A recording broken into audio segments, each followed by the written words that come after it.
our journey started in 2014. We did like 14 funds in the last, too many funds, but in the last like 10, 11 years. And, unfortunately, the DPI, TVPI, it's not been great in the early stage ecosystem, right? And then we had our learnings, and then we said that, guys, let's just do what we can underwrite. We can only underwrite consumer, so let's focus on consumer. And I think that's what we've done.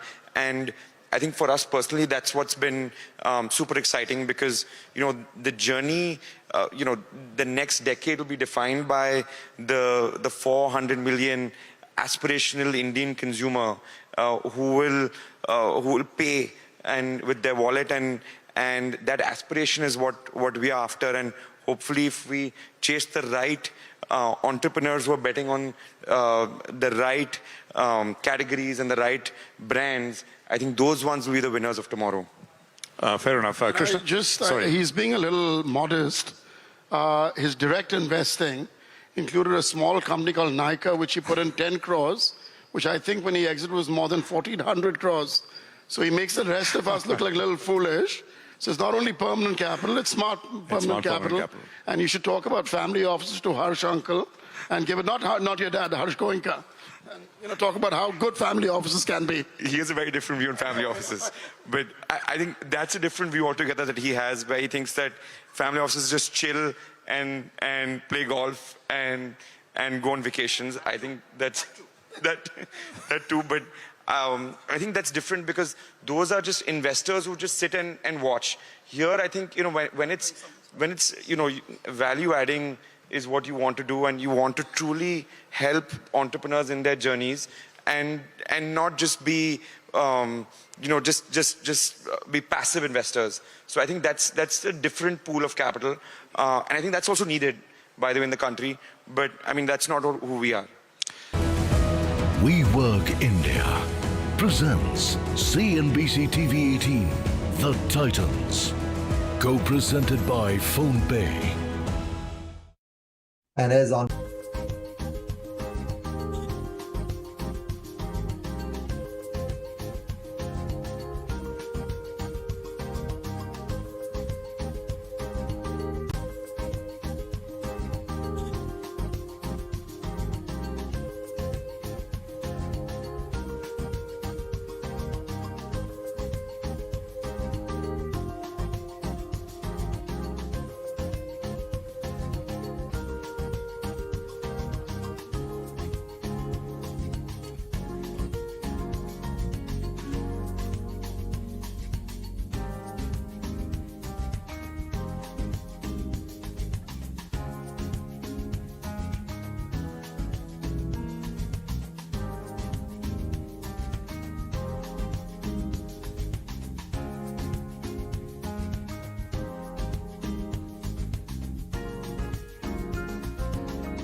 India presents CNBC-TV18 The Titans.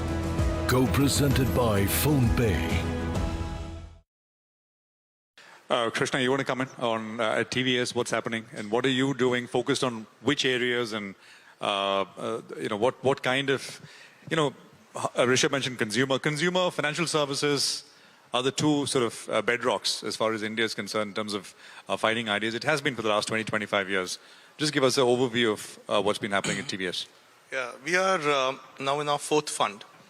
And interestingly, we've always been a rupee fund. We've raised money in India, invested in India. So taken a lot of pride in doing that. In the fourth fund, I think one of the things that we're seeing is also we are institutionalizing our fund.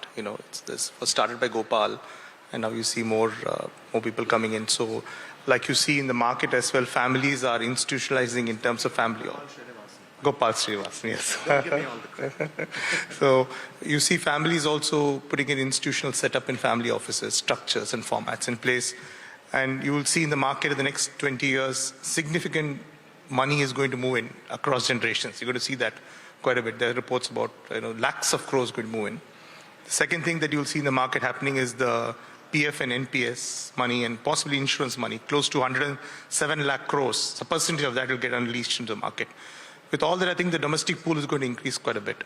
And therefore, I think we are quite excited about that.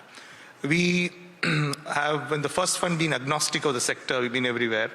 And last fund, we were very sharp, largely in financial services. This fund, we are now into financial services, end-to-end distribution, wealth, insurance, and enterprise technology, and also industrials. And one of the reasons we're moving into industrials is a lot of our LPs from family offices have backgrounds in manufacturing. TVS family also has a lot of background in manufacturing. Plus, we see a lot of opportunities today. People think India has jumped from agriculture to services and the manufacturing is lost, but seems to be coming back in some places with a big bang. In some cases, I think slowly coming back. So I think that seems three areas of our focus. And we've invested a lot in people and capability capital. We're looking forward to that. I missed manufacturing when I said financial services and consumer. I just want to ask Manish the AI question, right? I mean, you spoke about the Vishal Megamart. I think it was your single largest sort of transaction, exit in terms of the amount of money that you made on that single deal. I mean, at one level, does it matter how you make money? Vishal Megamart is a fantastic company, well-run company. You went in early, you made a ton of money there. But at the same time, you look at what's happening around the world. And you and I were at an event yesterday where we got sort of presented that anecdote. The three companies, SK Hynix, TSMC, and Samsung, the amount of FI money in these three companies is about $1 trillion. FII stock of money in India is about $750 billion. So it's just, the numbers are insane. So my question is, does it really matter if it's a huge super cycle, maybe the biggest of our generation or two, and it seems to be, in a way, passing us by. I don't know. What's your sense? Tough question. When you look at AI, you look at it from an investment lens, and you do it from a portfolio lens, right? The numbers globally are crazy. We, at least us, humbly speaking, I can't speak on anyone else or as a country, don't have the wherewithal or the skill set to play the game that the big boys are playing, whether the hyperscalers, whether it's the Amazons and the Googles of the world, whether it's an infra play or an LLM play. What we have learned in 15 years of existence, and with Temasek earlier, is humility. The markets and companies will make you humble. So don't ever go, if that's your guardrail, play within your guardrails, do stuff that you understand well. For us, it is consumer, it is financial services. It's tech services, not technology. We don't claim to know what the guys at Samsung can do. And yes, a bit of pharma and healthcare services, whether it's diagnostic labs. The moment you step outside your guardrail, you do that as a PA investment. You can't do it for the money that we are a fiduciary for other guys. They've given you money to do a certain investment thesis. Suddenly there's a more attractive rabbit running across the train tracks. If you're running after that rabbit, you're going to be hit by the train, right? More likely than not. So you've got to be really disciplined to stay within your guardrails. So to answer your question, AI, our portfolio companies, we encourage them. We have a full team working with them in either ways to enhance revenue or to decrease costs. We're doing both. I'd say we're still learning. We're probably learning more from some portfolio companies like a Purple, and we're transmitting that knowledge to the others and learning a bit more. On the investment side, let's be clear, I'm not investing in any LLMs. I have no strategic advantage, no market. But what we will do is, for example, we bought a controlling stake paying $250 million in a company which is US-based with an India backend, which does data migration. And so it's very boring old world, but it prepares enterprises to become AI ready. So again, it's not the gold mine that you're running after, because it's very difficult for us to actually find that little thing of gold. But we're investing in the pickles, in the picks and the shovels, which can help others reach the gold mine. And we will then mean a 3 to 4x return. We're not used to Rishabh's 100 or 1,000x returns he did in Nykaa. We're happy with a 4, 5, 6x or a 3 or 4x. And hence the risk return, you've got to be measured and know what you know and play in that. And the stuff you don't know, just keep far away from. Gentlemen, thank you very much for joining us. The music in markets, public markets may be a little slow, but I think encouraging thoughts from all of you. Thank you very much. Rishabh, Manish, Gopal, and Krishna. Thank you very much. We Work India presents CNBC-TV18 The Titans. Co-presented by PhonePe. I think there may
Getting a house help is not a new solution. We had cabs always. Yeah. Right? We had Kali Pilis going around. Yeah. So then why the Uber, why the Ola? We were the first ones to come up with the on-demand hyper-local concept of providing services in minutes. What people are coming to Snabit for? So we're talking to the couple. So I asked them, so what do you use Snabit for?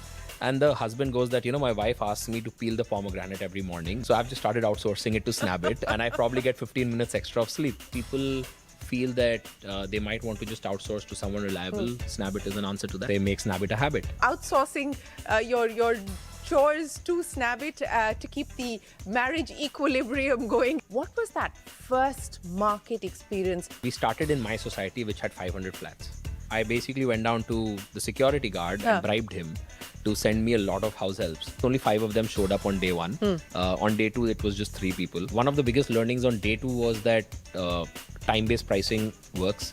Task-based pricing won't work. $100, 150 rupees an hour is not even minimum wage. So the expert is paid roughly between 80 to 100 rupees an hour. So think of an expert doing 12 hours. That's roughly around 1,200 rupees a day. 30 days, that's roughly around 36,000. So it's well above minimum wages. So are there boundaries to what Snabit can do? Cokes goes live in Bangalore this month. We didn't do it under the Snabit brand. We did it under a pseudonym brand. What was the pseudonym, if I may ask? It was called Gook. Gook. We didn't spend a lot of time. We just took the C and made it a G. What do you make of these robots that are opening microwaves, pulling stuff out of the dishwasher, literally doing your bed sheets and your bed covers and laying out the bed for you? Just the way that it's difficult for us to imagine driverless cars in India. At this point in time, it is also very difficult for us to imagine robots entering our homes.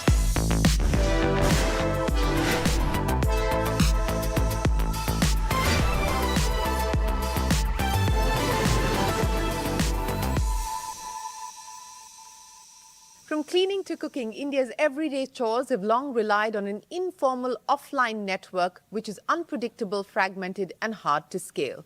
But now the $60 billion home services market is getting a tech upgrade. Startups have turned home services into a fast, reliable, on-demand experience for consumers.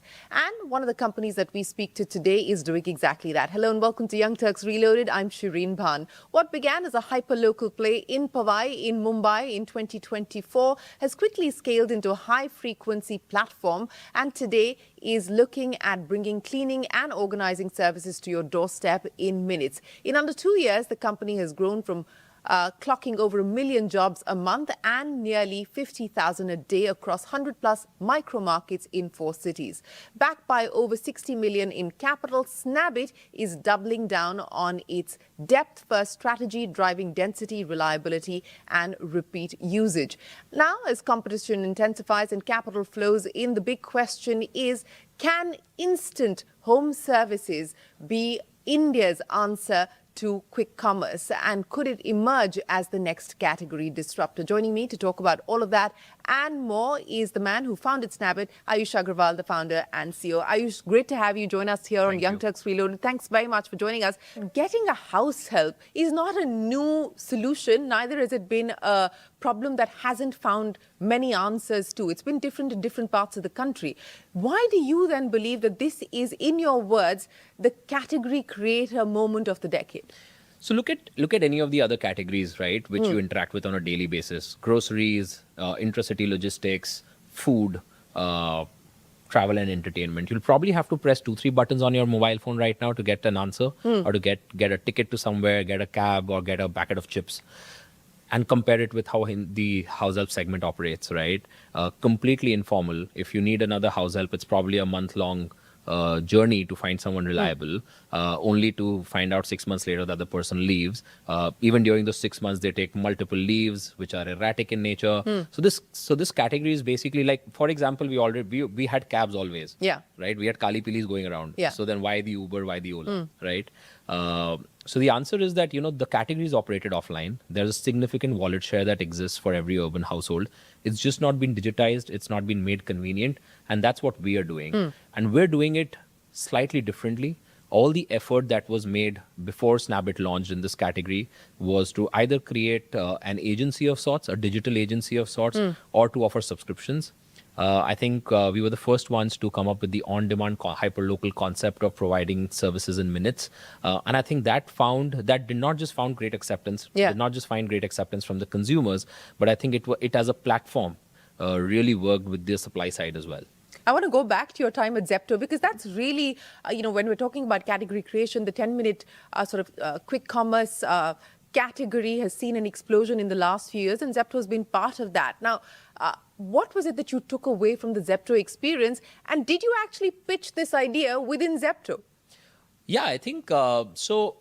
So obviously, like the fundamentals of business building at rapid pace is what I learned at my previous organization, which was Zepto. So when I decided to start up, it was not about, I think I took 12 hours to come up with what I need to really build. Because the experiences that I had faced as a consumer made it very clear to me that this was the problem worth solving. I remember it was November 2023 when I decided that, this is probably going to be what I'm going to be doing. And my last day probably was in January sometime. So Friday was my last day. And I remember Monday when I took a shower and I came out, I was on a WhatsApp group. Adit, who's the founder of Zepto, had connected me to Suvir, who's the founder of Nexus Ventures. Yes. They're also obviously large shareholders of Zepto, and I had the privilege of interacting with them while I was there. And he said that, look, this is one of the most high quality investors and you should definitely chat. The next thing I know, 24 hours later, I'm on a Zoom call with him. 48 hours after that, we're doing an IC meeting. I didn't even know it was an IC meeting until afterwards, which, by the way, went really badly. Why? Because I was not prepared. I just thought that we're discussing the idea, and I show up for a meeting with 20 other people, and I just rambled through some things. And see, the other point is that this category had been written off. For a long time, people believed that nothing can be built here. Because my understanding is that the right team, the right business model, and the right capital had not come together. And for large-scale tech disruption, that's a prerequisite. And I think I remember spending a month going to Nexus's office, spending time over there, going back and operating, coming back with learnings before they actually came in and said that, let's do this. And I think that was a great journey, because that's when we really got into the trenches, operated. I was the cluster manager, I was the customer support agent, did everything on my own and understood in depth what are we really building, and made those very, very critical pivots in that period of time, which ended up shaping this category for what it is now. What you said reminds me of the conversation that I had with Albinder at Blinkit, and he said, there's so much attention on 10-minute, but we're not really solving for faster and faster deliveries necessarily. What we're really solving for is convenience, and that seems to be at the heart of your model as well. How have you looked at this issue of convenience and built that into the business model? So I think for the longest time when we were questioning 10-minute delivery, I think the right question to ask was, who doesn't want it? And the answer is no one. So the fact of the matter is, no one ever said that I don't want things quicker. Yeah. So the thing that we have to do as entrepreneurs is go back and understand that, does the operating system allow for it? Yeah. Just to give you an example, our experts, 98% of our experts travel on foot, right? They traverse an average distance of 300 meters between two jobs. At a speed of 3 kilometers per hour, that's roughly around 10-12 minutes. It's absolutely fine for an expert to travel 300 meters in 10 minutes and reach you. And if that 300 meters can actually reduce to 200 meters and she reaches in 5 minutes, that's great for everyone. That's great for the customer because they're getting services quicker. That's great for the expert because she's having to travel 100 meters lesser. So as long as the operating system or the business model that you have actually allows for faster delivery or faster access, it's a win-win. You're right about the fact that nobody's saying we don't want 10-minute delivery. The question is that model viable in itself? And I think we've seen the regulatory pushback. We've seen the government coming out and saying, at least don't advertise 10-minute delivery anymore. And whether or not we're now going to see the government push back and say a minimum wage is going to have to be part of the model and so on and so forth, we don't know. But those are, I would imagine, issues that you're working to preempt. Yes. So I think all those concerns are very fair. I think the 10-minute delivery comes into question from a safety point of view, right? And as I said, 98% of our experts are traveling and they're traversing a distance of 300 meters between two jobs, which actually makes it perfectly safe and convenient for these experts to travel. We have already started building a lot of the a lot of the social security measures that may or may not come into force. Okay. But we do feel that for our experts, it's the right thing to do. So whether it is insurance for the experts and their family members, whether it is access to loans, whether it is the access to early salary at the click of a button, we've already built in these features which are live for our experts, and they're actually making use of it. So in a lot of ways, we've actually disbursed 100 crores till date to experts. And for almost 70% of them, this is the first formal source of income that they've ever had. So we're bringing these women who for years have operated in the informal sector, we're actually bringing them into the formal fold. We're empowering them with like insurances, not just for them, but even their families. We're ensuring them with access at in 2 minutes, you can avail a loan of 50,000 rupees. So in a lot of ways, they're actually becoming a part of the financial fold and the formal fold of the ecosystem. In your words, you said, we assume that the supply is scarce when it's not. But if that were to change and the payouts were to be higher, how will your business model survive that stress test? Yeah. So I think the first thing around supply scarcity is that India has probably one of the lowest workforce participation among women. Yeah.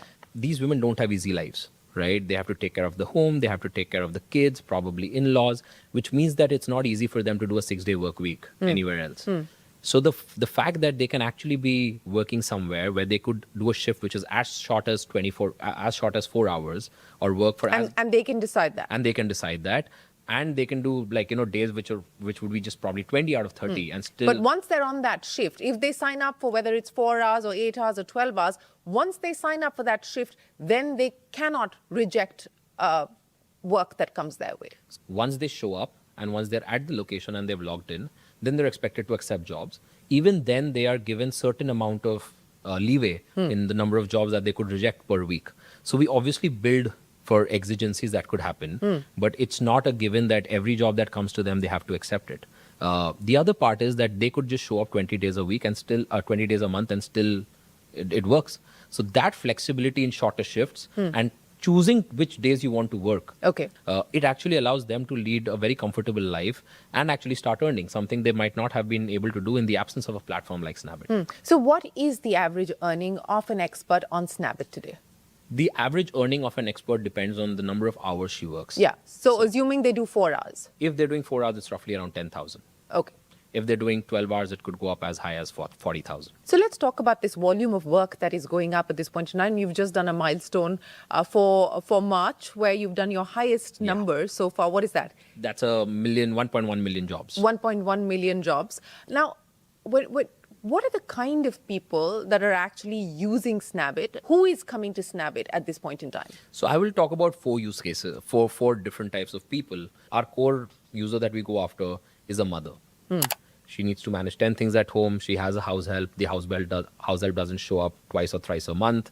She has so many other things to take care of. Snabit becomes her go-to default. The second user is a working couple, right? Is a double income, no kid family.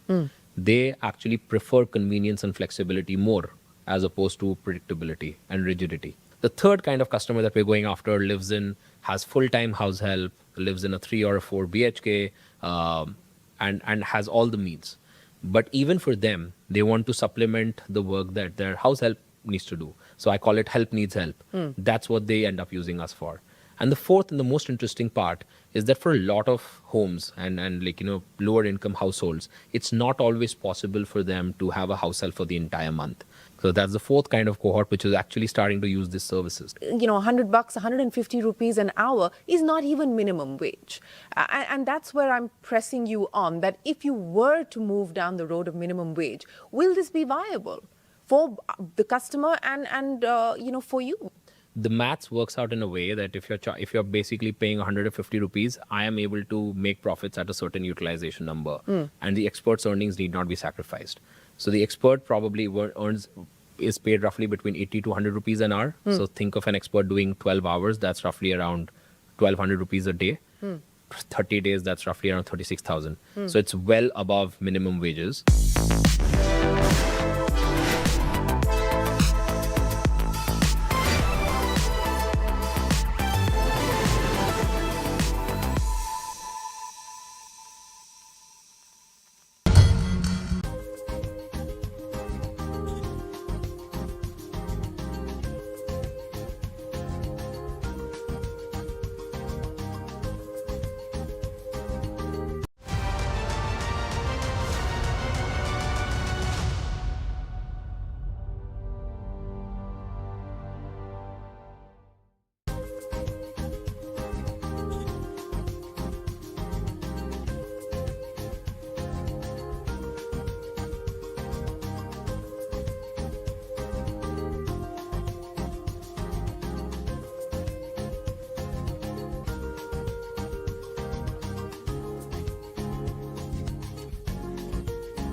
I would imagine that this also requires a whole ecosystem to sort of come together, right? Between law enforcement, RWAs, and so on and so forth. And a whole bunch of them have their own set of rules. They're operating as independent nation states almost. What has that experience been like for you, actually on ground in the trenches of being able to roll this out over the last 2 years? So I think, again, the 1 year in Powai really helped, because at that point, I was the one who was talking to all those RWS secretaries, going into their homes, seeking permissions. And at the end of the day, they're looking for safety for their residents, right? So I think those learnings around what are customers really seeking for, what are the questions that they have in their mind, knowing them and proactively addressing them has basically allowed us to go from roughly 20 micro markets in June to 120 micro markets today, and not face any significant difficulties. You know, when you talk about micro markets, and again, these are so local. I mean, this is as hyper local as it gets. What has been the challenge of being able to operate at scale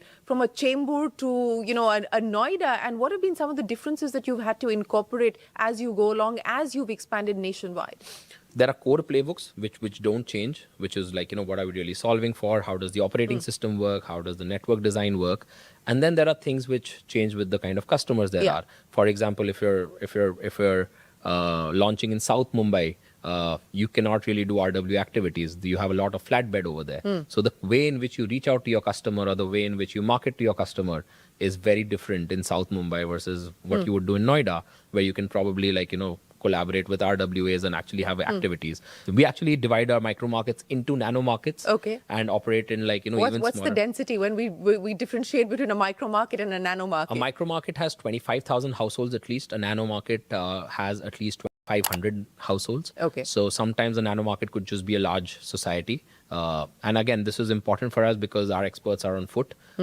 So they actually operate within nano markets, which is even a condensed version of what a micro market is for other businesses. What are the kinds of chores that you know, a Snabit expert is doing in the household today? So I'm going to give the interesting answer and the plain Jane answer. The plain Jane answer is that, you know, you everything, right? Like cleaning, dishwashing, laundry, anything you need for. But the interesting answer is that there are customers who are frequent travelers who call our experts very frequently to unpack their suitcases.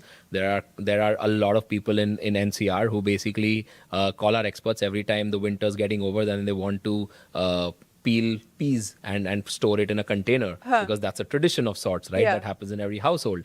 Micro tasks which you would never imagine being outsourced, watering plants. Right, all of these are now a part of what's. So you had a Mali so that's being outsourced to Snabit as well. Everything and anything and everything that people feel that they might want to just outsource to someone reliable, Snabit is an answer to that. Are there limits? Are there boundaries to what Snabit can do or will not do? So we basically want to disrupt high frequency services. If you look at an Indian household, the second highest wallet share of discretionary income is on services. That is roughly 50,000 a year, right? The only category which has the highest wallet share is groceries. And if you look at online food ordering, if you look at logistics, etc., these are at least 50% lower. So this is basically a 5 lakh crore market where 98% of the transactions are still happening offline. It's a phenomenal category to build in. And what we think is the category of the decade. So we want to, and the way in which all of this service consumption happens is through high frequency services. In India, consumers really, like if you look at grocery, if you look at the 100 rupee rides on Rapido, consumers are going for everything that's very high frequency and low AOV. And that's the predominant way of consumption in services as well. And we're basically building right at the heart of it. So Snabit will expand into other high frequency services. Like what? Cooking, childcare, elderly care, drivers, health and fitness, anything where you can imagine someone to show up in like 10-15 minutes, help you out. It could be with a yoga class, it could be with a meal, it could be with just taking care of your kid, anything. And how soon will we see some of these new launches? We're launching our second category in this very month. So Cokes goes live in Bangalore this month, which we've piloted over the last 6 months. The outcome was exactly the same. An average customer was using us roughly 3.5 times a month.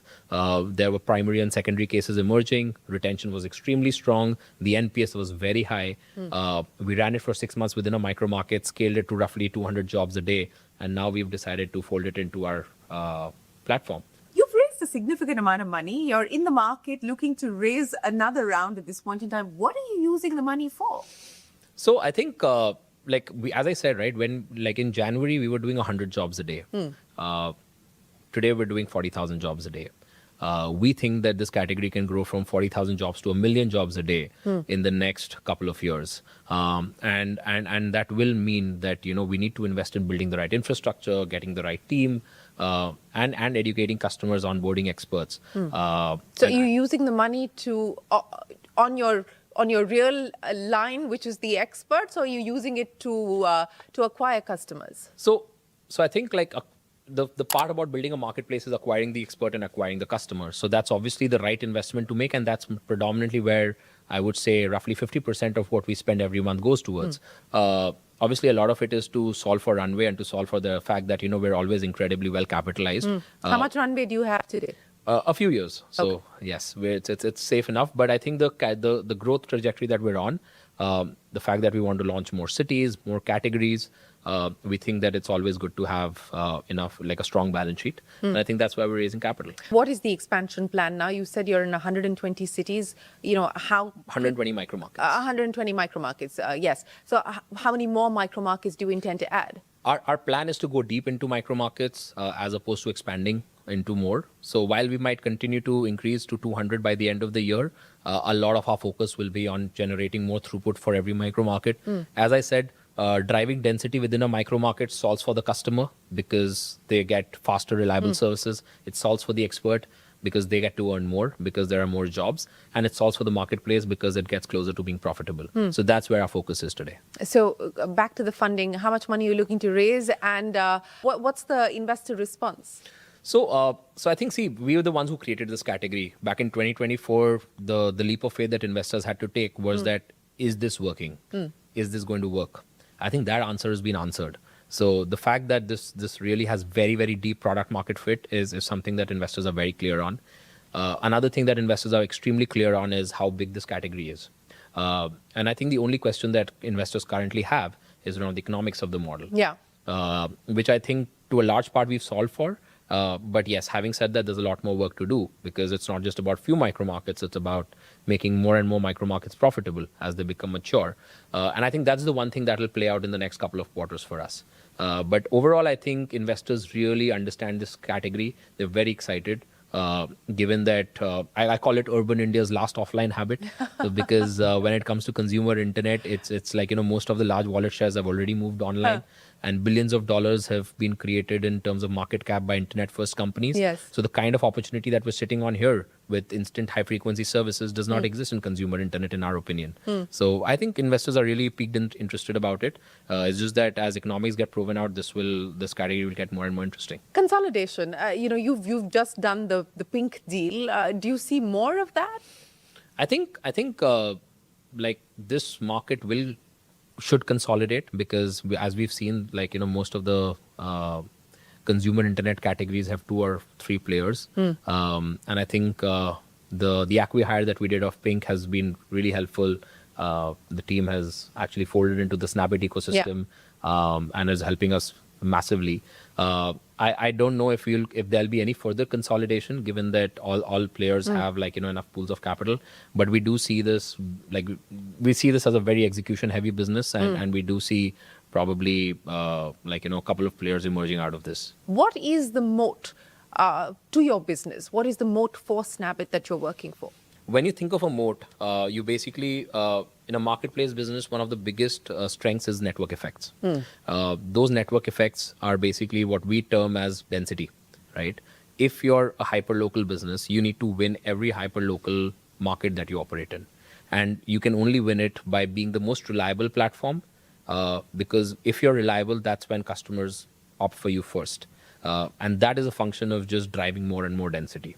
So for us, the entire business or the entire playbook today is geared towards driving density in our existing micro markets, as opposed to going wide, opening multiple micro markets. It's very easy to get the first 100 jobs in any of the top 1,000 micro markets in India. It's very difficult to scale a micro market to 1,500 jobs, which we have for multiple micro markets. I think we're taking the tough task because that's the only way to building a sustainable, reliable business which works for all 3 stakeholders: the customer, faster, reliable services; the expert, higher earnings; the platform, higher utilization, hence profitability. What gave you the bigger high, the first 100 jobs or the million number that you've just crossed? I think it was the first 50 jobs. I still remember it was our first weekend, and we got to 50 in that number at that point. And then it took us a long time to get to 100, very honestly. But when I hit that 50, I think I've never looked back from there. Today, we're really not obsessing about those milestones. We're obsessing about like the core fundamentals of the business. So if I would ask you to lay out for me the vision statement that you have over the next decade, because you believe that this is going to be the category of the decade, what would that be?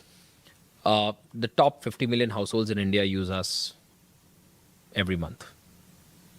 Like we basically changed the way in which services operate in the country. Okay, that's Snabit for you. And the second thing is that I think people start recognizing house help as a term. So I think what in the previous decade was a maid or a bai or a didi is now an expert, is a house help, is a professional.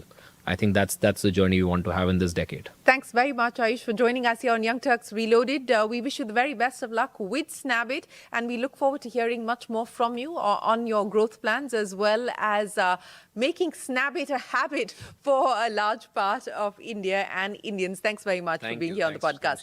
With that, it is time for us to wrap up this edition of Young Turks Reloaded. As always, if you enjoyed our conversation, send us your feedback. We always like to hear from you. Till next week, from all of us here on the team, goodbye and many thanks for watching.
We Work India presents CNBC-TV18 The Titans.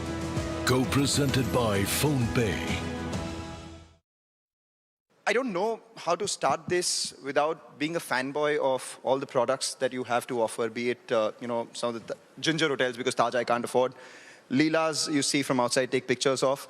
District is where you open the app and you look at the tickets which are all sold out. So I'm a disgruntled customer, aspirational customer, and maybe an analyst of the space as well. We can't start this without addressing the elephant in the room. The conversation that came from the Prime Minister, asking people to exercise restraint when it comes to consumption, travel, extravagance, all these things to save on Forex. Where do you all stand on that? Do you all benefit from it because domestic tourism gets a boost? Or do you all not benefit from it because people are now in saving mode? Let's start with you, Puneet. With me, firstly, I have to say, God helps those who help themselves, so please help yourself. If you can't afford a Ginger, I'm sure you cannot afford garlic either. So, No, I can afford a ginger, not the Taj. okay. So now on the, I don't know the names you use. I cannot use that name. But given the latest, what you're referring to, I don't know, it could be very good for the experience economy. It could be very good under the aspect of Dekho Apna Desh. It could also turn out to be very good to add Make in India, Heal in India to Wed in India. Not only for Indians, but also for foreigners coming into India. So I think it could be positive. On the other hand, I think we are all a bit speechless thinking, is there more to it? Is there something that we need to know? Should we be more careful? Should we be cautious or thinking about what else to expect, what is coming our way? So I think at the moment, at least I am trying to digest the news and see how things pan out day after day. We are also living in a geopolitical world where a statement made in the morning may not hold true, forget afternoon or even, no. Even late morning the statement is false. So I think we need to get through that over the next week or a few weeks, and by the end of the month or early next month, we'll know more. Right. Anurag, what do you think about this? I'll just add on to what Puneet said. I agree with him. It's a bit early stage for us to know what's going to be the full impact of Honorable Prime Minister's statement yesterday. But typically, if you see India's context, the months of May, June, and July are holiday seasons, school vacations, a very strong domestic uptake any which ways. So that is going to get further amplified, what we believe. And if you take a step back and look at India's overall outbound, the number of affluent Indians who take international trips is nearly 3x of the inbound. The inbound to India, the international tourists that come to India, is pretty submissive compared to anywhere else in the world. So in that sense, in the long run, it will provide a deeper opportunity for us, but it's early stages to see how specifically it will pan out in the next few months. Before we go to Rahul, I have to ask you this, because you said it's a little early to digest the impact of this news. I can tell you from the stock market standpoint, 12 lakh crore of market cap erased. And the wealth effect obviously has an impact on how luxury products sold by you guys are consumed. Do you think that could be a bigger worry than what the Prime Minister has said? Because the underperformance of the stock market, the underperformance of portfolios, could that have an impact on consumption of your products? If we take a pessimistic view, we have a lot to worry about. If we take a realistic view of what we know and what we think we know, then there is nothing to worry about. So I think what we don't know. That's what I said. So at the moment, things are fine. May, Anurag and I were chatting outside. May is off to a very good start. Of course, the first 15 days of April were not as good. June, the business on books looks good. I hope it stays that way, but also it's a bit unfair comparison because I mentioned it on your channel. We had Pahalgam in April and we had Operation Sindoor in May and we had the airline accident in June. So a lot went wrong in the first 3 months of the same quarter last year. So at the moment, the way we see things is fine. And more importantly, I think we tend to underestimate the safety and security. I think the safety, security of people, our customers, etc. today is very good. And including in places like Middle East where we have an operation, we can say we've not even had a very small incident that could have impacted us. So I think that's the way we are thinking at the moment. The business goes up and down, and it will come back with a big bang. All right, business goes up and down, come back with a big bang. What connects the three of you all is it's a very interesting thread where, say, for instance, District is something that started from an organization that always believed in giving comfort to people in their houses, right? And now you are suddenly asking people to get out and the opportunity that there is. So I'd like your thoughts on, what were those initial pitch meetings like which said, oh, there is a TAM, or total addressable market in this experience economy. What were those qualitative and quantitative parameters that you all discussed before actually jumping headlong? First of all, thanks for having me, and starting with a softball about the PM speech. But yeah, I think, the way we look at it at Eternal is that we build for convenience. So the common threads across all our businesses is what can we do to make urban lives smoother, friction-free? And this seemed like a large segment out there which nobody's addressed the way we are thinking about it. And so we are just about, removing that friction and helping more people consume outside of their homes. And we know directionally it's a larger TAM than at-home consumption. So. Right. And the reason I call it a common thread is because all of them actually had to get out of their skins to do something and succeed at that. And that's exactly what Titans stand for as well. Anurag, when the Leela was taken over by a private equity firm, obviously the brand that stood, there was a fair amount of headroom for growth out there. But there were other brands that were offering similar services and experiences as well. What do you think made Leela the attractive bet that you all made on? And what differentiates your quality of service from, say, some of your peers? Thank you, Mangam. That's a great question. So Leela has been in existence as a brand for the last 4 decades. 40 years. 40 years, that's right. We celebrate 40 years of Leela this year. When legendary Captain Nair founded this brand, the moat was very clear, the finest asset quality, the finest level of service. And this is something that we have singularly preserved all throughout this journey and continue to do so. What really enabled us post the acquisition of Brookfield in 2019 was the scale, the access to capital, a disciplined asset management approach, and our ability to put all things together to grow mindfully and deliberately whilst keeping the singular focus on luxury. So we have further fine-tuned our services, our programming, our experiences, which is evident from the results that we are doing quarter on quarter.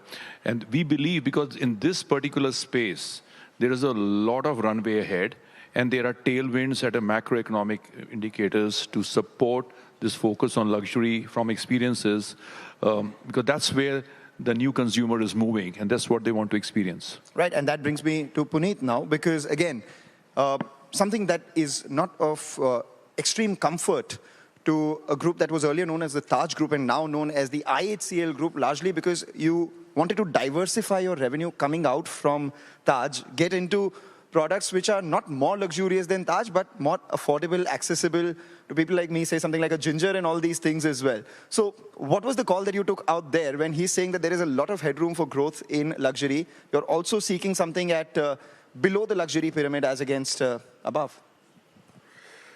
Wow. Is this working? Yeah. Yes. So I think, firstly, we have to take a step back.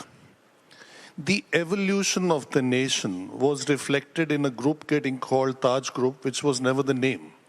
The name given by the founder was Indian Hotels Company, and that is going to have its 125th AGM this year in June. So it's not a name founded. We have 40, 125, and 2024. Yeah, so 1.5 years. So now that's the starting point. The philosophy behind calling it the Indian Hotels Company was to give an answer to the society where it was written on the hotel's doors, dogs and Indians not allowed. So Yes. it was, for that time, a hotel for the Indians. Now, since then, 1903 when Taj opened, fast forward, 2026, India is 1.5 billion people. And even if 50% of that population is your TAM, total addressable market, and that includes people like Mangalam, we need a product for each of the Indians. Thank you so much. And that's what we did in trying to leverage the strength of the Taj, all that the Taj had created, almost over 100+ years of legacy, and then obviously make it evolve into upper upscale, mid-scale, homestays, home delivery, and you name it, and catering units. And we became a very well-diversified portfolio, which is today very distinct by brand, by geography, and by contract type. Got that. So diversification has been your journey. Deeper penetration into the luxury market has been yours, and obviously seeking further, formalization as the experience. By the way, sorry to interrupt you, but You know, at the same time, Taj has grown into the top 3 luxury brands in the world in terms of scale. It's getting close to 150 hotels portfolio and still rated in the last 5 years as the world's strongest hotel brand and India's strongest brand across sectors. So that doesn't mean one thing does not exclude the other. So that just because we are doing more things does not mean we are not focusing on the Taj. That was, is, and remains the backbone. More importantly, the core values of Taj, what Taj stands for, I don't know anybody knows in the audience or not. The T of the Taj stands for the trust of all our stakeholders, A for the awareness of the communities we live in, act in, and J for the joy that I'm having right now in doing whatever we do. Do you have a full form for Leela? We have a caption though, true Indian luxury, but not a full form for Leela to that level. But I think adding on to what Puneet just said, I think if you look at brands from India, whether it's the Taj or us or anybody in the luxury space, they've always been considered as one of the finest amongst the top brands in the world globally. If you look at the voice of the customer and the customer love in terms of extremely well-accredited and well-known publications and Reader's Choice Awards and the gold list everywhere, you will always find a brand from India appearing in the top 3 or top 5, if not in the top first 2 positions. We Work India presents CNBC-TV18 The Titans, co-presented by PhonePe.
We Work India presents CNBC-TV18 The Titans, co-presented by PhonePe. Rahul, I have to ask you, the emerging economy around experiences, which is concerts, people traveling for meals, people actually going out of their comfort zones and perhaps spending a little more than what their pockets would allow for experiences more than things. Have y'all put a number to how big this market could be, the rate at which it is growing, and the opportunities where the next $1 billion of revenue come? So yeah, I think, almost every prediction that we make about numbers, every report gets it wrong. So we don't want to hazard a... Gets it wrong on the downside. Gets it wrong in terms of how big the market and how quickly it'll get there. So without hazarding a guess on what that number is, that we know that there are behavioral shifts driving this consumption, right? So today it's not, I think the value system and the trade-off that the next generation is making about how they want to spend their time is different from ours. And we see it play out, every day in the data that we see. So moving from products to experiences, living in the moment, not really bothered about how life will be 5 years, 10 years from now. But, if you have money to spend, go get that experience. That's why we see a lot of outbound tourism just for concerts today. There is, for large concerts, almost 40% of the crowd that we get is out of the city. So there's a lot of data that suggests that, this behavior shift is kind of happening and it's real. And we are kind of here to participate for that. You guys are targeting, I'm looking at some numbers, 10,000 crore GOV by the end of FY26 was your last stated number, with 4 to 5% EBITDA, which obviously you're investing back in this business. Live event spends just on tickets was close to 21,000 crore in the previous financial year. And people spend 2.5 times more on travel to that concert and F&B around it. So if you double that, it's roughly 50,000 crores.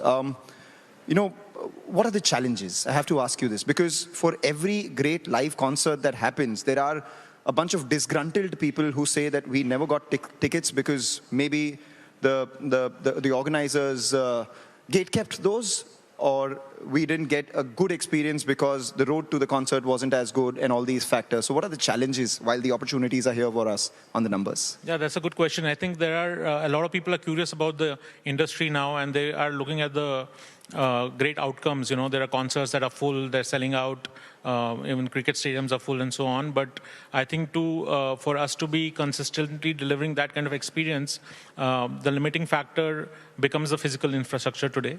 That's why we are kind of investing heavily on venues, because that's where the experience comes together. On the technology side, I think India is as good as the world, like our apps experience, how you manage, like there are events where there are like 2 lakh people in the queue and there are 5,000 tickets to sell. So you'll always have a large population who didn't get the tickets feel disgruntled. So that's a problem that you can't solve. But I think in your product flows, can you be transparent? Can you tell them like, okay, this is your number, this is the likelihood of you not getting a ticket, and so on and so forth. So I think there's a lot we have done to kind of safeguard that experience. So on the tech side, on the production quality side, India is at par with anywhere in the world. Where it gets challenging today is around the physical. And we don't have a lot of purpose-built arenas where you can, put up a show in a day.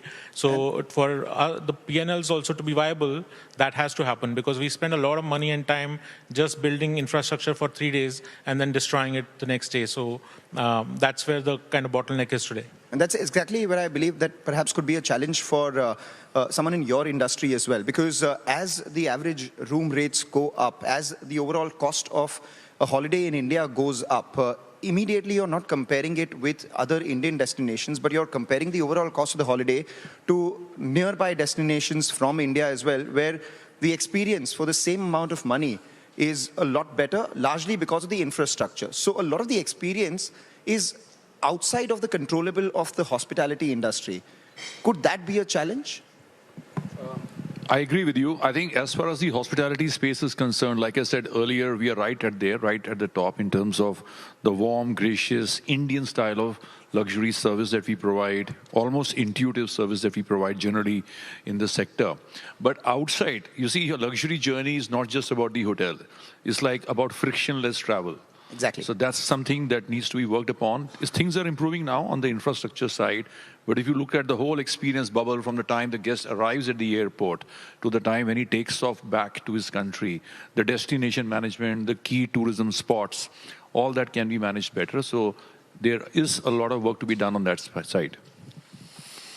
No, I think Anurag is right.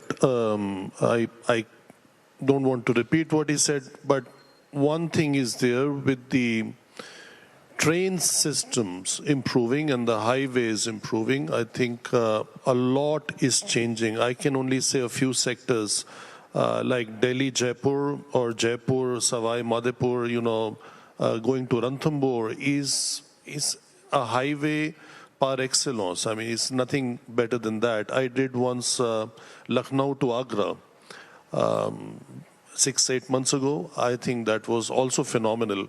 So I think a lot is changing and a lot is in evolution. And things take time. We are a very large country and very diversified, so nothing will happen overnight.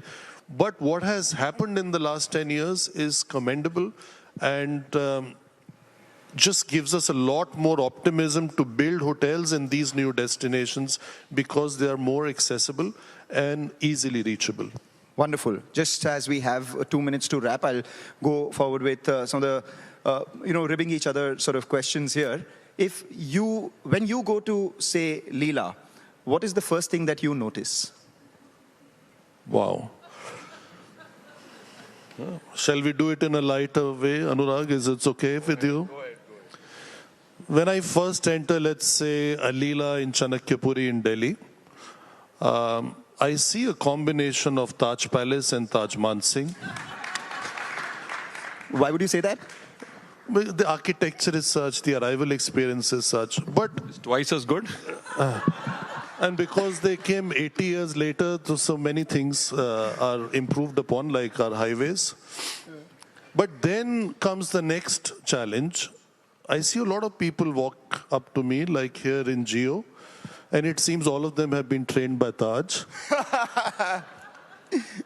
Then, fortunately, I've not had to go through the menu, but some of my friends said that when they went to the menu, especially the Japanese other Asian, Pan-Asian cuisine, it looks very much like Taj, but doesn't taste like that.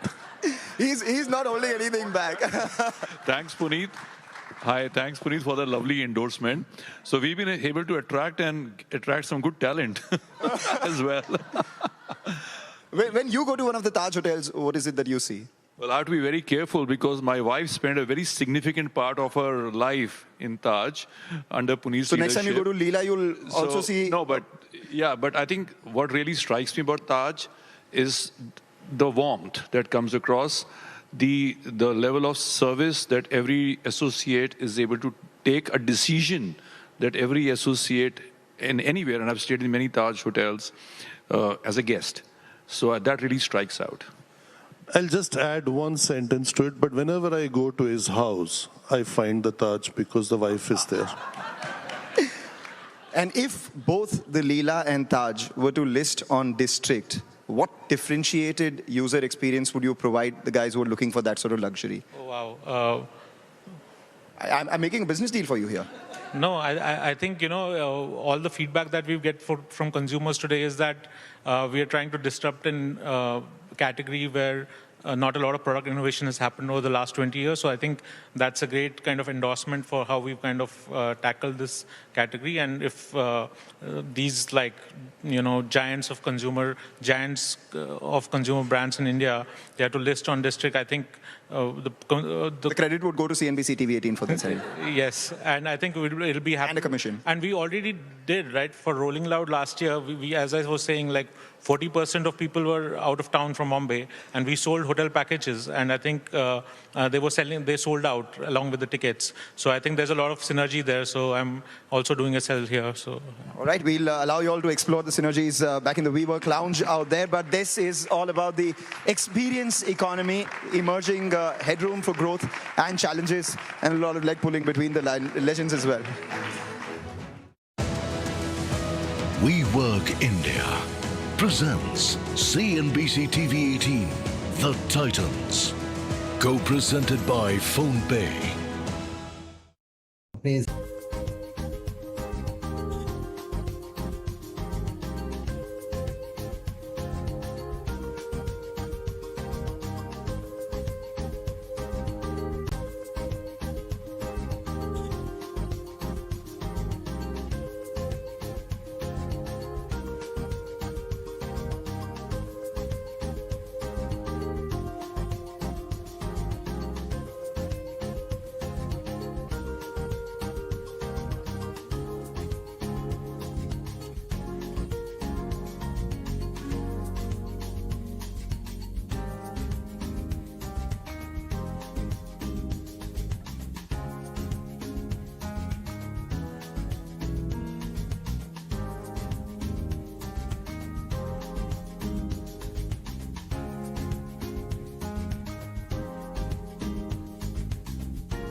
Hello and welcome. You're tuned into this special episode of Future Female Forward, the Women's Collective, Season 4.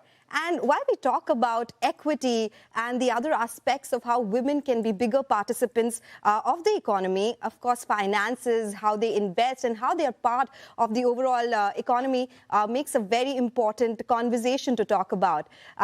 This is something that we are going to be discussing on the show today as well. And to join us today and have a conversation, we have with us Avinash Tatwalekar, who is the president at Franklin Templeton Asset Management India Private Limited. Avinash, thank you so much for joining us on the show today.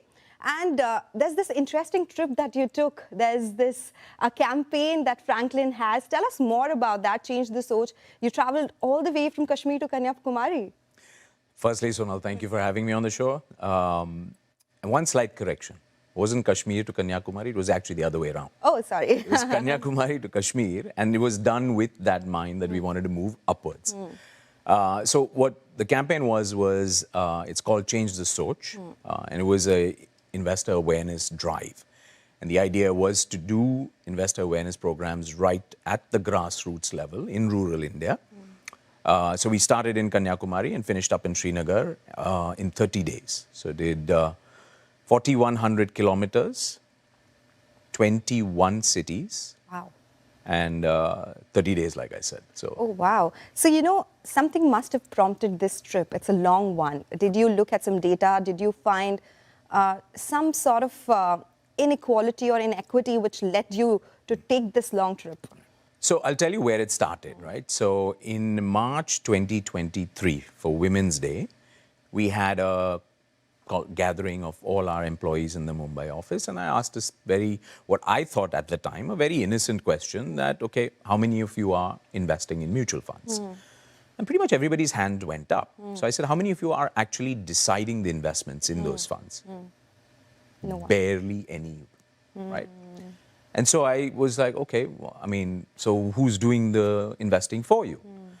And it was pretty much any living, breathing male relative in the vicinity, right? So father, brother, cousin, uncle, whoever, right? And I said, why aren't you doing it? So the response was, well, I don't understand it, it's too complicated, I don't have the time, I don't like numbers. And so, I mean, coincidentally, the one that said I don't like numbers happened to be in our finance accounting area. And I was like, well, you've got a problem then. If you don't like numbers, we should be worried about that, right? So I think that's where it started. And we started digging a little further, saying that, okay, why is that the case? And then, should we change this? And what happens if we try to change this? And so if you look at microfinance as a sector, right? What has their success been driven by? It has been driven by doing lending activities to the women in rural India. Okay. Right? And why is that? Because as decision makers go, women tend to think not just of themselves, but of the community. That's true. And the family. That's true. Right? Whereas men in general, and I'm generalizing here, not all men are like that, I get it, but tend to be a little more kind of, what's in my immediate advantage? Whereas women are more broader. So if we saw the success there, we said, okay, we've got to try and change it. So what are the problems here? And so that's where Change the Soch as a tagline came in. We did a series of ads, actually, that, as we found, was that it's not that women don't understand it. It's not that women don't appreciate it. But a lot of times, even women are biased against advice coming from another woman. That's so true. That is. That's so much conditioning, actually. Correct. So that is exactly it. It's conditioning. Why? It's cultural. It's social. It's thinking. Hence, Change the Soch. Oh, okay. We need to change the conditioning, hence the search. So Exactly. it was a reason, it basically happened because of what you saw in a closed door meeting, right? But then you traveled across the city, across the country. Give us some instances which blew your mind as to, oh, this is what women are saying. How did it differ from, say, state to state or region to region? Every aspect or every culture is so different, right? So something that stood out for you. So a number of things stood out, right? So then first thing, obviously, and this is not something that would be a surprise either to you or to your viewers, is that India is very diverse. Right? It is every 50 kilometers, 100 kilometers, everything changes. Right from the topography, the geography, to the culture, to the language, etc., etc. But what really I found was that in the South, in general, where we started, literacy rates are significantly higher. True. Right? So we're talking about 90+%. Women's literacy rates are almost just as high. Right? So it's not a literacy problem. Got it. Whereas in the North, as you go, the literacy rates drop. Right? So there it is both. It's a literacy and an awareness. Whereas in the South, it's an awareness issue. So I would say that in general, right, a lot of what we were trying to do was to increase awareness around alternative investments. Right? And so I found that the stark difference was not so much between kind of the North and South, it was also to a certain extent between urban and rural. Okay. So we're most exposed to urban. Right. Right? Urban, the biggest factor is that you have access. In rural, you don't have access. And so that was very striking. And then there's a couple of other things where I found that women in general in urban areas trust brands, financial institutions, because there's an awareness level. Whereas in the rural areas, it's more about relationships and people. Because if I trust you as a person, then I will be guided by what you say. They're very close-knit. So it really helps them. There's so many questions to what you said because, because when we talk about mutual funds and the contribution coming in from women, even in urban areas, is low compared to men, right? They will still go to somebody or a male member in the society, as you said, you know, in the family, who will take up your investments, do it for you. When you went to those rural areas, were they not willing to do investments or were they just unaware? Because sometimes they're also scared to give their money to somebody who's an outsider, who's not in the vicinity. Was there fear, threat also there in their minds that, okay, if I give my money to somebody, they'll take it away and it's better in my cupboard right now or with my family member? So there's two things, right? So one is, you know, there's this myth that women don't understand investing. And that is truly a myth. It's not that women don't understand investing. They're doing it all the time, right? So if you think about whether it's rural or urban, right?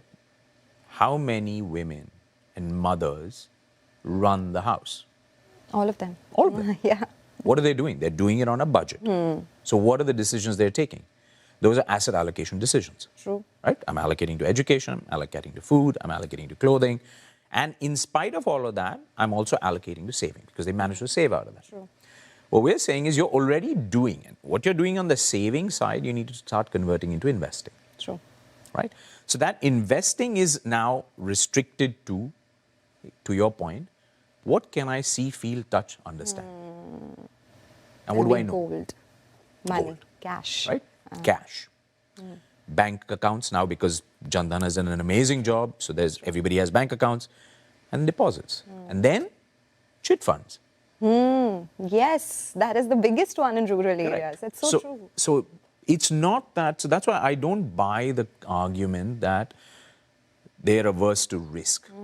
Because a chit fund is a massive risk load, right? It's a fact that there's awareness and a lack of awareness. That's the biggest problem.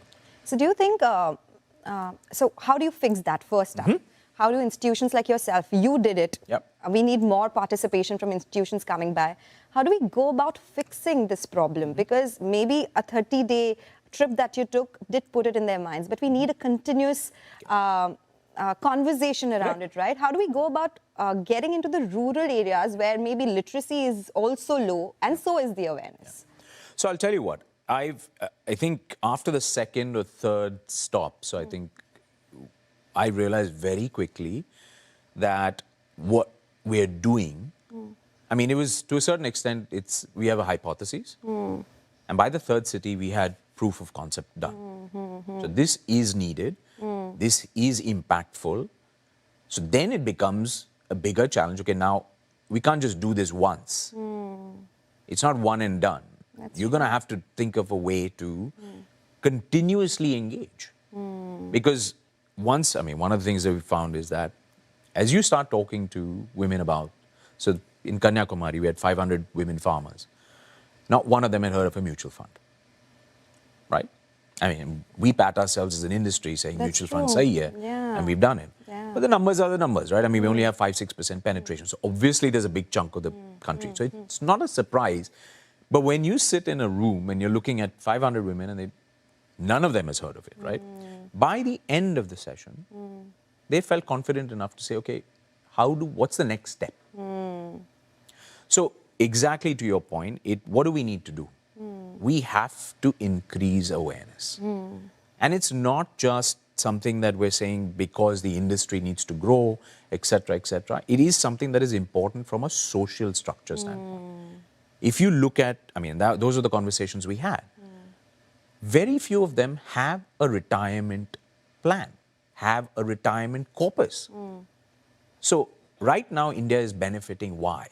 Because our demographic structure is a dividend. That's true. Meaning, we are under the age of 30 majority.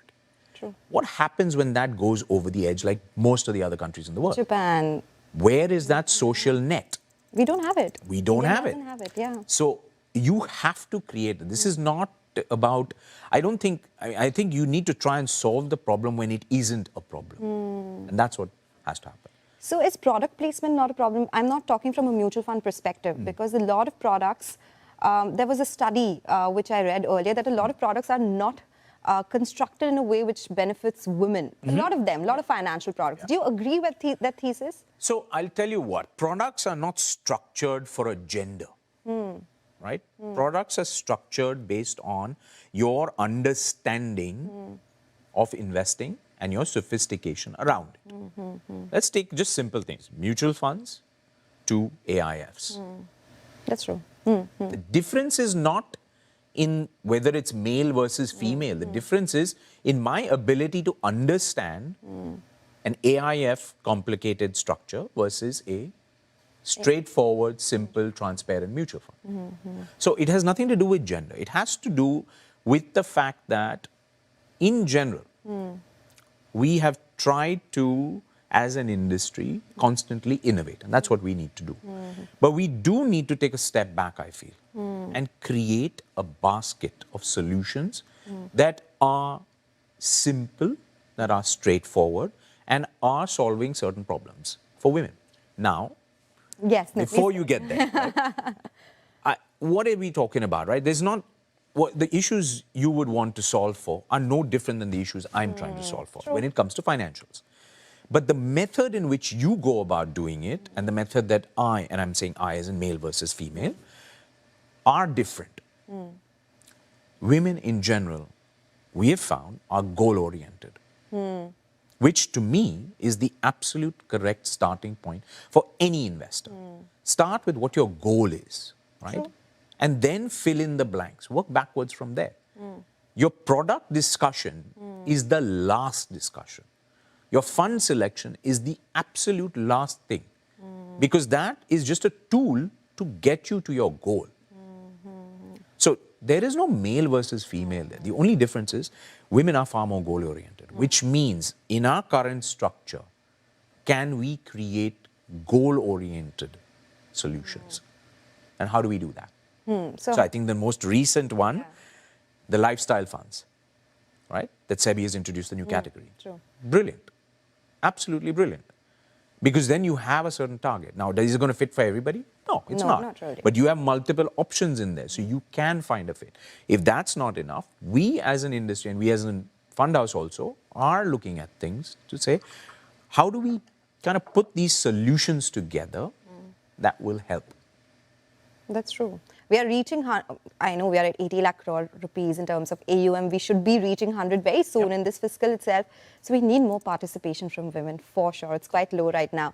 When we talk about how women invest versus how men invest, if women are goal-oriented, how do men go about it? And I'm going to get in trouble with a lot of my friends here for sure, but I think men tend to be a lot more, I would say, target-oriented, return-oriented.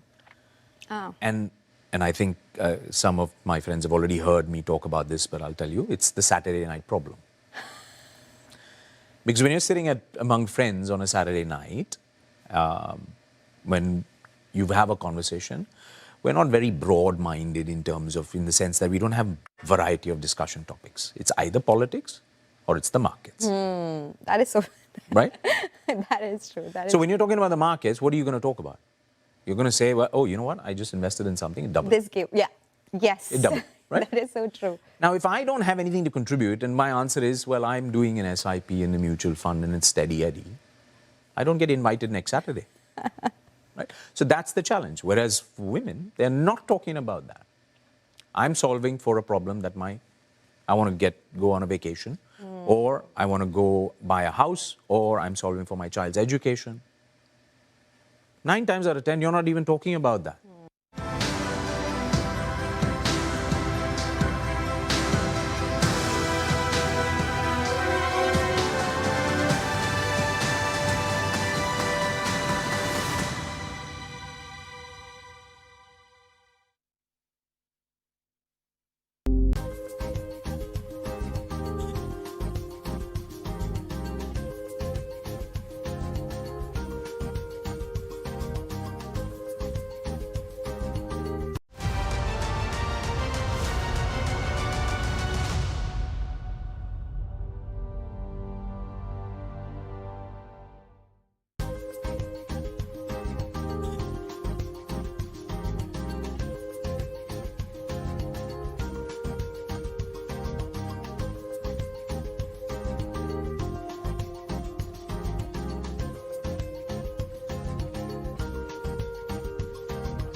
We spoke about your campaign and you covered it over India and you compared South versus North as well. Is it a global phenomenon as well? You've been across countries. Is it just not an India versus Bharat concept, but it is a global concept where women are a little more hesitant to be a part of the financial industry? So it's different, right? So in developed markets, it's less of an issue. Because, see, let's go back to what the name of the campaign is. It's Change the Soch. In a lot of the developed markets, that thinking is not requiring a change. Right? So it's not that women don't think they can invest. So the problems there are not as complex as with us. In a lot of the Asian countries, there is some element of that. But it is far more, in my experience, what I've seen is that it's far more problematic for India. Because there is a lot of social, cultural biases, both obvious as well as unconscious, that are just there. And they are. I mean, I'd like to think I'm empathetic and I'm evolved, etc., etc. But I'm sure if you asked my wife, she'd say, well, you know what you said the other day. There would be some element of that. So that is what we have to change. And this is not, I mean, I had a really good meeting yesterday and it was pointed out to me saying that this is a generational change that we have to do. And that is so true, right? Think about your mother's generation compared to your generation. That change has happened to a certain extent. Now, your daughter's generation is going to need to continue evolving that. So that thinking has to change at not just, I mean, women don't need to change their thinking. To a certain extent, what is the change they need to make? Is to get the confidence and conviction that they can do it and they should be doing it. I have to give kudos to whoever came up with this name, Change the Soch, because it's exactly what we need to do when it comes to every aspect of bringing equity, especially finances. Since I cover finances, I would like to talk more about that. In that case, do you think women need the confidence to invest themselves, manage their finances themselves, or they need more advice? What works best in the conversations that you had with those women? And I think, I mean, I'll go back to one thing, right? A lot of the investors, and this is more generic, would benefit from advice. And it's not, I have nothing against do-it-yourself.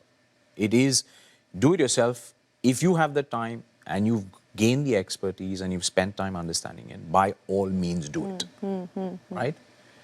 But starting point, you need to have a good starting point. If you can create your own starting point and you've got your goals set up and you've got a plan in place and you don't move away, then do it yourself.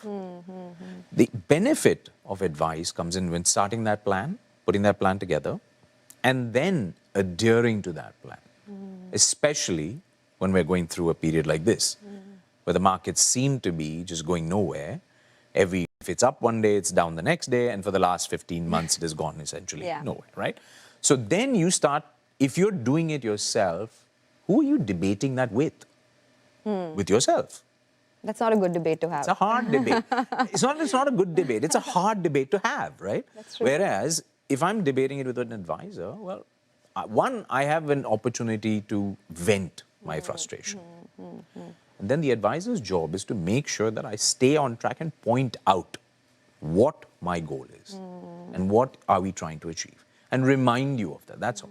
So I don't think it's a do-it-yourself versus. It's a function of, can you do it yourself?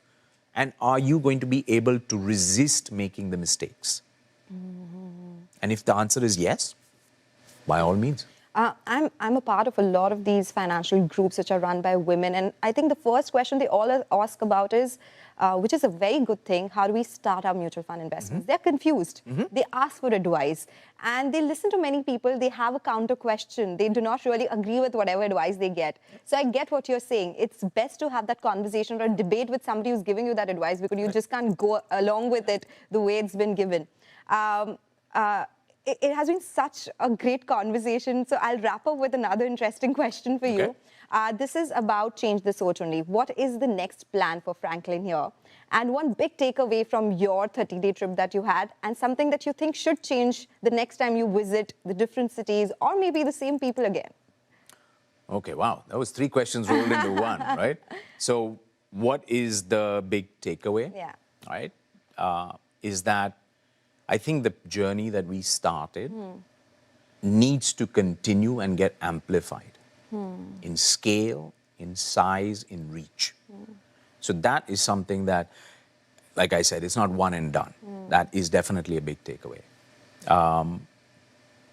What was the other question? I'm so sorry. I just got too excited after all things that you told me.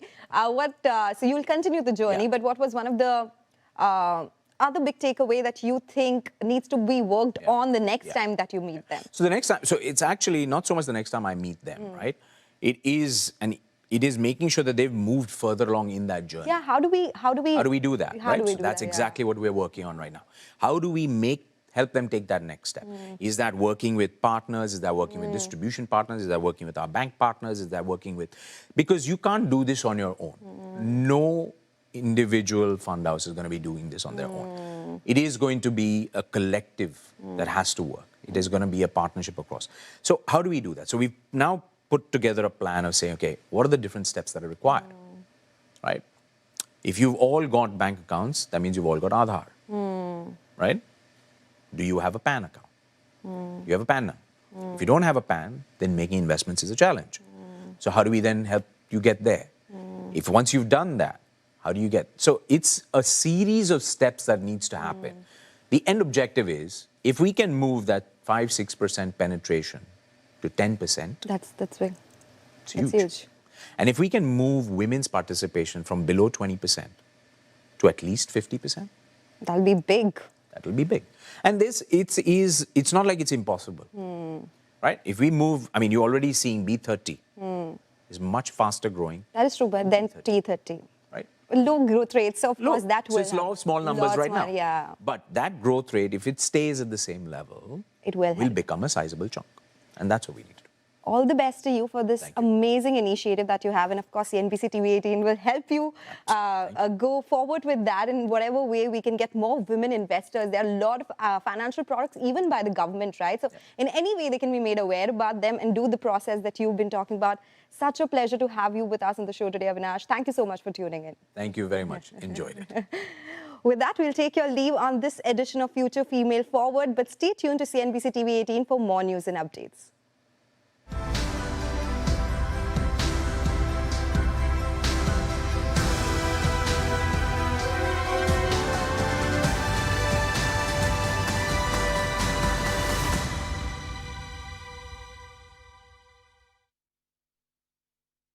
Companies have been having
Hello and welcome. You're watching Commodity Champions and I'm Manisha Gupta. Gold is considered a traditional safe haven. For Indians, gold is an emotional asset purchased or gifted during weddings or auspicious days. So Prime Minister Narendra Modi's recent appeal to citizens caught many by surprise. The Prime Minister urged people to avoid buying gold for 1 year in order to help reduce pressure on India's foreign exchange outflows. The appeal came amid the economic strains linked to the West Asia conflict. एक जमाना था जब संकट आता था, कोई युद्ध होता था, तो लोग देश हित में सोना दान दे देते थे। आज दान की जरूरत नहीं है, लेकिन देश हित में हमको ये तय करना पड़ेगा कि साल भर तक घर में कोई भी फंक्शन हो, कोई भी कार्यक्रम हो, हम सोने के गहने नहीं खरीदेंगे, सोना नहीं खरीदेंगे। विदेशी मुद्रा बचाने के लिए हमारी देशभक्ति हमें चुनौती दे रही है और हमें इस चुनौती को स्वीकार करते हुए विदेशी मुद्रा को बचाना होगा।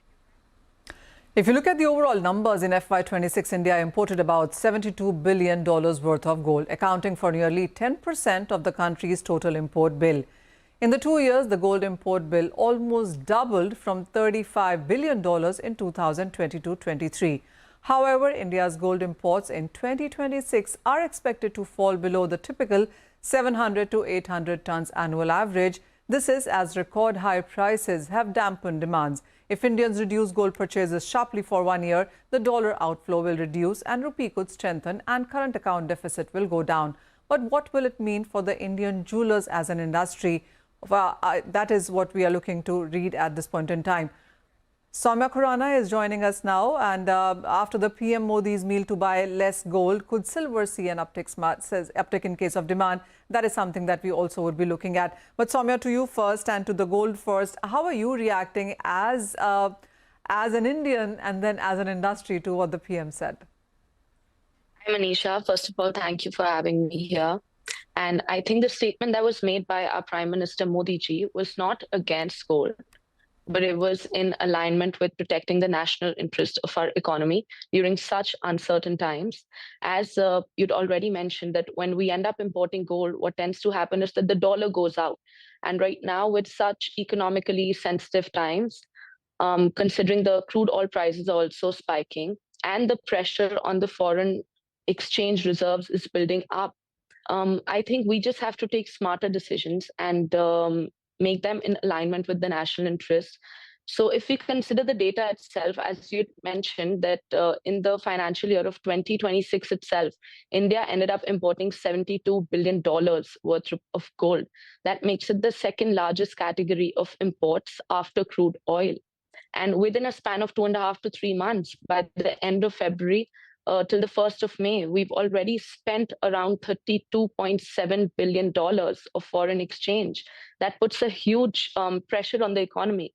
But the real question, honestly, to ask here is that considering gold is not just a metal in India, it's an economic safety, it's emergency savings, it's got a lot of generational wealth attached to itself, a lot of connect by families and their values and their cultures and heritage attached to it. I don't think realistically the disconnect from gold is possible to such an extent. However, I also feel that as responsible citizens, it's important to align ourselves with the national interest. And if we see the studies by the World Gold Council, Indian households already possess around 25,000 to 30,000 tons of gold. It makes it the largest private holding of gold. So the important question here to ask is, how do we align ourselves in a smart manner? You know, this gold that's deposited in our lockers, it has a huge untapped economic and financial value attached to it. Because even if a fragment of it ends up being in the market, you know, that would really help us benefit a lot. And as responsible citizens and as a jewelry industry, it places a huge responsibility on us, especially right now. We're urging our customers to exchange gold, to recycle gold, to remodel their heirloom pieces. And if you talk about how we as jewelers are aligning ourselves, we at Khurana Jewelry House are offering zero deduction on gold exchange value, uh, a very transparent manner for gold evaluations, hallmarked trust, and responsible luxury buying. And I believe that even if a fragment of what's stored in the lockers comes out in the market and is rotated very sensibly, that will reduce the pressure on our imports, on our foreign exchange. It will help people celebrate their cultures and their celebrations in a proper manner. And the most important factor to take here into consideration is that it will also help the jewelry industry to survive and to grow in a proficient manner, because the jewelry industry right now itself contributes to 6 to 7% of our GDP. And one very important factor that I would like to take into consideration here is how the gems and jewelry industry is also a huge earner for foreign exchange. Around 15 to 16% of the exports of Indian merchandises comes from the gems and jewelry industry, whether we take into consideration the export of gold jewelry, the export of silver jewelry, or the export of finished diamonds and polished diamonds. Soumya, when you look at the last... that's a huge factor that we have to take. Oh, absolutely. Soumya, when you look at the last couple of days, how have you seen the reactions within the industry and consumers as well? Have we seen footfalls kind of decline? Do you think people are adhering to these austerity measures? So I think when any matter of national interest comes out into play, citizens, they act in a very responsible manner. Not only citizens, but the jewelry industry as a whole acts in a responsible manner. So of course, we will see a shift in their purchasing behaviors.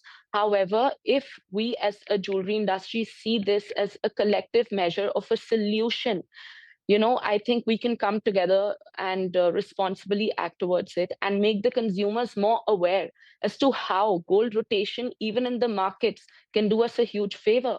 It will help us exchange economic reserves. It will help us gain foreign exchange. What it will also help us to do is keep the jewelry industry. It employs around 8 million people. It will also help us continue the cycle of livelihood for a lot of people. Oh, well, absolutely. There's a lot to be done. The PM already has made his appeal, and the industry and the consumers now need to react to that. But as Soumya tells us that there's a way out of this. There's a lot of household gold which perhaps can be channelized into this. And that's exactly where the markets perhaps would see no job losses, and the industry continues to do well as well. Soumya, as always, thank you so much for joining in and making sense of what PM has said and how the industry perhaps is aligning with that. Well, after the PM Modi's appeal to buy less gold, could silver see an uptick in demand? Because the metal has already been on a remarkable run, surging 160% year-on-year and 20% since the month of January. Even in the short term, silver is up more than 17% on a week-on-week basis, and it is up 13.5% in the last 1 month itself. The price trajectory suggests momentum well before PM Modi's appeal entered the picture. Joining us now is Nitesh Jain, MD Purple Jewels, to talk exactly that. Nitesh, hi, thank you so much for joining in. The PM has talked about not buying gold. He didn't say silver. Is silver market really rejoicing that? When he says don't buy gold, it didn't mean go and buy silver, because both come into the same category, and silver is also imported in India, and a lot of foreign currency goes out in buying that. And I think maybe it forgot to mention silver, but yes, it will have an impact on silver. We can see that, at least people who are responsible enough would want to shift to silver so that, they are spending less of foreign currency. Nitesh, how have you seen the price trajectory? Because when you look at the last 1 week, last 1 month, last 1 year, silver clearly outperforming gold. Silver is, of course, half metal. There are concerns in copper mining. Much of silver comes in from copper mines as well. So silver basically has a lot of different structure than what gold has. Yes, overall demand is also there for silver, not only in the jewelry sector, but also other industrial usage is there. And because of that, we are seeing, and also there are some, interest cuts expected, and hopefully, people will spend more because other industries are expected to grow, which use a lot of silver. There is a bit of a concern in the markets, Nitish, that we could be looking at an import duty hike or a GST hike. Are you guys discussing that within the industry? Yes, we are. And like in a lot of groups that we are, and we were having a lot of discussion wherein there were suggestions that if at all, the government wants to take an immediate measure of controlling, the fall in rupee, they'll have to impose, higher duties and higher taxes so that, people stop buying gold and silver. Majorly luxury goods is what they were trying to say. But then it will have a reverse effect as well. A lot of, it's a huge industry. Gold and silver, basically gems and jewelry industry is a very huge industry. A lot of dependence on this industry. And if at all any such measure is taken and if the business takes a hit, a lot of domestic other issues will, come up in terms of unemployment and livelihood of a lot of people will be lost. Nitish, I want to also talk about the imports part of it, because like gold, silver also is mostly imported, and we've seen imports kind of decline for the month of April and now in May as well. With the kind of buying euphoria that India saw in 2025 in sense of silver at around that 1 lakh and below kind of levels, and then we saw 4 lakh plus kind of levels. It's been quite volatile therein, but Indians are holding good amount of silver right now. With the kind of decline that we've seen in last 2 months in sense of imports, would you say there's enough silver in the country right now? Those numbers are not bothering you? No, the industries will still need a lot of silver. Gems and jewelry, yes, definitely. We have seen, reduced volumes in sales. Though we are meeting our targets in terms of value, but volume-wise, definitely the sale has declined. Because, ultimately people who are buying out of their pockets and they have a budget to go with. So if they earlier their budget allowed them to buy 1 kilo and today it allows them to buy only 400 grams, they have to go with only 400 grams. So based on, the reduced volume demand, there is also, reduced imports in terms of volume. In the day-to-day, or if you look at the last 1 week as well, the silver ETFs have done quite well. Silver buying is back, even if it is in the ETFs term. How have you seen the silver buying trend lately? You were into jewelry, which has done well in the last 2 to 3 years as well. But are you facing some threat now from bullion buying, from coins and bars investment? See, people will put in a lot of money where they see, immediate growth. And we are seeing that silver, kind of is going to move very quick. Even I am of the belief that silver is going to touch a much higher price in a very short time. So people want to make most of that opportunity when it comes to commodities. And if at all they are, putting their money, it's for the good. Later it will come back into the system and they'll spend their money, in buying a lot of other things which will help the economy. Nitish, when you say you're bullish on silver, what kind of prices are you working with? We are looking at the, if it goes to new highs, we are always happy because it also helps you grow. And it's a long time since, it's overdue that silver gets its actual run in the market. Nitish, what are plans going forward now? Because silver is here to stay with the kind of industrial demand that we're looking at, investment demand, which is quite strong, and then the proxy gold demand as well. With gold, what it is doing, a lot of that demand seems to be coming into silver as well. I mean, I've seen silver jewelry with diamonds and silver jewelry gold plated. There's a lot of innovation happening into this space. So what are you looking forward to when it comes to silver, and what are Purple Jewel's plans from here on? Silver per se is a very growing market. People are shifting from gold to silver. We see silver as the new gold. There's a lot of shift, and gold is kind of becoming unaffordable day by day. People are not able to, get the amount of jewelry that they want. So their best next option is silver. And over the last 3-4 years, we have seen a major shift. People have accepted silver jewelry as to be as noble as gold. And there's a major shift. We see a lot of exclusive stores for silver coming up, and a lot of big time jewelers putting all the efforts and are concentrating towards silver, because they also realize that this is going to be one of the game changers in the coming years. That could be the case. Thank you. You can't ignore silver for now. Not ignoring silver at all, Nitesh. And we hope we do speak a lot more often, understanding from you on where silver is going and what is happening with that industry. Definitely. Thank you so much for your time today. And on that note, it's time for a short break. But don't go anywhere. After the break, we'll be joined by Mr. D.N. Pathak. He's Executive Director at the Soybean Processor Association of India to discuss PM Modi's appeal to reduce edible oil consumption as well.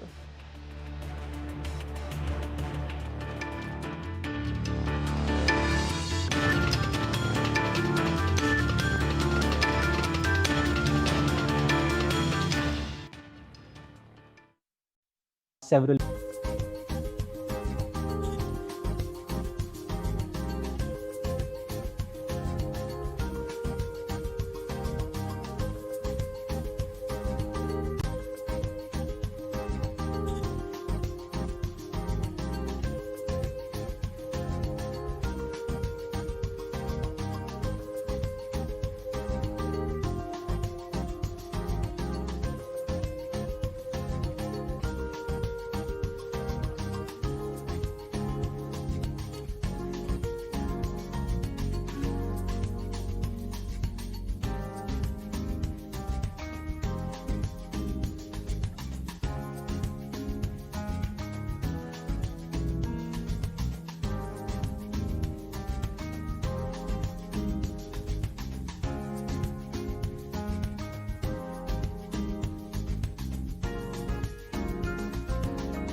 Welcome back. Prime Minister Modi also urged households to consume less edible oil.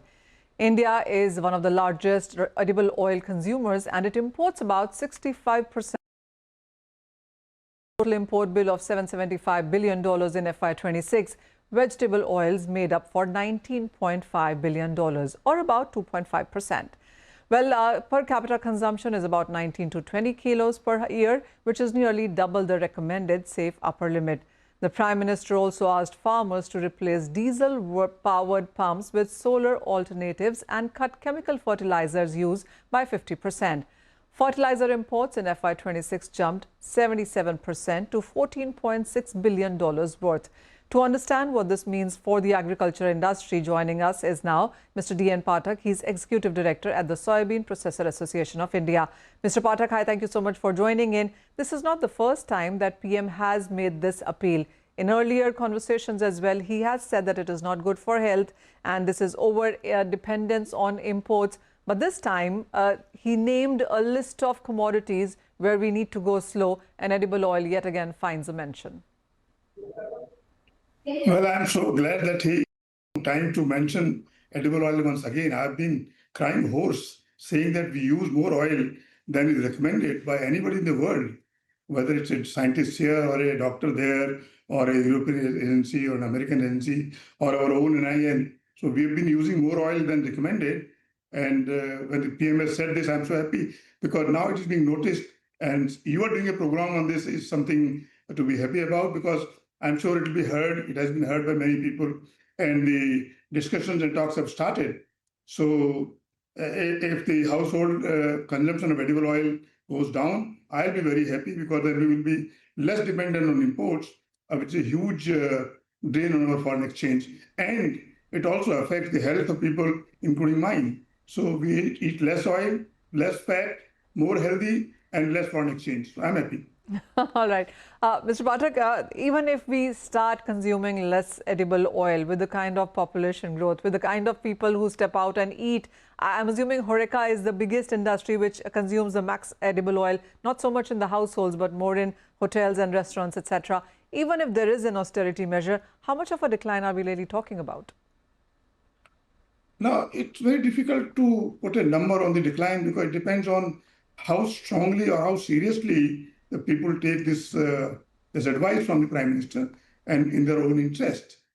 But if we are today using, let's say, 26 million tons of edible oil, and if we were to talk about a 5% decline, then it would be quite huge from any standards.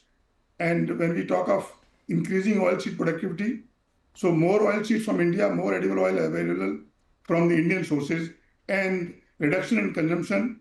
So the imports will certainly go down substantially, and then we will save on foreign exchange.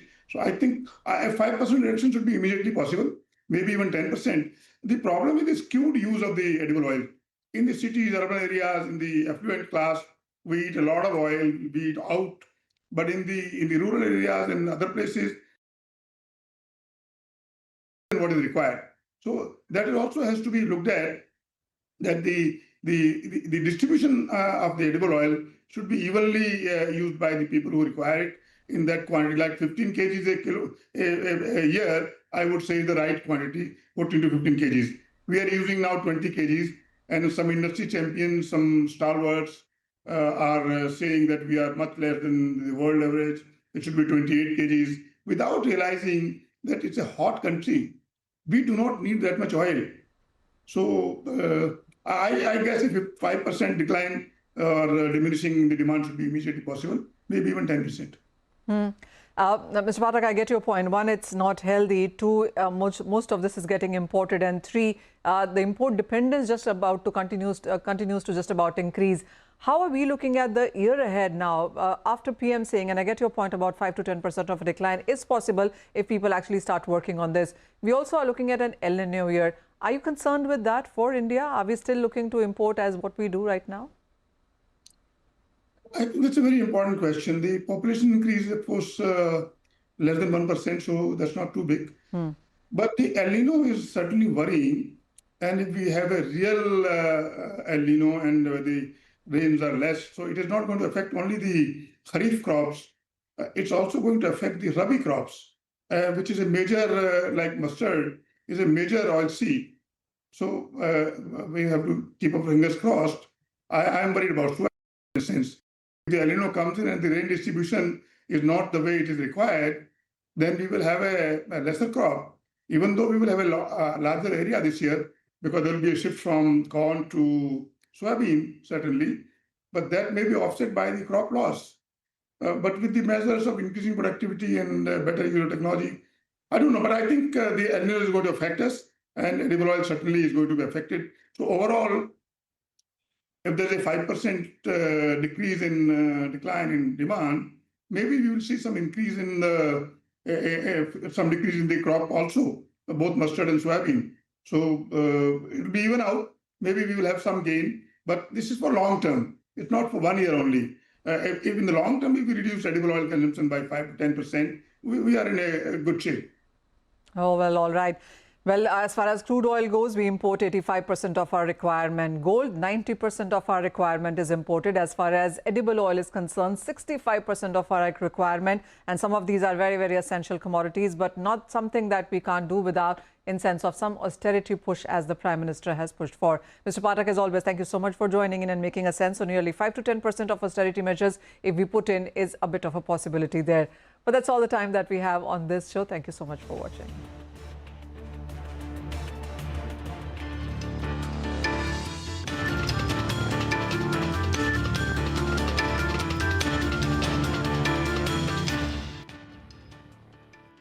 A part of the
week, the 2026 Mercedes-Benz S-Class packs in more screens, more engine options and all the luxury money can buy. But does it still feel properly special? Plus, the new KTM 390 Duke goes smaller on the engine, is easier on the pocket, but has it lost some of its wild side? Hello and welcome to Overdrive. I am Soini Dutt. The 2026 Mercedes-Benz S-Class brings bigger tech, bolder luxury and smarter hybrid powertrains. But beyond all the flashy upgrades, does it still bring the very tried and tested and well-known for S-Class experience? Let's find out. This car's got more number of stars than a Bollywood after party. Subtle? Not at all. Effective? Very much. This isn't just a drive of a facelifted luxury saloon. This is the next chapter in the Mercedes-Benz luxury and tech department. It's just wearing its flagship body. This is the new 2026 S-Class. Take a look.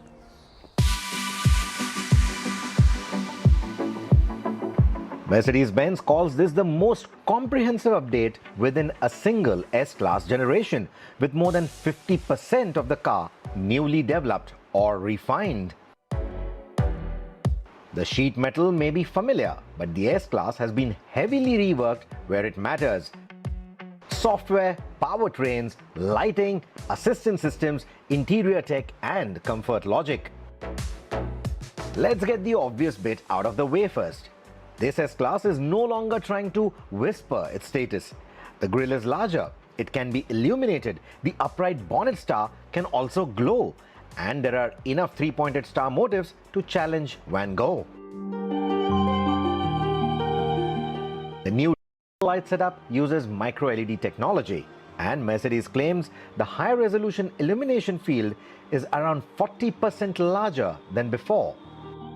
In plain English, that simply means more spread, better visibility, and something that you will be able to identify even from 2 kilometers away. In fact, this was done to make sure that this can be identified as an S-Class from a far distance. That was clearly the brief.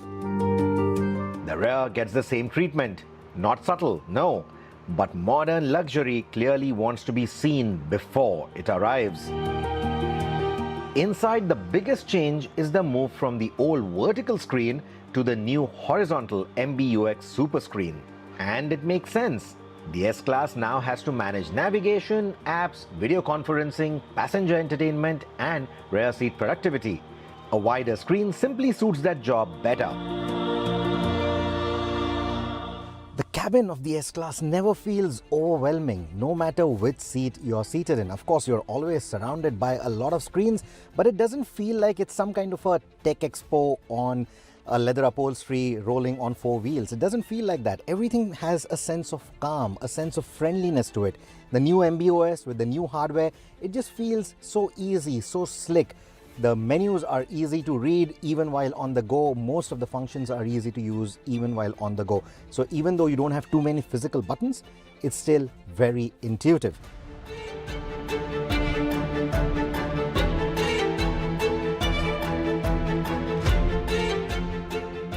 How much of it comes to India and how much of it works in India remains to be seen. But the bottom line is Mercedes-Benz doesn't want it to feel like a command-based system. It wants it to feel more like a digital companion with a long wheelbase, of course.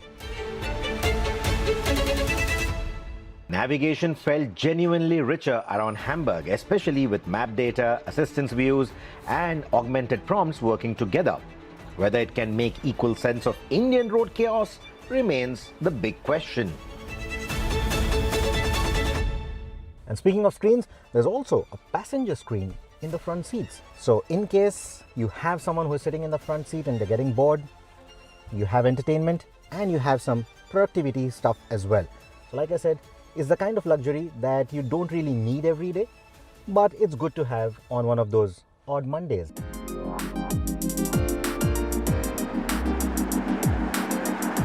The S-Class is offered in multiple powertrain options, and there'll be at least 3 that will come to the Indian market. There will be the S450 petrol, the S450D, which is the diesel, and a third one which I'll come to in a bit.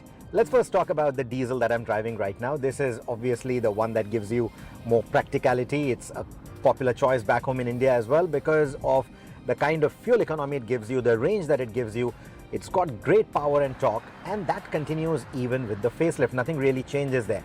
What changes, however, is that all the engine options on the new S-Class are in some way or the other electrified, which means even in their most basic state, there'll still be at least mild hybrid assistance.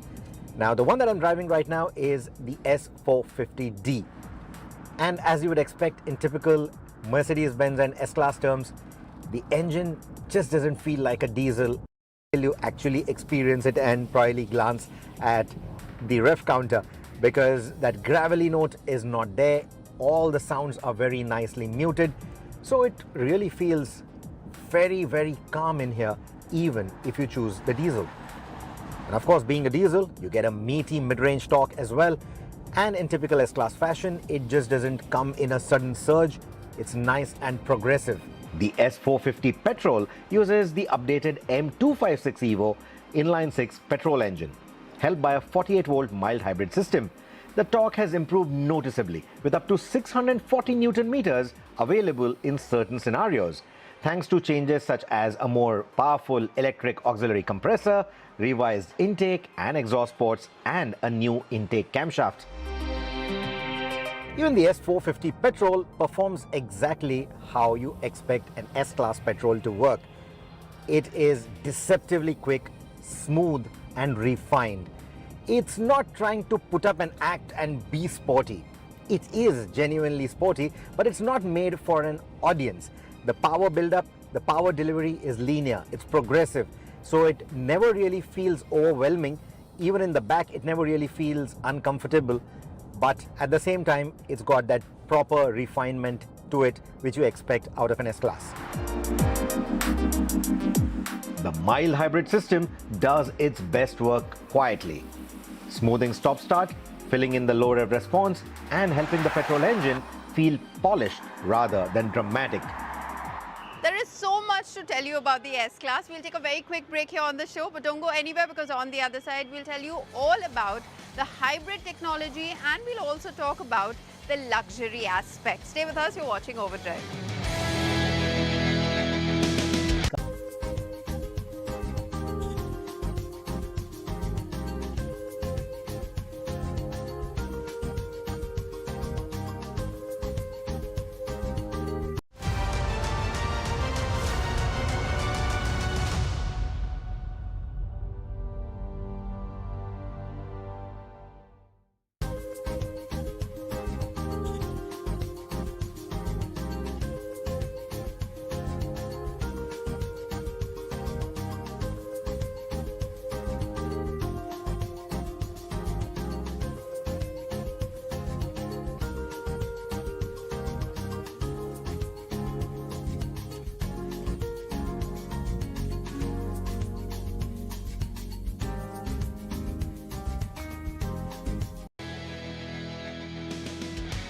Welcome back. Here with us on Overdrive. The 2026 Mercedes-Benz S-Class brings us silent hybrid performance, limousine comfort, and also the latest updated tech.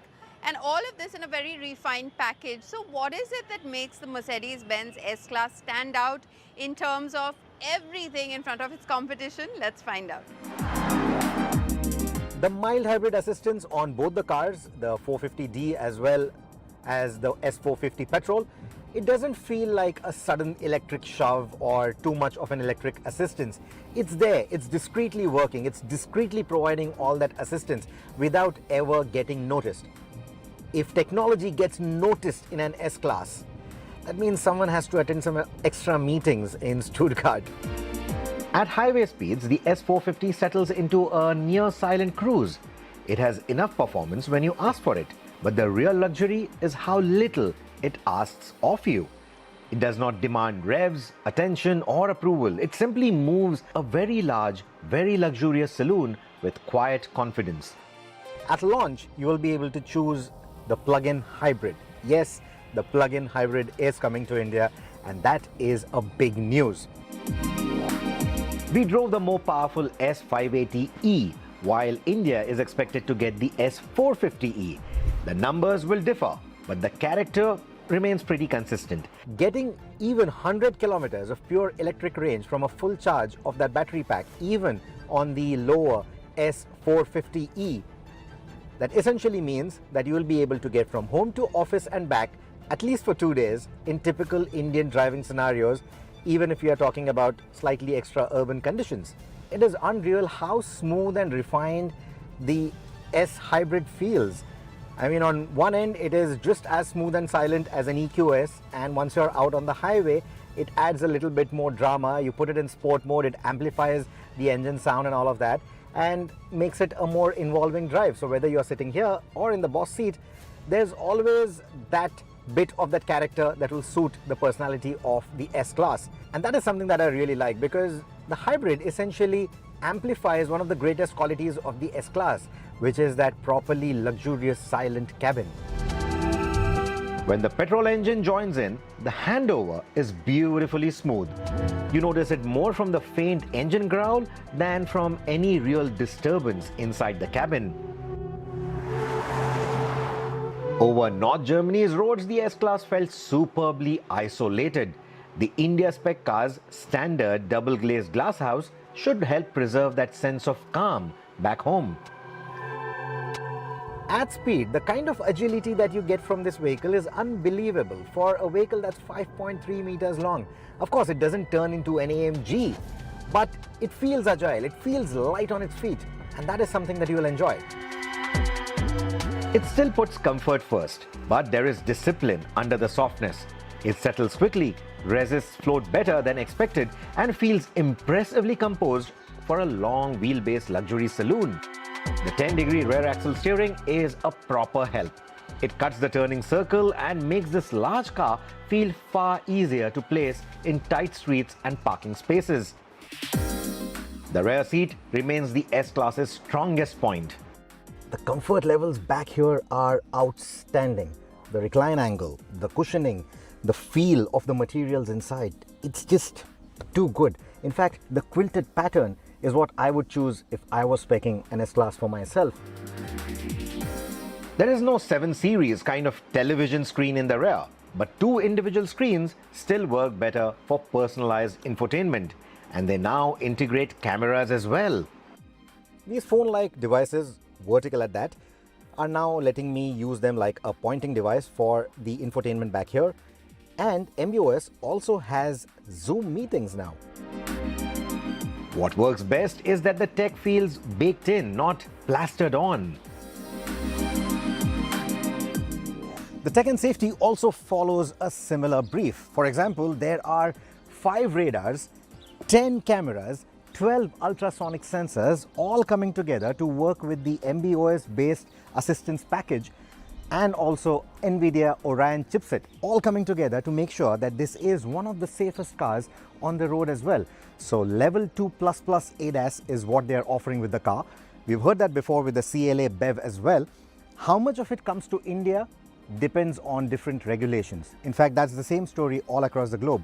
Depending on the country's regulations, you will know what kind of a safety suit you get with the vehicle that you are buying. The updated S-Class keeps the traditional S-Class values intact while quietly preparing the car for the next era. Because remember, the next generation of the S-Class may still be 4 to 5 years away at least. And just as a reminder, the petrol and the diesel will be locally assembled in India, whereas the plug-in hybrid will come via the CBU route when the new S-Class comes to the Indian shores in 2027.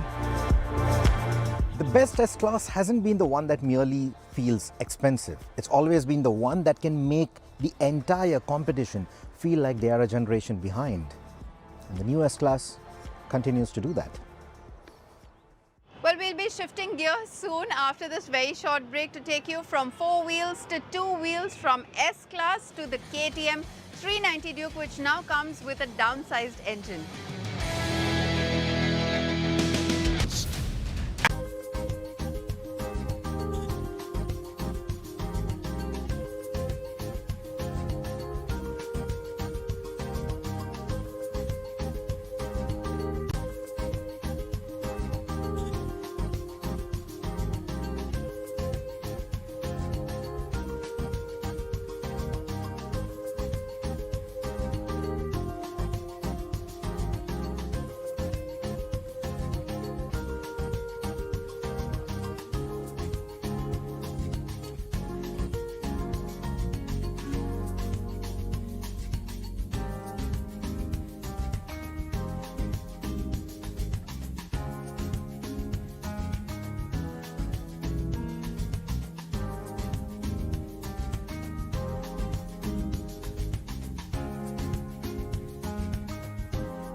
with us on Overdrive. The new KTM 390 Duke now gets a downsized 350cc engine.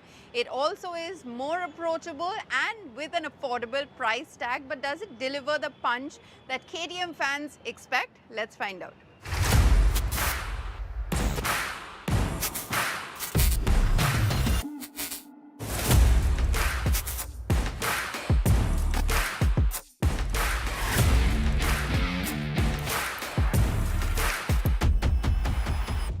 We've seen Bajaj Auto and the affiliated brands sizing spree as far as the single-cylinder engines are concerned, because we've seen it happen with the entire Triumph 400cc lineup.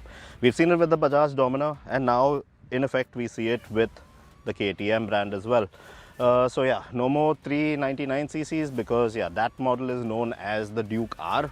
Well, this is the 390 Duke, in effect 2026 model. Yes, it is the downsized engine, 350cc's. Thank you, Indian government. While the downsizing of the engines might have been a good effort, because it makes the all the more approachable to the common man. But when you think of a brand name like KTM, well, these motorcycles are all about that power and the power to weight and that instantaneous kind of acceleration and all that, the fun involved in, well, motorcycling. Now, does this downsized engine make sense in a motorcycle of this stature?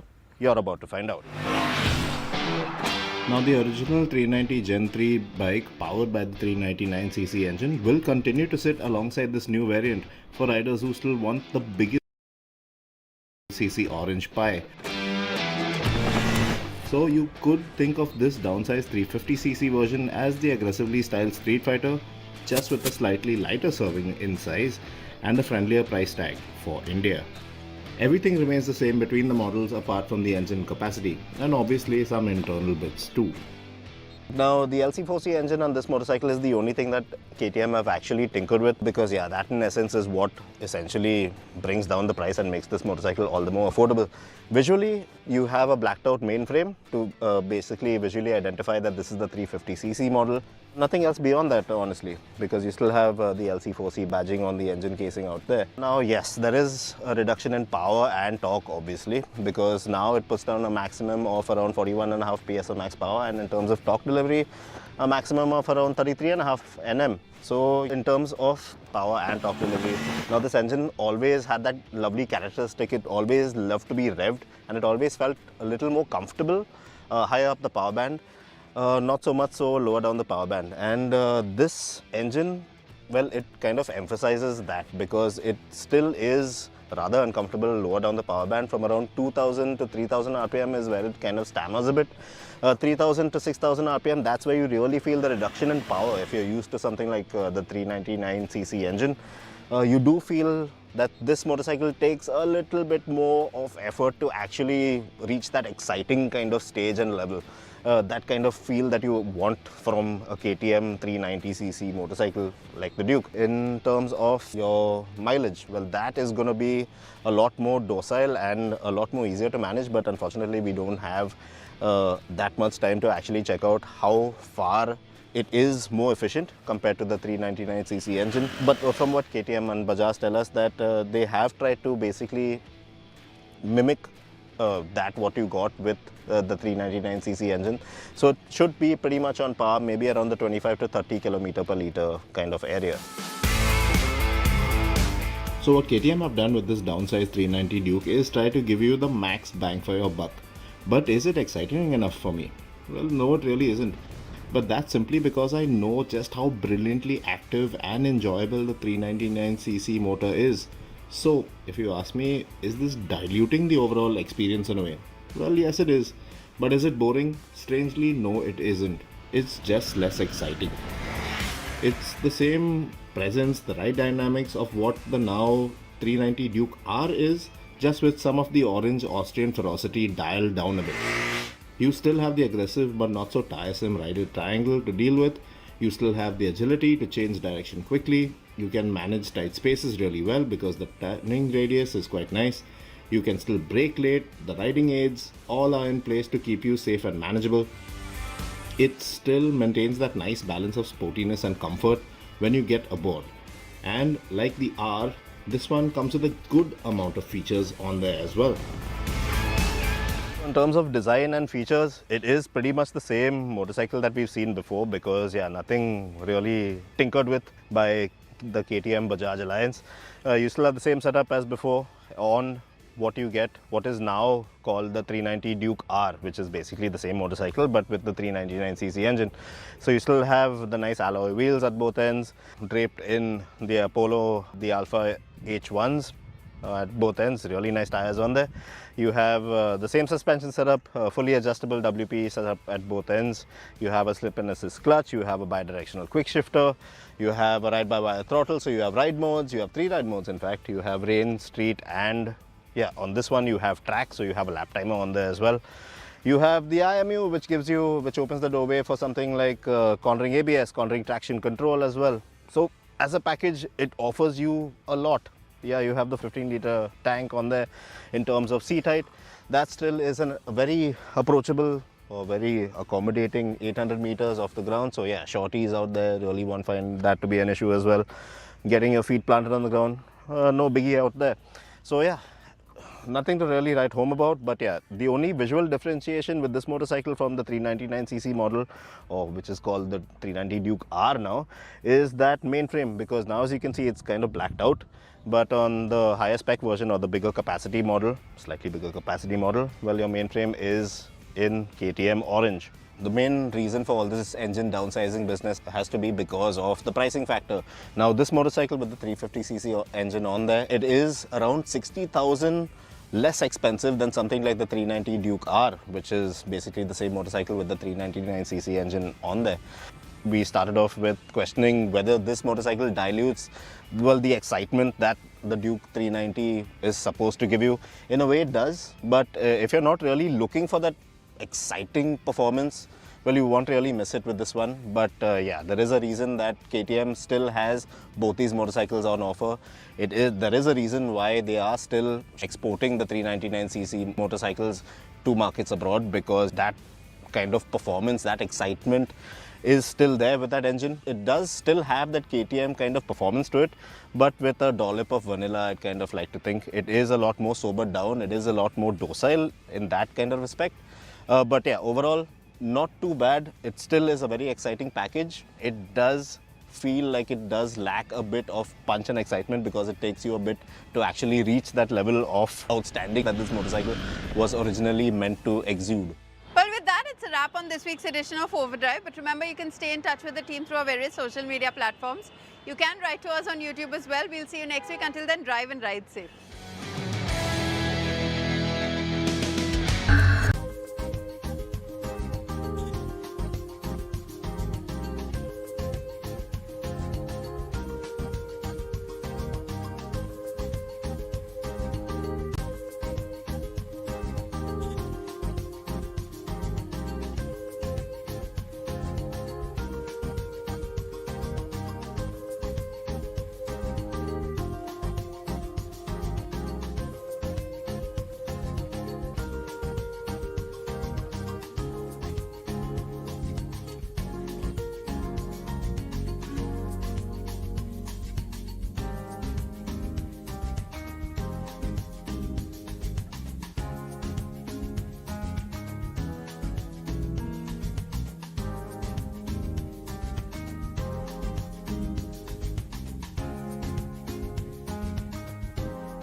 Hello and welcome to this very special broadcast right here on CNBC-TV18. I'm in conversation with Mr. Palkiwala, the CFO and the CEO of Qualcomm. He's speaking to us at the new launches about what the India market represents and what the opportunities may look like going forward, a roadmap of sorts as far as Qualcomm here in India in 2026 is concerned. Mr. Palkiwala, thank you so much for hosting us. Big day today, Snapdragon for India. Tell us what's special about today. What are the big takeaways that we can walk away from after today's launch? So first of all, thank you for having me. It's great to be here. I think we're very excited about the products we're launching. The specific announcements we're going to do is we're going to announce 2 new products for the smartphone industry. These are products that are very much designed with India in mind. These are global launches of these products, right? So we're launching them in India for the global market. But as I said, designed for India, designed in India, and tremendous opportunity. I think what it brings to us is taking these products and selling them globally. But I think there's a bigger story. The bigger story is really how Qualcomm is evolving. Okay. We started off as a smartphone company, but now we're the leader in automotive. We are building products for PCs. We're building products for personal AI devices like glasses and watches and hearables and other things.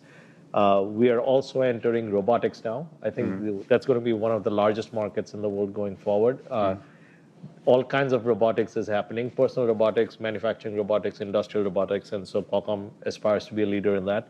And then, as we've announced over the last couple of weeks, we are entering the data center chip market as well. So lots of technologies that we have really common across all these areas, and we're bringing them to bear in different markets. So that's kind of the backdrop behind the product announcement. Even as we speak, the government is contemplating, it's nearing the final stages, at least that's what officials within the government tell us, on ISM 2.0, India Semiconductor Mission 2.0. They're looking at an outlay of over 1 lakh crore rupees. That would be somewhere north of $10 billion that the government is looking to put out for supporting the industry. What would your expectations be from a Qualcomm, from a fabless perspective? Yeah, so think about semiconductor in 2 parts, really. There's design and there's manufacturing, right? Qualcomm is obviously actively involved in design. And we have, as I said earlier, a very large team here that helps us design. The second part is manufacturing, and where we don't do the manufacturing ourselves, but we can be a very critical and important customer for the manufacturing ecosystem that gets created in India.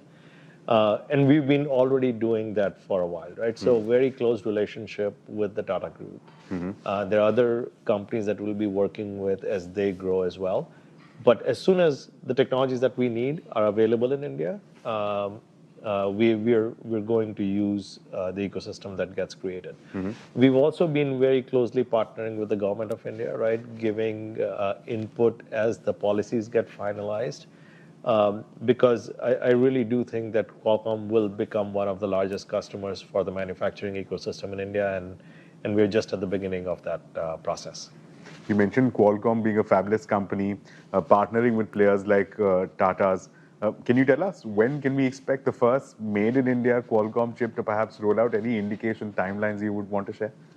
Not at this point. I think what I'll say is the manufacturing, a lot of manufacturing that Qualcomm does is in incredibly advanced nodes, right? And so as those nodes get built in India with Tata and with others, we'll be standing first in line to use the capacity. You had alluded to in the very first answer about how data center chips is one area that Qualcomm is betting big on. Tell us about that, and how does that weave into the India story? Over the last few months, we've seen some mammoth commitments by big hyperscalers, even Indian players as well, as to the data center ecosystem. Tell us, you'll be competing with the likes of NVIDIA. How does that look like? And how does the India opportunity look like with the data center boom? Yeah, I think because we are in so many edge devices, the way we had built all of our technology is high performance at low power, right? If you think about the data centers now, one of the key problem statements is power constraints, right? Data centers are being built next to power plants, and power plants are sometimes being built next to data centers so that you can have the power that's required to operate them. And so Qualcomm is going to bring its unique strength. We're building 3 different parts to our data center opportunity. First is a CPU chip, right? We have arguably the most high-performing CPU in the world, and so we're going to bring them from edge devices to data center. Especially as this agentic transformation happens within data center, our CPU chips are going to bring the strengths that are required for agentic AI workloads in data centers. The second is AI accelerators, which has been a vast majority of the market. Qualcomm, we have something called our NPU, which is our neural processing unit, which is extremely high performance at low power. We're going to bring it with some novel packaging that happens with memory for a certain type of workloads, and so that's excited about that. What we also announced at our earnings a couple of weeks ago is we're going to build a custom chip for a hyperscaler that will start shipping to later this year. So a lot of different opportunities. We're exploring all of them at the same time. This is obviously a very, very large market with enough room for multiple players, and Qualcomm is now going to be one of the key players. As far as the India market, again, predominantly driven by smartphones, the sales, and this is not unique to India, this is seen across a lot of major geographies as well, flat sales, flat growth in sales rather. Is that a challenge for you when you look at in terms of demand outlook? You know, it's like there's two ways to look at the market. You can look at the units, or you can look at the available kind of dollars, right? And so one of the big trends that has happened in really the global market is the premiumization of smartphones. As people buy new smartphones, they're tearing up.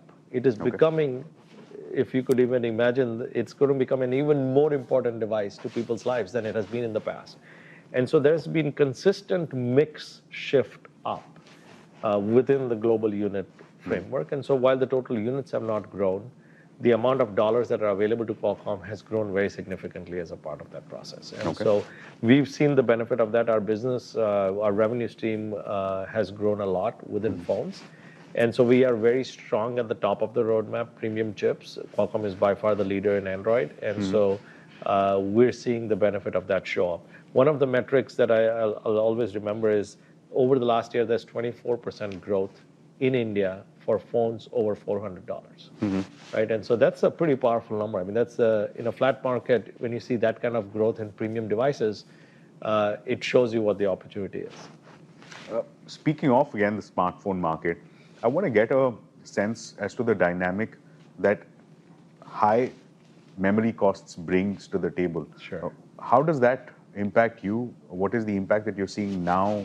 What impact you estimate, say perhaps towards the second half of 2026, the impact on OEMs, on manufacturers, again, of high memory? Yeah, so the landscape of the industry is being driven by AI demand within data centers, which consumes a lot of memory. And so what that does is it puts pressure on the memory supply and pricing that's available for things like smartphones, right? And so what we've seen happen as a result of it is the smartphone OEMs have been very cautious in building phones because of these constraints. And so we've seen an impact on our financials over the last 2 quarters. What we did say at earnings is we expect the June quarter to be the bottom and to grow from that point. And so it is an impact. It's an issue that we're dealing with in the short term. Let's also talk about another area that Qualcomm has been bullish on, which is the auto industry. Yeah. We've seen in the last few months a digital chassis. That's what Qualcomm has been building. Tell us, how is that journey progressing with respect to India? Are you finding a lot of takers here in the India market? Is there an appetite for such connected features? And are you working with any projections going forward? Yeah, so I mean, tremendous transformation in the automotive industry, right? And there's 2 separate trends. There is the electrification of cars. You're building electric cars versus IC. The second trend is digitization of cars, which is you connecting the cars to the cloud. The car experience inside the car is a smartphone tablet-like experience. And then you're adding autonomous driving features to the car as well. And so Qualcomm plays in the second kind of big trend, right? We make chips that connect the car to the cloud. We make chips that enable the experience inside the car and then autonomous driving. Those are very, very long-term trends that is changing incredibly fast.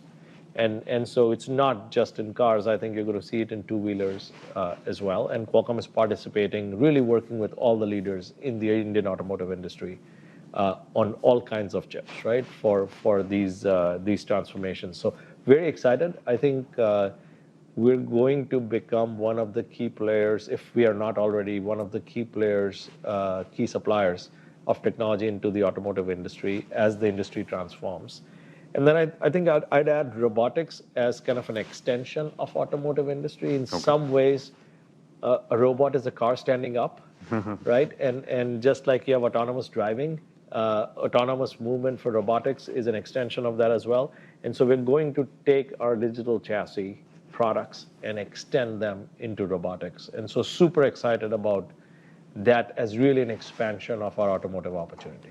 What is the traction that you've managed to find so far with the Indian market? Any big players that you're already working with? Pretty much everyone. All the big automotive companies are working with Qualcomm.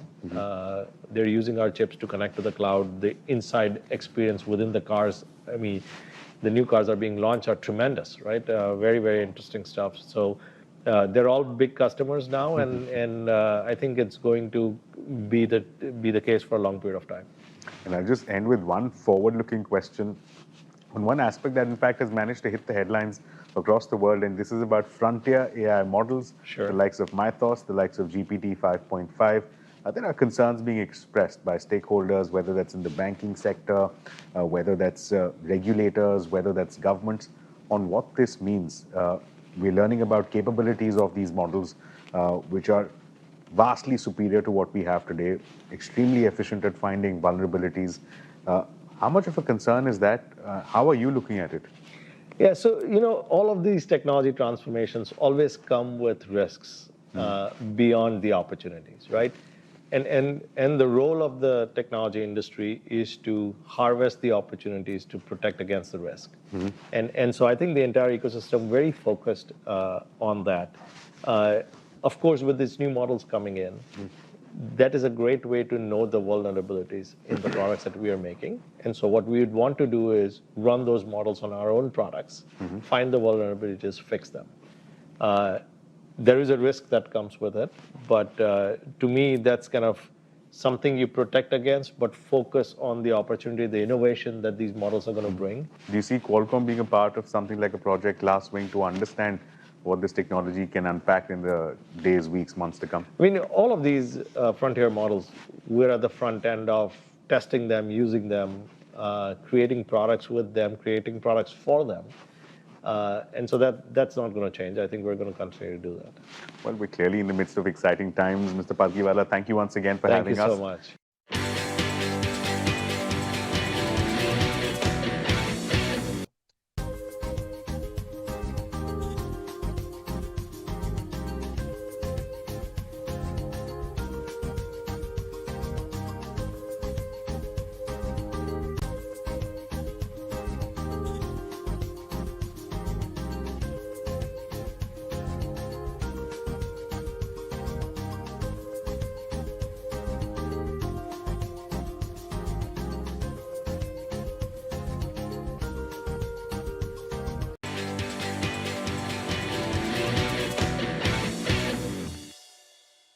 Artificial intelligence is moving from experimentation to scale, transforming how people search, create, code, communicate, and do business. OpenAI's latest launches, including GPT 5.5 and Images 2.0, are pushing AI deeper into everyday workflows with more people, more powerful reasoning, agentic capabilities, and significantly improved multilingual support, including for Indian languages. India is also emerging as one of OpenAI's fastest growing markets, with rising enterprise adoption, developer activity, and consumer user cases. But alongside the excitement comes serious questions around deepfakes, misinformation, and also now cybersecurity. Joining us now to help us decode some of these questions is with us Pragya Mishra, who leads strategy and public affairs for OpenAI in India. Pragya, thank you so much for joining us. Thank you for making time. Again, it was a year back that we were having a conversation as to how viral that trend got as far as Ghibli-style images were concerned. Even now, we keep seeing those images cropping up on our social media feeds. Tell us now, when we look at Images 2.0, what's new? Is it also finding traction? And what kind of traction are you seeing here in the India market? Lovely to be here. Thank you for having me, Ashmit. You're right. Last year was super exciting. Ghibli images were being converted even for every WhatsApp display picture that I saw on my feed. So, you're right. You're kind of transporting me back to that moment where, you had Sachin Tendulkar and such leading Bollywood actors using that style. And, we haven't seen much more different than that actually this year with Image 2.0, which is far more capable in terms of reading language and capturing Indian context. And so, clearly Indians are using ImageGen in ChatGPT very, very creatively. We are seeing people use it to make much more finished and usable visuals that reflect how they actually communicate across languages, culture, and also everyday contexts. The trends that we've been broadly been seeing is people are using it in anime style, fashion studio portraits. How can you also improve lighting on a particular picture? So these are some trends that we are seeing, and that was, I would say, in the early week 10 days. Now it's also transitioning a lot into specific learning use cases where we are seeing teachers actually use ImageGen to visually describe the concepts that they're trying to teach in class. So, these are the more, I would say, working use cases where people are seeing it to not only look good, but actually learn more effectively.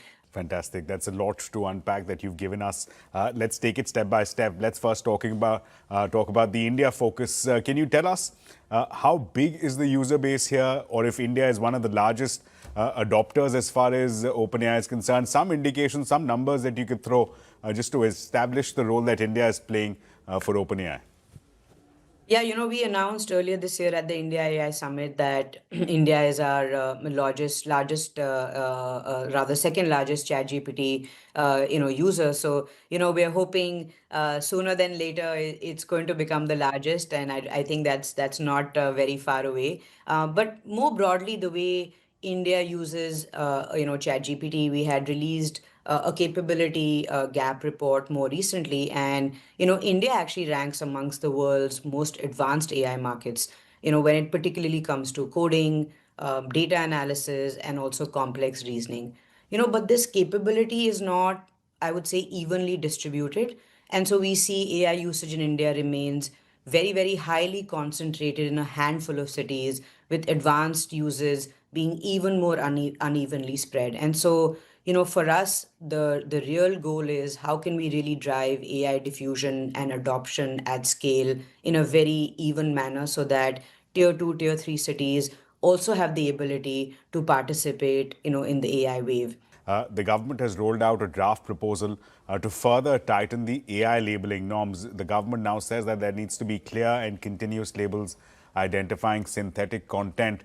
Just a word on that, there were already concerns as to how the earlier labeling norms were to be implemented. Now there appears to be further tightening. Does that give you food for thought? Does that give you some concerns, some challenges when you talk to your counterparts in the US?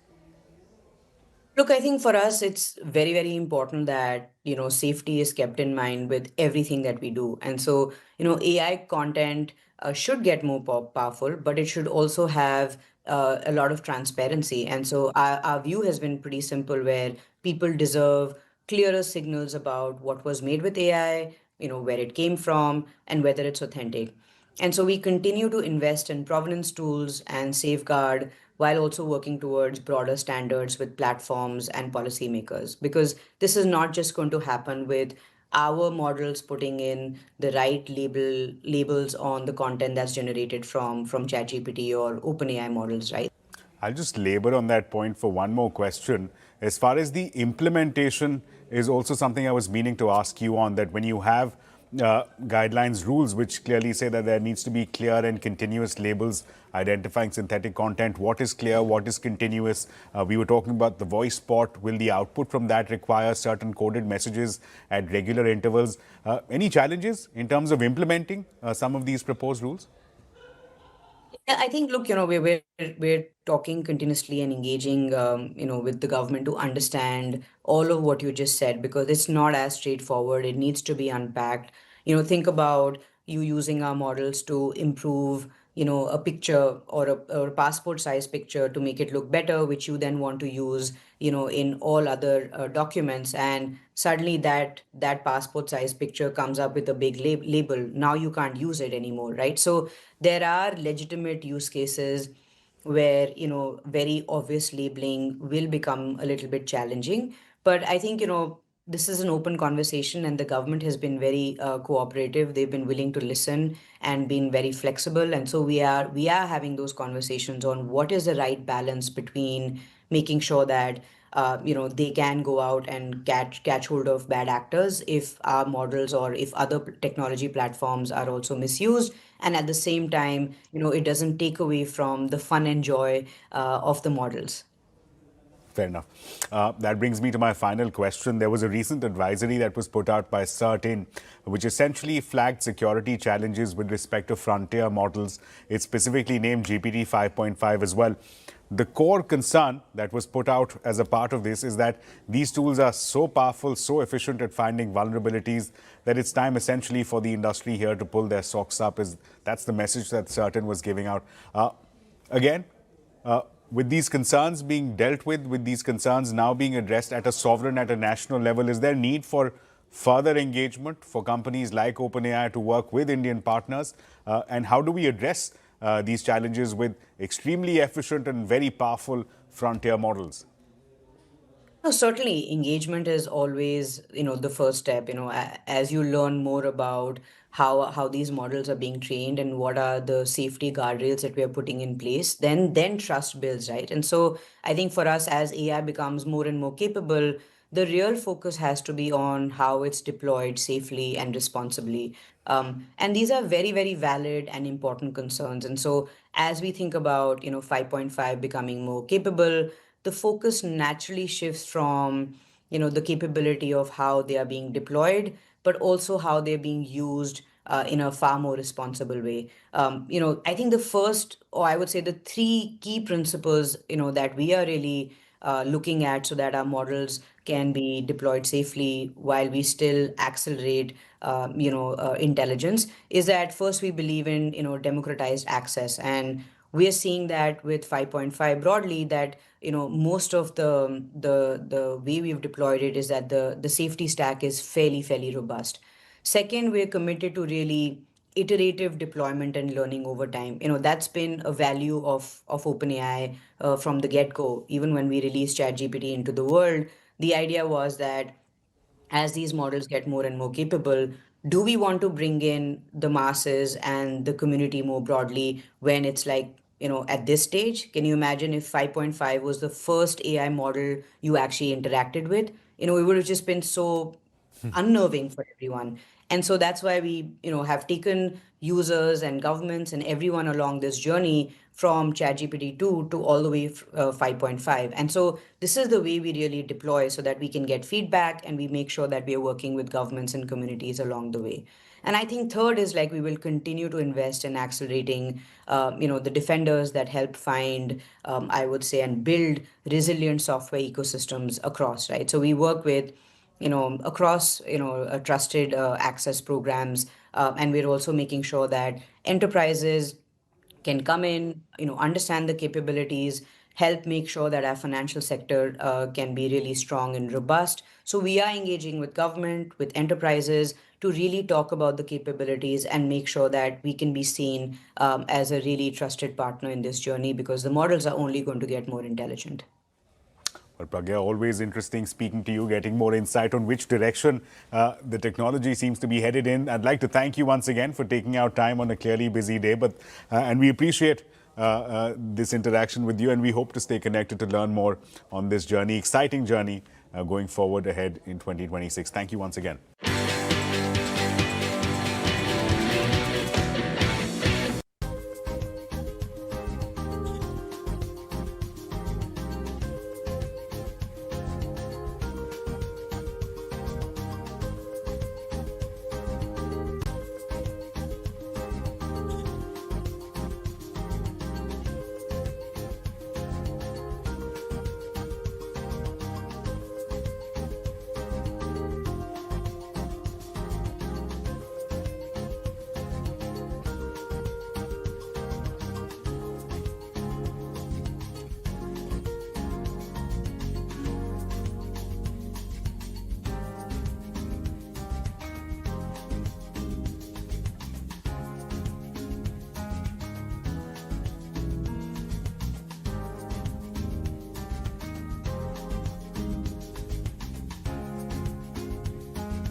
Hello and welcome to this very special episode of Startup Street Future Female Forward. I'm Shruti Mishra.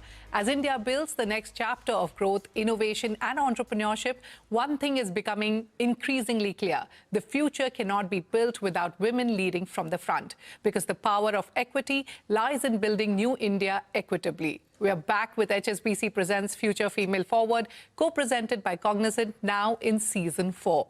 Today on the show, we spotlight women who are not just building businesses, but reshaping the future of consumer India. From redefining luxury with lab-grown diamonds to building science-led skincare designed for Indian consumers, to backing the next generation of breakout startups through venture capital.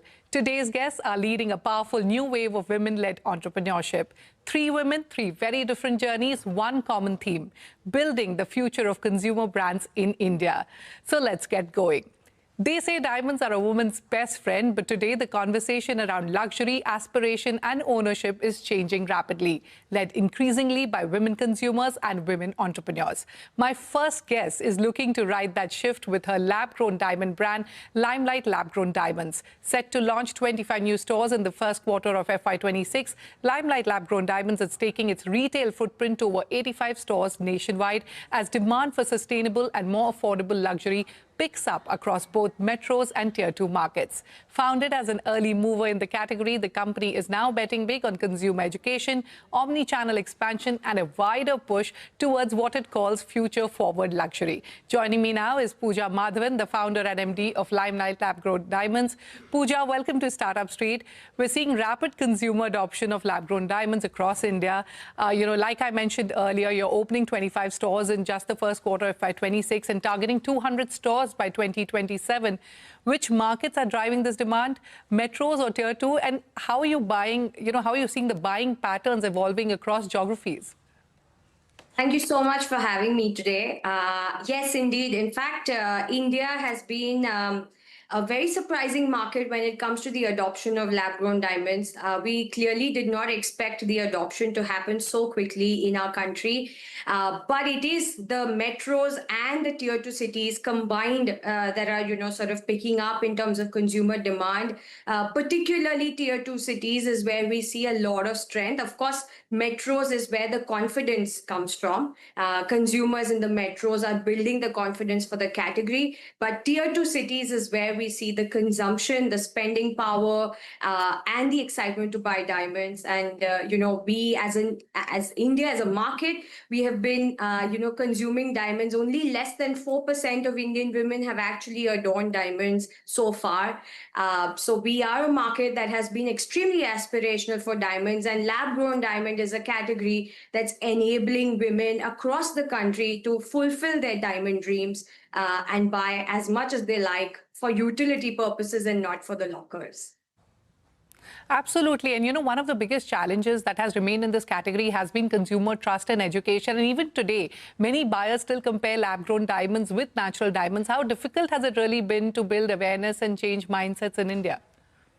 Yes, it is indeed very difficult because you're not shifting a short-term shift, a short-term mindset. It's been a mindset that's been driving us for more than 100 years. The diamond category has existed for a very long time, and a lot of international companies have worked very hard in promoting an exaggerated diamond dream. I think what the technology has now brought in is being able to commoditize this product and actually know what its real worth is. And the reality of the situation is that lab-grown diamonds are identical. They're the same. We often use the analogy of test tube babies to explain it to consumers that one doesn't love an IVF baby lesser than a naturally born, because at the end of the day, both are humans. The same way both these diamonds are produced and they're made of carbon. In fact, lab-grown diamonds that are produced in India are actually superior in quality. They're the best form of diamond you can ever get. This is some of the information that actually has to be put out to the audiences. It's been tough, but I think the new consumer is very smart. The digital world is very small. Everybody has information on their fingertips, so they're being able to understand the facts and figures better. Sure. And Pooja, you've built this business alongside your co-founders, including male co-founders in leadership. As a woman founder in the luxury and retail space, what has the entrepreneurial journey been like for you personally? Were there moments where you felt you had to work harder to establish credibility? And do you think the funding and scaling journey is different for women founders in consumer businesses? Were there biases or assumptions you had to navigate while building limelight in a category that was traditionally dominated by legacy players? I think first and foremost, because I didn't belong to this industry to begin with, of course, I had a far bigger hurdle to cross over. I had to learn the tricks of the trade. But along with that, of course, it's difficult when you're a woman standing up in a man's world. But I think resilience, creativity, and consumer trust have sort of built over time and have become my strengths. I think the times are changing. Everybody around you is sort of accepting, women entrepreneurship across different industries. And the same works for diamonds. Absolutely. And diamonds are our best friends. So, I mean, it's high time that women, sort of lead the change. Sure, and I want to talk to you about that. This is also a Future Female Forward special. So I want to ask you, are we seeing more women consumers make independent jewelry purchase decisions today? And how is that changing the kind of products, price points, and branding strategies companies like yours are building around? Yes, of course, it is absolutely changing. Self-purchasing is becoming a very, very big category. I mean, in the US, we have seen approximately 30% of the sales contribute from self-purchases. We are seeing a similar trend pick up in, India as well. Of course, it's not to the same extent, but it is rising very, very rapidly, which is why there is, a lot more utility products, a lot more of regular, earrings, regular necklace sets, pendant sets, bracelets, tennis bracelets, huge variety of designs which are coming in these along with, the regular engagement rings and related jewelry. But self-purchase is becoming very important. And it's no longer, why should we wait for a he to buy us a diamond? So we're buying our diamonds. Absolutely, absolutely. Sure, Pooja. Globally, the category is also seeing pricing pressure as production scales up. How do you maintain premium positioning and healthy margins in a market where prices could keep falling? Also, if you could take us to your current revenue and growth numbers that you're seeing. Sure. I think firstly, it's a big myth that prices are falling. Firstly, the prices have actually stabilized in the lab-grown diamond sector for almost over a year now. So it's a myth that has been created, by, different lobbyists in the industry, but it is not factually correct. Secondly, from a retail price point, we don't face, a lot of pressure from, consumer perspective, because consumers are seeing a huge amount of value difference and value addition that lab-grown diamonds itself brings to the table. Thirdly, from our revenue and our projection standpoints, we are currently at, so we closed FY26 at 265 crore top line, and this year we're aiming for about north of 500 crores top line. And just to add to that, yesterday's news and today's news with, Prime Minister Modi ji also speaking about, what we need to do for our country and what needs to be driving growth. I think the fact that, we are being, sort of guided that, gold is something that we have to sort of steer away from. I think lab-grown diamonds is, going to be the consumer's, ultimate best option because it gives you the bling, it enables you to wear jewelry, it enables you to enjoy a huge amount of jewelry in the same price points. And at the same time, it is absolutely अपने देश का diamond है तो वो पहनना ही चाहिए. अपने देश का डायमंड है तो वो पहनना चाहिए. On that note, Pooja, let me wrap up our conversation. Many thanks for joining us on Startup Street today. Thank you so much. Thank you. Well, moving on from diamonds, let's now move to dermatology. My next guest is looking to redefine beauty through science-led skincare, clinical research, and product built specifically for Indian skin, climate, and lifestyles. Her startup, Chosen, has raised $5 million in Series 8 funding led by Fireside Ventures, with participation from Bold, L'Oreal's corporate venture capital arm, and Alchemy Growth Capital. The company says it is India's first exposome-based skincare brand, combining dermatology, clinical research, and evidence science-led product development for melanin-rich skin. To tell us more, joining me now is Renita Rajan, founder and CEO of Chosen. Renita, welcome to Startup Street. Now, Chosen describes itself as India's first exposome-based skincare brand. For viewers, break that down for us. What exactly does exposome-based skincare mean? And why do you believe Indian skin needs a fundamentally different approach? Thank you for having me. That's a great point to start with about exosomes. We are born with a genetic blueprint, so to say, and that is called the genome. So we know that this is something that works for us over a period of years. However, there's been a lot of data that's come in the last maybe about 2 decades where it talks about our skin behaves very differently because we are exposed to a completely different set of conditions. While there has been small acknowledgements here and there for Indian skin types, for melanin-rich skin, for skin of color, the larger play world over has been about Caucasian skin. While we also focus on trends, now is the time for Indian skin to literally sit at the table and dictate what we will be using, for how long we will be using something, and what benefits we can get. So I think the entire come away from being very genome-led to being very exposome-led.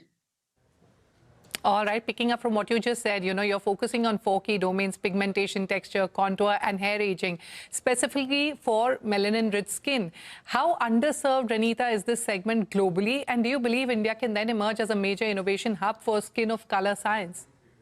I think we have a fair enough representation. 1 in 5 to 6 of us is having the Indian skin type to start with. Yes. So the population is there. How have we been served so far has been largely by Western dictates and largely by market trends, more than need-driven, rather it's awareness-driven. So then it's time for us to set the needle back to need, where clinical skincare can actually contribute to deciding, okay, Indian skin ages by pigmentation, ages by contour change, texture change, and hair and scalp aging. And that is what's been clinically proven, and that's where we are focusing on. Sure. Renita, this is a space that is getting increasingly crowded with celebrity brands, D2C startups, and global beauty giants all competing for consumers. In that environment, how do you build differentiation around clinical rigor and science-led products? Awareness has been the one that's creating the clutter in the industry. Rather, if you think about how dermatology started, it was need-based. Or if you go approach a clinic or a doctor, you're going there because you have a certain need. So now this, maybe in the last 2 decades, it has been moving away from need to an awareness-based consumption. Now, this awareness itself has created a need. So we've been consuming a lot of skin lightening creams without understanding what their long-term harm can be. And so these are the people that are ending up in the clinics requiring a dermatological solution. So the awareness itself is channeling into a need and starting to answer questions based on need. What do patients really have? What do clients really want? How does Indian skin age in the future? How do we anticipate these problems? I think it's time to put the focus back on need and not just follow what trends dictate. Okay. All right. Renita, let's talk about the fresh capital that has come in. What does the next phase of growth look like for you? Are you looking at offline expansion, deep R&D, international markets? And what scale are you targeting over the next few years? In terms of the heaviness of R&D that has gone into building Chosen, in terms of the extensive clinical data that has gone into building Chosen, the capital is received at a right time that helps more and more dermatologists be part of this research and development, so to speak, translating clinical insights into actual products that will be used today, deliver results, and be safe in the long term. The most important question that we're trying to answer in research and development is around how does whatever product that we use, whatever consumption that we use, whatever nutraceutical we put into our body is safe for the long term. To that extent, we don't have population data in India, and R&D will be primarily the R&D, and people driving R&D will be the focus of this funding round. All right. I also want to talk to you, Renita, about your entrepreneurial journey. What were some of the toughest transitions while moving from being a dermatologist to building and scaling a venture-backed brand? And as a woman founder, did you find yourself having to work harder to establish credibility with investors, consumers, or even the industry? I think that's been quite the learning journey for someone that's been working in a business to work on the profession or on the business. It's been quite a transition. Luckily, I would like to acknowledge my initial days with Spark. That was a women entrepreneurship program from Peak 15 that basically kickstarted this. Then I also had fantastic help from women along the way, the cohort itself. And then, of course, right now I find myself working with a great set of investors who really provide who really fill the gaps in for me. So I think finding the right ecosystem has been the biggest learning from here. Okay, finally, Renita, when you look at women founders building in health, beauty and wellness today, what are the structural gaps that still need to be solved, whether it is access to capital, networks, mentorship or leadership opportunities? And what advice would you give to more women looking to build science-led businesses out of India? The first thing I think is to be confident that your idea is valid. I think for many women with our conditioning, the idea is it valid is the first place we stop at. And the second thing would be to channel the network, because any idea needs to be validated and a network makes a great difference. And the third idea is that the network itself opens access and you have to probably work within the circle of competence to understand how your idea can serve the community. This connect sometimes is missing whenever we are very deep in professions like mine, and making the right connects and network makes a difference. Well, on that note, Renita, I'll have to wrap up our conversation. Many thanks for joining us on Startup Street today and wish you the very best with all your growth plans.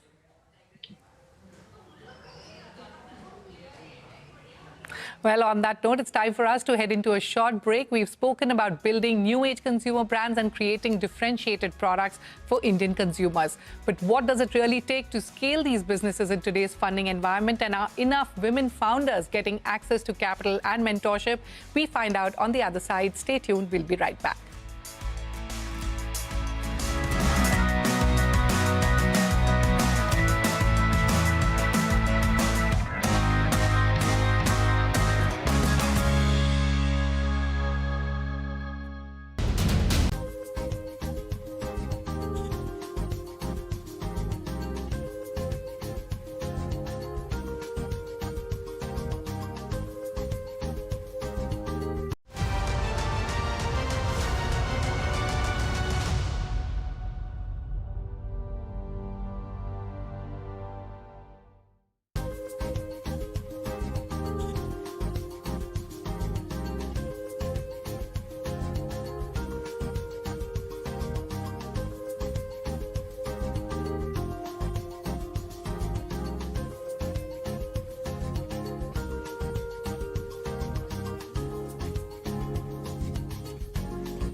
Welcome back to Startup Street, Future Female Forward Special. My next guest is one of the few solo women general partners in India's venture capital ecosystem and someone betting big on the next wave of consumer startups emerging from India. Through Rupee Capital, she has backed over 30 consumer-focused brands across categories, while also actively supporting women-led businesses in sectors ranging from food and lifestyle to beauty and health tech. At a time when the startup ecosystem is recalibrating around profitability, capital efficiency, and founder resilience, Rupee Capital is looking beyond just funding, building platforms around mentorship, storytelling, and founder support. Joining me now is Archana Jahagirdar, founder and managing partner of Rupee Capital.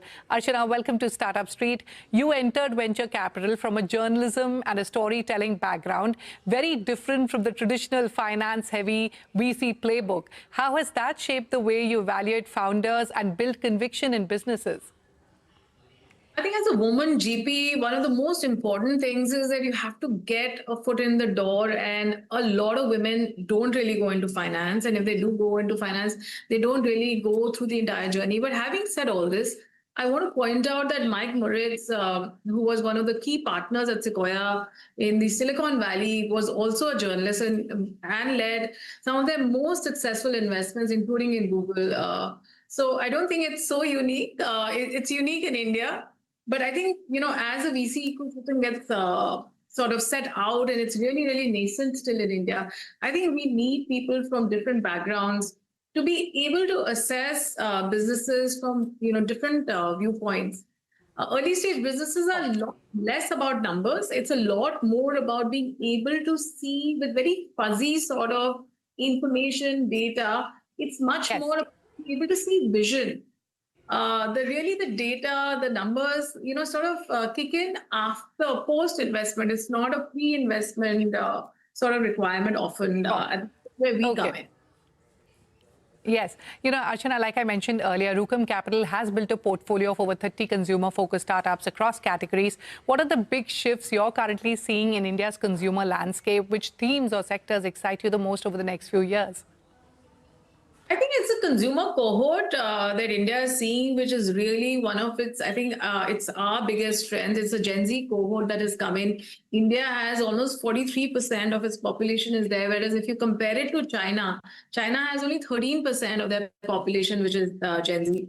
Gen Z, the way they're thinking about everything in life, they grew up in a lot of prosperity compared to, let's say, the earlier generations in India.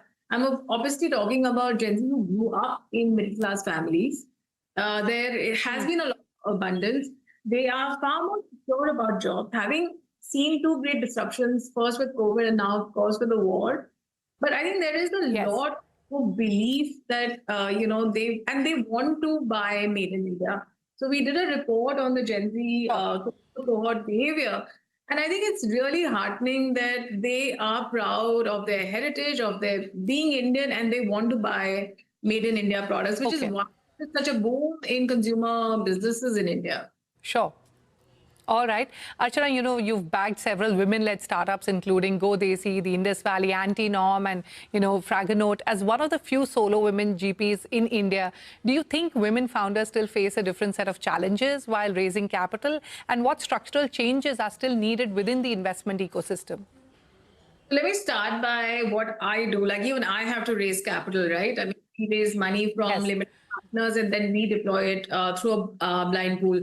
Now, the traditional sort of, capital does reside with the old boys network. There are very few women LPs.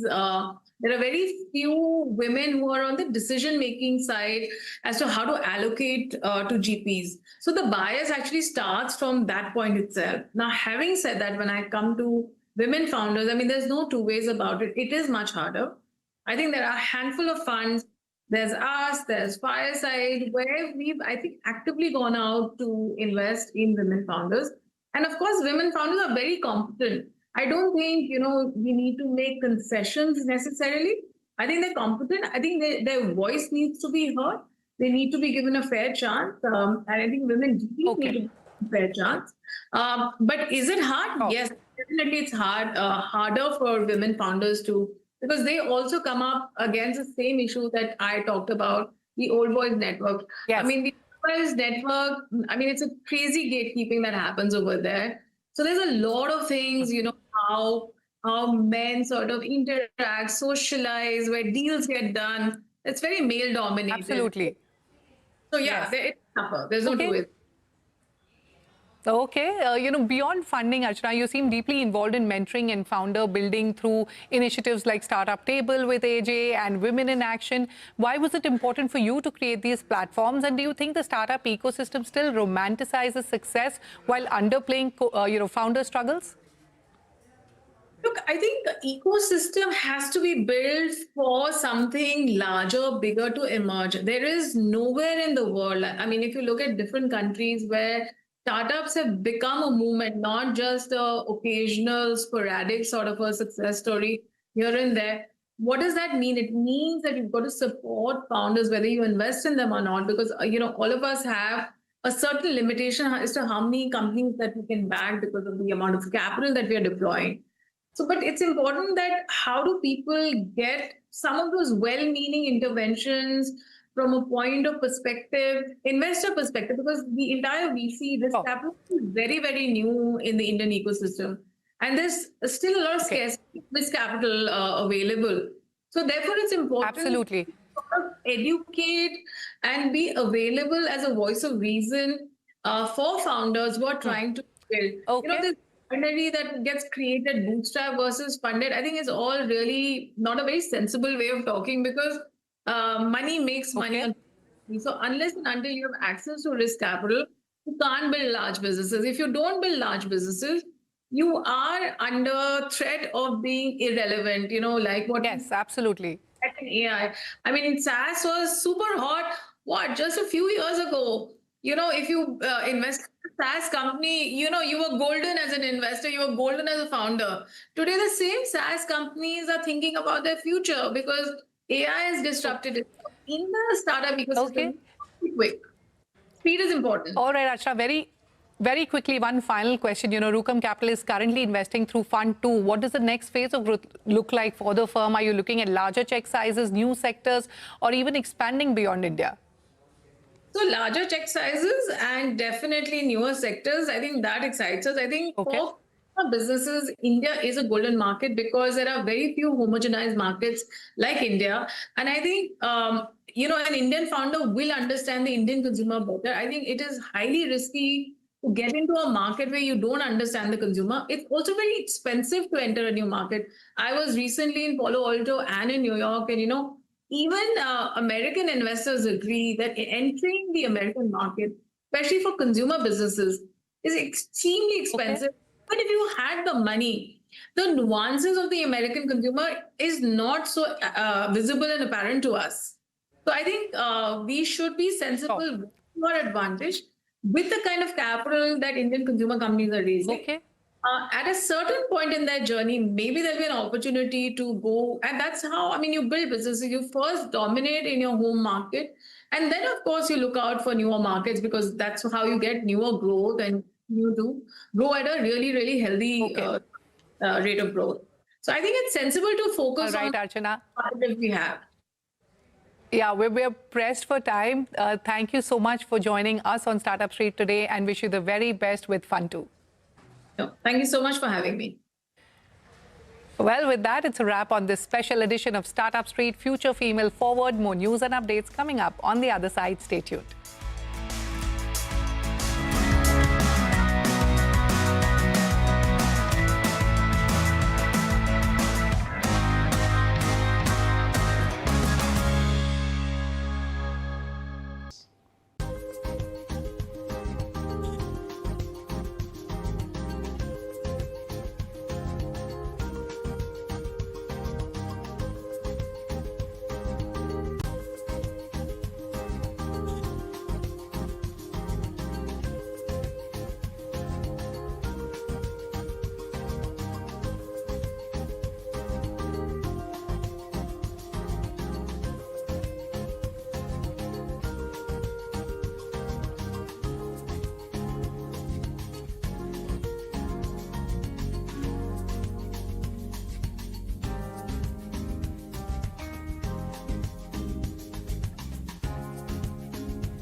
On this special episode of Storyboard 18, we bring you the defining moments from a landmark first, the inaugural Storyboard 18 Awards for Creativity, unveiled at the 2026 edition of the Global Pioneers Summit. It was a high-impact congregation of the industry's most influential leaders, top marketeers, and leading agencies all coming together to celebrate the power of ideas, innovation, and creative excellence shaping the future of marketing in India and beyond. From compelling conversations to standout wins, this is where the industry paused to take stock of its creative ambition and direction. Stay with us for all the action and continue the conversation on Storyboard 18's platforms. For deeper insights and comprehensive coverage, visit storyboard18.com. I just want you to tell me, what is that one instinct and belief that he held on to that you feel that today generations mustn't lose? Just your thoughts. See, it's fascinating. I mean, it's now almost 5 months since we lost him. And the wound is still raw. I had I would say the absolute privilege of working with him for over close to 40 years. We worked across Asian Paints, Cadbury, and Pidilite. The wonderful thing is he did all the good work. We as company fellows kept getting lots of accolades. And to my mind, I thought a day like this, rather than make it emotional, we've done lots of tributes to him. But given there are so many marketeers here, so many creative people here, if I was to take a step back and say, hey, listen, how do you create, you're at an award show. He probably won the greatest amount of awards that ever existed. And he did it very effectively. How do you do that? And I would start by just saying the one word, which was his favorite word, which was truly partner. It would start at 7 o'clock in the morning, where your phone in those days of the landline, it would ring and say, partner, idea suno. And, and this is a true story. My phone rings at 7 o'clock in the morning. He has this idea. I was then with Asian Paints, which is about Mera Wala Blue. Now, he also tells me that the ad has to be shot in the next 2 days because it's set in the Pushkar Fair. And Pushkar, partner, itna bada set hai, ye humko free mein mil raha hai, to humko karna padega. On the phone, we approved the film. On the phone, and 5 days later, the film was actually presented. The man was, and I take it from there to partnership. Some of you who are old enough remember the famous Cadbury worms crisis, where Cadbury went through this big crisis. Piyush epitomized partnership. Every second day he would ring me and, partner, ab kya hua? I went to a sales meet like this, talking to my sales people, and one of the guys suggested, which I thought was, sir, we should get Amitabh Bachchan as a true brand ambassador. And Piyush thought about it and said, partner, ye acha idea hai. He was with us through and through. We met Mr. Bachchan at 10 o'clock in the night, told him, you have to come and see our factory and believe. The wonderful thing was, in all of this, he was a true partner. And a partner means you could trust him. He's the only fellow I have approved advertising on the phone. I have approved advertising based on what he's telling me, saying, I still remember we were doing a campaign again around the colors of jerseys when the World Cup in '87 was being held in India. And Hamara Wala Blue lost to Unka Wala Blue, which is Sri Lanka. And we did this thing. And he said, partner, ye karna chahiye. They were a shade better. And we did it. And my God, we became heroes in Sri Lanka. So to my mind, I'll stop here because I can go on for, time immemorial. You must tell us about that sense of ownership, right? I think that's what you're referring to right now, that sense of ownership and partnership. And, it's like, I always joke, Prasoon is here. Prasoon and Piyush are the two best unpaid product managers that Fevicol has had for 40 years. Because by the time anything goes past the two of them, it is of such high quality that as a client, you keep getting credit for all their hard work. And it's such a wonderful partnership. I've had so many of the young creatives of Ogilvy come and tell me, "Arey, wo Piyush ke aapke paas to hum pahunch hi nahi pate ki Piyush se hi nahi paar hota hai." And that is partnership, that's trust. And the fact that he owned the brand, was very clear about it. I still remember in some, one of the digital something, somebody did something on. He rang me up and I was abroad. This is partner. How are they doing this to our bride? I had no idea what he was talking about. I spoke to the fellows. I said, if Piyush believes, usko band karo. Because that's the faith that you had, that listen, this man thinks the brand. Tell me about a piece of work that Piyush worked on, partnered with his teams, with his people, Prasoon, of course, that you think epitomizes his legacy? I know I'm asking you to pick from such an incredible body it's very, of work. very difficult to pick out Piyush's work. I mean, I grew up with Piyush, and I miss him every day. Last week, I did release an ad I wrote on Dettol about mother. And a lot of people called me for that. And I remember I really missed Piyush Pandey's call because I know what his relationship with mother was. And whenever I wrote about mother, first call I will get was Piyush Pandey.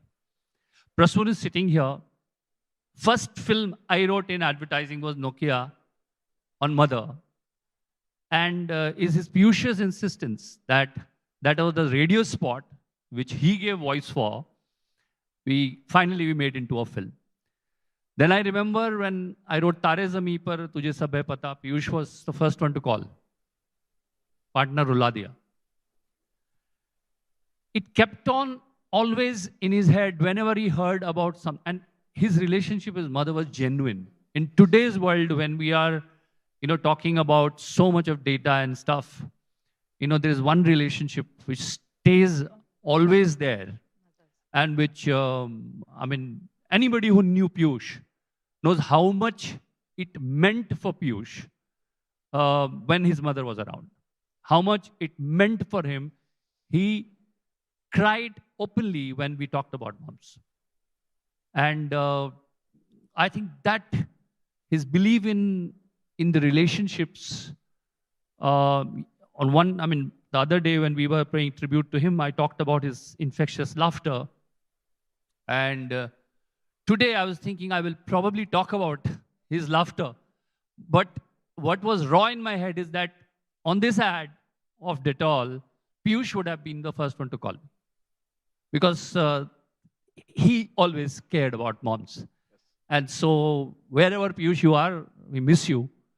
And one trait I told you, and which reflected in his work, was his emotions. And I think, we have to learn to be kind to creative people, because creative people, and Piyush was one of the large-hearted creative people we had ever in this industry, who was never ashamed of showing his emotions publicly. And I think all of us learned that from him, that you can tell personal stories. You can tell personal stories, but remember, and it's a lot of, very respected client, not you, he's very seasoned, but a lot of clients sitting here, younger clients, whenever a creative person tells you a personal story, be kind. Because that person has taken the courage to be vulnerable in front of you. And that is very, very important. And I think that's one thing we should learn from what Piyush taught us, I would say.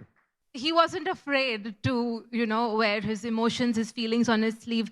Balki, let me ask you this. Is that something for you as well that stood out about Piyush? Tell us a little bit about your moments with him. I don't want to be kind to him because he's so-called gone, so I wouldn't kind of praise him too much. But I don't think any words are enough for him. The work that I first spoke to him about was Har Ghar Kuch Kehta Hai. It was the first time he said, I wish I had thought of this. Then after that, many followed. And personally, what he has done, what his agency has done. But I just want to share something that I don't think we've been, on the face of it, very kind to each other. But I think we've been the kindest. He has been the kindest to me, at least, in many aspects of life.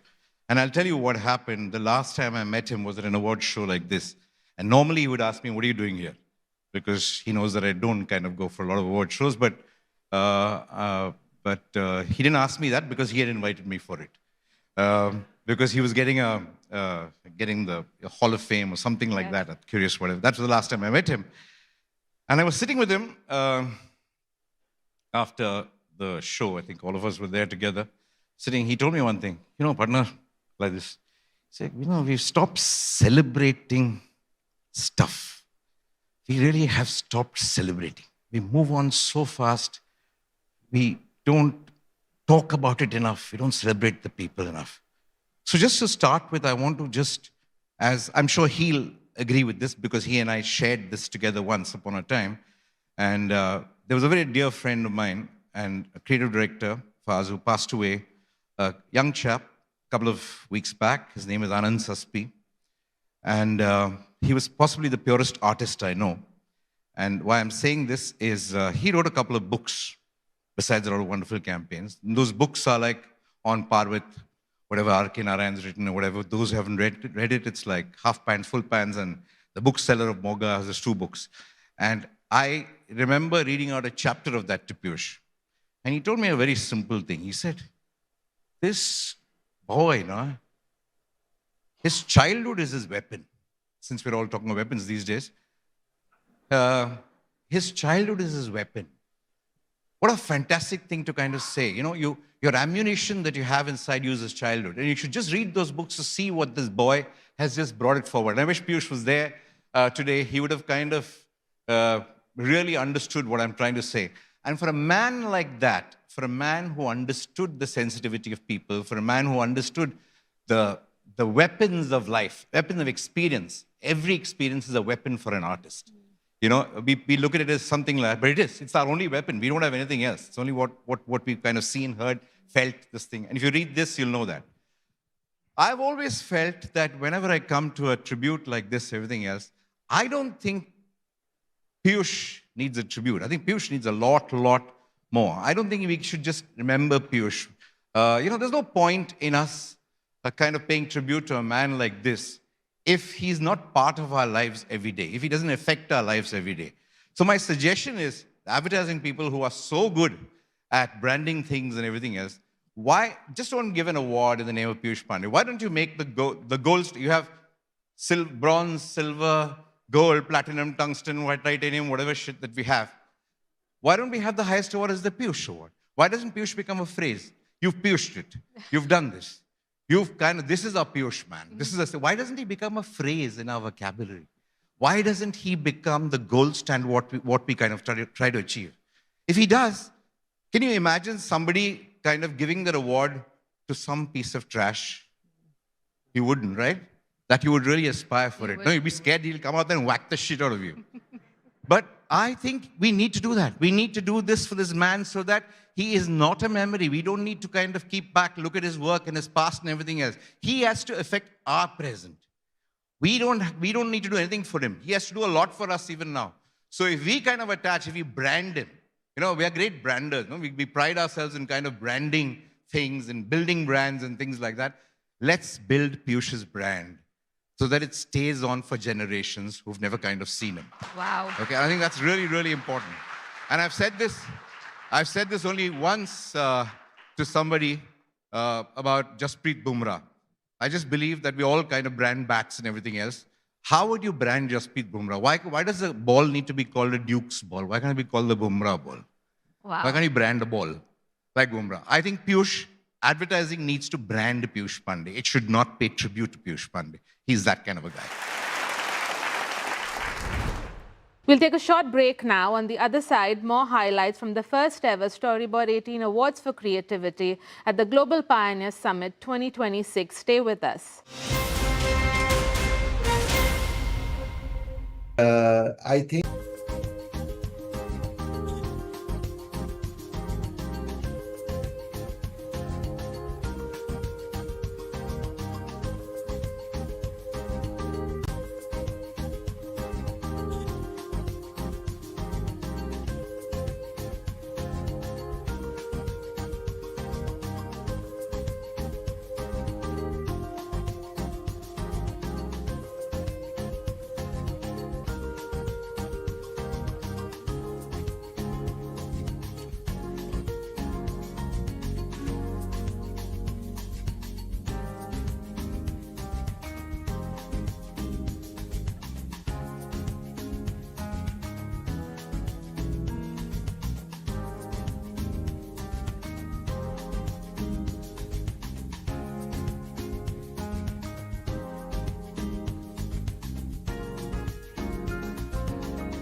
Welcome back. You're watching Storyboard 18, and we continue with our special coverage of the first ever Storyboard 18 Awards for Creativity, where the industry's top leaders, marketeers, and agencies came together to celebrate bold ideas and breakthrough work. What is the sense and feeling right now as we celebrate creativity today with Piyush watching over us all? And something to what Balki said as well, branding Piyush. We've all heard all the amazing bits that ways in which Piyush inspires us, from phrases like front foot pe khelo, zindagi tumhare charo aur hai, etc. But if I was to pick one thing and which I would tell myself, and I think this is how we've all been brought up in this field, and to the youngsters out there, is I think one quality of Piyush's which people don't talk about because maybe it's not sexy, is sincerity. And maybe that was a sort of partnership that Piyush spoke about. And I really feel the bit that we need to protect and nurture is the sincerity towards the craft, the people, and our intentions as to why we're doing the work. The reason I'm saying this today, and Piyush never thought twice about speaking his mind, so I'll say it today, is that he would always say that never forget that awards are the icing on the cake and they're not the cake. And therefore, obviously, I think Samajhdar ko ishara kafi hai. So just, my only request is let's be sincere towards our purpose. Absolutely. Sonal, please say a few words for us as well. Piyush ke baare mein, however much you say is less, is very little. But in all the years that I worked with Piyush and really closely working with him, one quality that always stood out, which was at the core of his being, was that he cared. He genuinely cared about things. He cared about his people. He cared about ideas. He cared about clients, which you beautifully talked about the partnership. Caring was there in his soul, in his DNA. What made Piyush, I feel, the rarest of rare human beings is not just the fact that he possessed a magical mind, but also a truly golden heart. He was genuinely interested in everybody around him. He was actually invested in everybody around him. And that's why all his clients quickly became his best pals, meaning thick buddies. They would request him to join them on their family vacations. They would, Subhranshu yahan pe hai, they would make his favorite meals and send them home. All his colleagues, of course, they were all his best pals. He knew everything. He knew whose mother needs some help, so he would call up, which town is she in? Then he'd call up some doctor there who also happens to be his best pal, okay? And say, yaar, usko samal lena yaar, please. And these guys would all go to these, award shows, win everything, and party together till the bar shut down. And then he would call Goshto, his cook. And he'd say, Goshto, keep the bar ready. I'm coming with 35 buddies. So then 35 buddies at 2 at night would land up in Goshto's bar. And Goshto himself was Piyush's thick buddy. So every film we made, he would call Goshto. He said, Goshto, dekho yaar, kaisa hai ye? And he genuinely waited for Goshto's response because he said, that's the guy that we are talking to. If it doesn't work for him, it doesn't work. To the extent that, there was a very fancy award show in those days in Oberoi's, a black tie dinner creative award. And Piyush got Goshto to dress in suit and black tie, and he took Goshto along. And everybody was wondering, who's this gentleman with Piyush? Because he nods and smiles all through the evening, but he hasn't said a word. And curiously, every time Piyush's drink finishes, he quietly goes and gets a new drink. Then Piyush introduced everybody to Goshto and said, this is Goshto, my cook, my best buddy. But I tell you what, he's also the best judge for good advertising.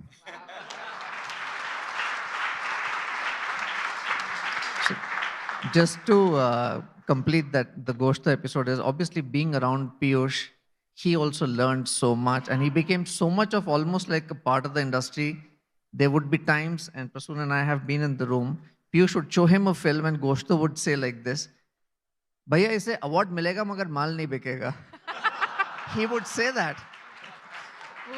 What a judge of good work. Thank you so much for sharing that story. And let me just finally come to Harshad and Kaina's leaders, the creative leaders at Ogilvy today, shaping so much of the work we see, enjoy, and love. Few quick words on this moment, and for gracing us at the first ever Storyboard 18 Awards for Creativity. Such a privilege and honor to have you all. Kainas, over to you. Hi, thank you. Thank you very much, Dilshad. And thank you for giving us the opportunity to say a few words.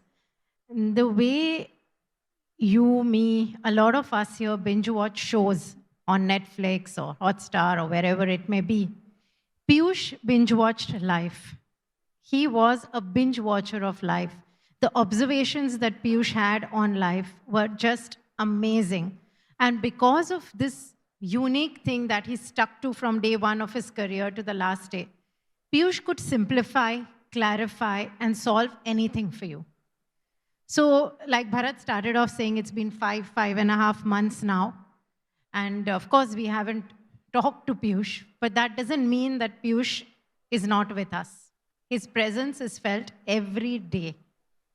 When we are at any crossroads, all of us, and I'm speaking for everyone in Ogilvy, the one mantra that we live by is WWPD. What would Piyush do? If this question popped up in my head, what would Piyush do? Whatever first answer that comes to your mind is the right answer.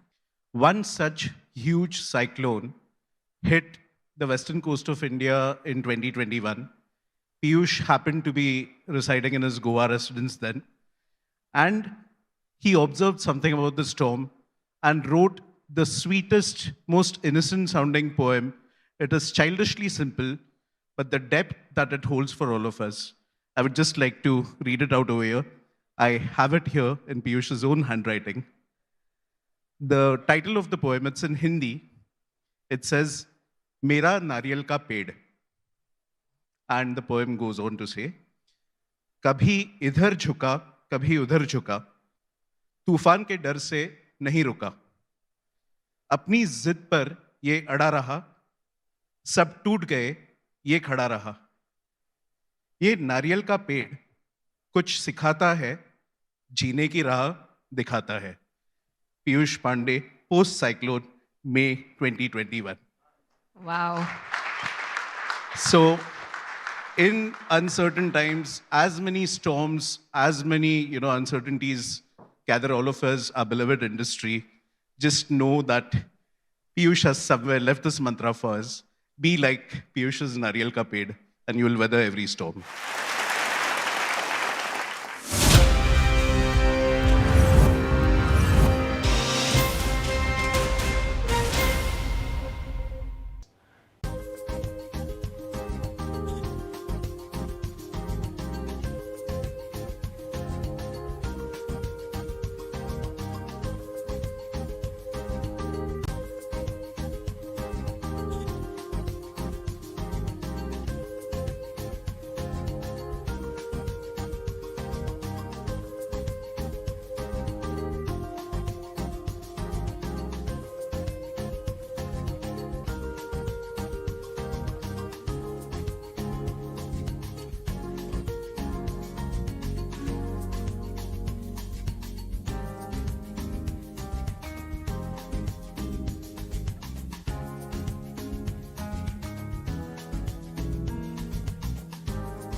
I've had the privilege and the good fortune of having many conversations with Arundhati Bhattacharya over the last 2 decades. And I will always remember one thing that she told me when I was having a conversation around this often these balancing acts that women have to do between marriage, maternity, careers, and so on and so forth. And I asked her, I said, if I were to ask you to leave us with a message for young women who are trying to negotiate these very difficult challenges that life often throws us, what is it that you would say? And she said that it was in fact your boss who told you that a fulfilled woman is a happy woman. And I think that is something that all of us need to take note of. A fulfilled woman is a happy woman who will then go on to contribute in a positive way in everything that she does in life. Arundhati Bhattacharya, it's wonderful to have you join us here this evening. Thank you so much for your time. For those who may not necessarily know that much about your journey, from a young girl in Kolkata to leading India's largest bank, the first woman to do so. The bank didn't even have your visiting card said chairman. It didn't even have chairperson. What were some of the most important insights that you can share with us through that course of your journey?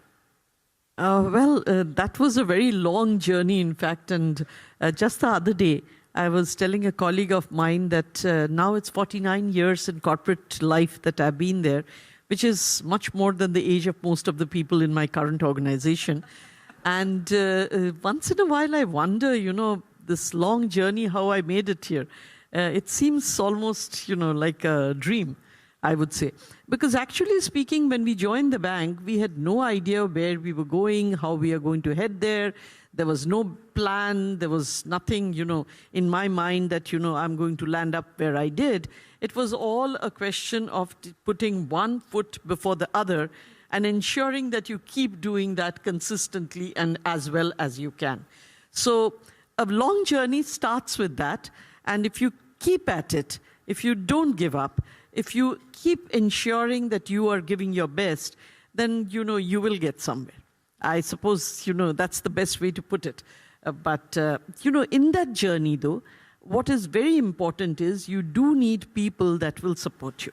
And whether it be at work or at home, the ecosystem around you does make a difference. If you have a nurturing ecosystem, helping ecosystem, your journey will be that much easier. If you don't have that, then it becomes a much more difficult journey.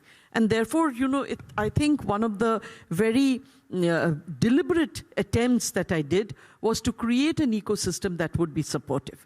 So if you ask me, that is one of the things that I did. The second thing was I always got very excited about new things. Maybe a little too excited for my own good, but it's the one probably fault or also probably one of the strengths that I had, that I was never put off by the fact that I would have to take up new jobs in new places, learn as I sort of lead. So all of those things were actually, they came naturally to me. Probably that's, again, another big advantage that I had. And the last but not least is the fact that, I do believe that, collaboration is what we need. And collaboration really means that you give as much as you take. In fact, you give more than you take. And then what happens is, this is a very strange law of the universe probably, the more you give, the more you get back in return. It's one of the things that I have seen and I've experienced it in my life over and over again. So you have to be very, very generous in the way you come across. And frankly, what are you giving? You have to give encouragement. You have to give time. You have to give, give off yourself, basically, in order to ensure that the people around you feel that, they are getting supported, that, they can overcome whatever it is to be overcome. So I would say these 2 or 3 things probably has helped me a lot. Well, you enjoy new challenges, you revel in new challenges, and after a stellar career at State Bank of India, you retired as the chairperson of India's largest bank. You decided to switch completely and join the tech world, join a multinational company, join Salesforce. Where does this fearlessness come from? And I'll ask you this in the context of the fact that women always feel that, if we're not absolutely good enough for the role, if we're not absolutely prepared to take it on, they'll shrink, they'll hold themselves back. The men have no such problem, and the data tells us that as well. You know, what was going on in your head as you encountered so many of these new challenges that you decided to throw yourself into? Well, probably I lack the gene. You know, I don't think there is anything else in it. But you are right, you know. You put 5 men and 5 women from the same rank, from the same kind of background, and give them a stretch challenge. And you ask who will volunteer. You'll find all 5 male hands going up. Of the females, 1 or 2 will tentatively put their hands up. 100% I can tell you all 5 will never go up. Because the moment that such a challenge comes before them, they are doing a lot of calculations in the mind. Is this going to be something that I'll be able to be good at? What if I fail? What if this impacts my family life? Will I have the time for it? Can I learn as quickly as it will be expected? 100 questions. For me, the thing is the time to question will come. But that's not now. Volunteer for it and then see where you get, and you will do just as well as somebody else. Why people can't have that confidence in themselves is something that I don't quite understand. But, well, I don't suffer from it, thankfully, so here I am. And it's worked to your advantage. Holding your hand up has worked clearly to your advantage. But, you know, we were just talking about what the data is telling us in terms of the organizational changes that are required, the ecosystems that you spoke of that we need to create, and we need to design mindfully to ensure that we don't continue to see that leaky pipeline. And, you know, I said at the beginning that we have this notion, we celebrate the resilience of women, we celebrate the ability for women to multitask, but you're actually putting the pressure on the women to be able to do all of these things. It's almost an acquired superpower. What can we do? What did you do, for instance, as a leader to create that nurturing ecosystem? So, you know, if you ask me, first of all, I'll tell you regarding this, this concept that women need to be, you know, a representation of Durga. And especially because I come from Bengal, and as luck would have it, I took over the job of the chairman on Durga Shashti. Okay, so just as Durga Puja was beginning, on that very day I took over my job in SBI. And so obviously, you know, there was this constant refrain. Yeah. So I told them very, very clearly that I am not anywhere close to wanting to be even Durga. I am a simple common person. I have exactly 2 hands. I don't have 10 hands. And there is no reason for me to go to war on any count whatsoever. Okay, so please, means worshipping the female form as though the form can do everything is not what you want. You want to be treated as a human being that needs rest, that needs time off, that needs to have time to themselves. You are a common, you know, regular person. Yeah. That's how you need to be treated. Yeah. And if people are going to sort of, you know, make I'm surprised there isn't a louder applause for that, because I think that really is the problem. We are nowhere near all of these things, you know. And to even want to be that is wrong. Because then you're putting a stress on yourself that's way, way difficult. I remember, for instance, my sister, for instance, she's a homemaker. And she's very particular about, you know, everything in the house. Like the cushion must be just so, and the cups must be, you know, served in just this manner. And she used to tell me that you live like a bhoot, you know, like a ghost. Because, you know, there are cobwebs in your ceiling and stuff like that. So I tell her that, you know, it's a peaceful coexistence with the spiders. So don't worry about it, you know.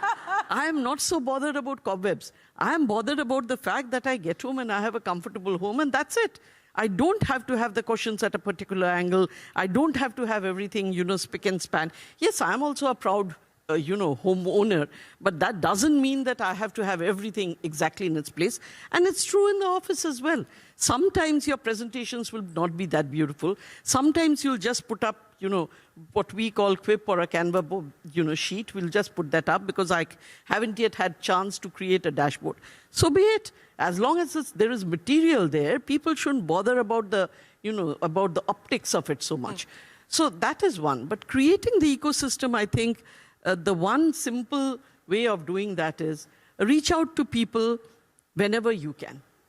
And reach out to them with a smile, maybe with a helping hand, maybe asking them when your job is over quicker, whether you can do something for them. So just being kind, in 2 words, is all that you need to create an ecosystem. Just be kind. Be kind and trusting. Because if you don't trust, for instance, if you're leaving your home with your caretaker, or you're leaving your home with your mother-in-law, and you are getting into all these fancy things about the child shouldn't be having sugar, shouldn't be doing this, shouldn't be doing that, and all the modern stuff that has come up, you have to ultimately realize that that is the woman who's either brought up you or your husband. So if she has done a great job in doing that, let her be. Why are we we really and truly go after the small things. We sweat the small things. We need to give up control wherever we can. We need to delegate wherever we can. That works in the office as well. And I remember a woman, especially, when I was in SBI, she was my best programmer, by the way. She used to take 3 weeks leave before her son's examinations, which is fine. But during those 3 weeks, her team used to go around like headless chicken because they didn't know what to do. She had everything in her hand. So when she came back from her leave in one of those times, I told her that the next promotions are due and I'm not going to recommend you. And she was shocked. She said, I'm your best programmer. I said, yes.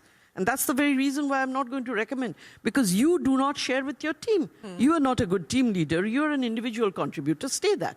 The next step up, you will have to lead much bigger teams, and you're not good for that.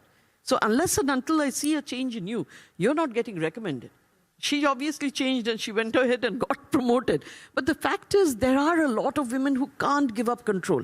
Does that stem from fear? Does it stem from insecurity? Because the pipeline and the funnel that leads to the top is so thin, as we pointed out, that perhaps that need for control or that need to sort of hold on to your turf and territory stems from a feeling of insecurity. Actually speaking, if you ask me, men are more territorial than women. It's not the territory, but it could be insecurity. It could be the feeling that I will be supplanted and I will no longer be needed. Now, my question there is, why do you need to be needed? There is no need for you to be needed. Why can you not take it that you are adding value and you'll be needed for that and not for seeking control? Try and add value. That's the way one needs to work. And I have constantly said this to my team, that while people shouldn't notice that you're absent, they often do, because we have this beautiful stuff that we wear, which is not black and grey and brown. in all your resplendent colors. Yeah, in all our splendid colors. If you're not there, so they lack that blob of color in the room and know that you're not there. But that could be the only reason that you're missed, not for anything else. Because your team will cover up your absence completely. However, when you are present, you should be noticed not for that blob of color, but because of the value that you are adding. So you shouldn't be missed during your absence, but you must be felt during your presence. If we can do that, then I can tell you, you will be confident enough to give up control. Well, there's gems being thrown here by Arundhati Bhattacharya. I hope you're taking note of the wonderful, pragmatic and very practical truth bombs that you're throwing our way here this evening.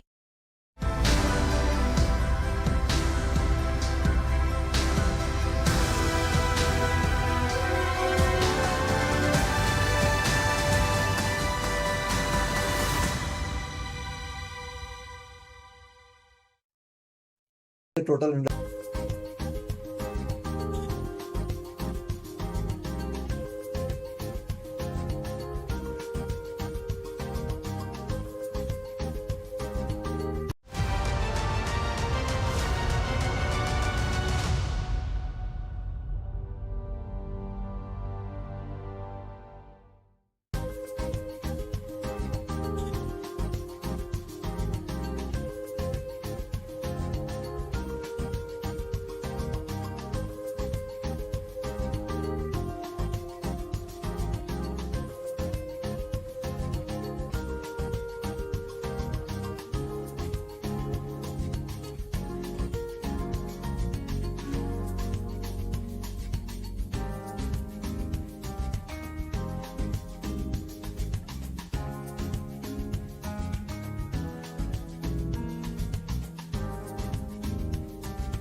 I want you to address an issue which I know is a personal issue for you as well. And it's something that many in this room and many who are watching us online and the community that we've built have encountered and dealt with.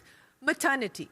And the choices that women have to make around that time. And that is when we actually see the data tells us, we see that sharp decline in numbers of women opting out of the workforce. I know you also encountered a very tough decision, a tough choice. You, in fact, also considered the possibility of giving up your career. What made you want to stay?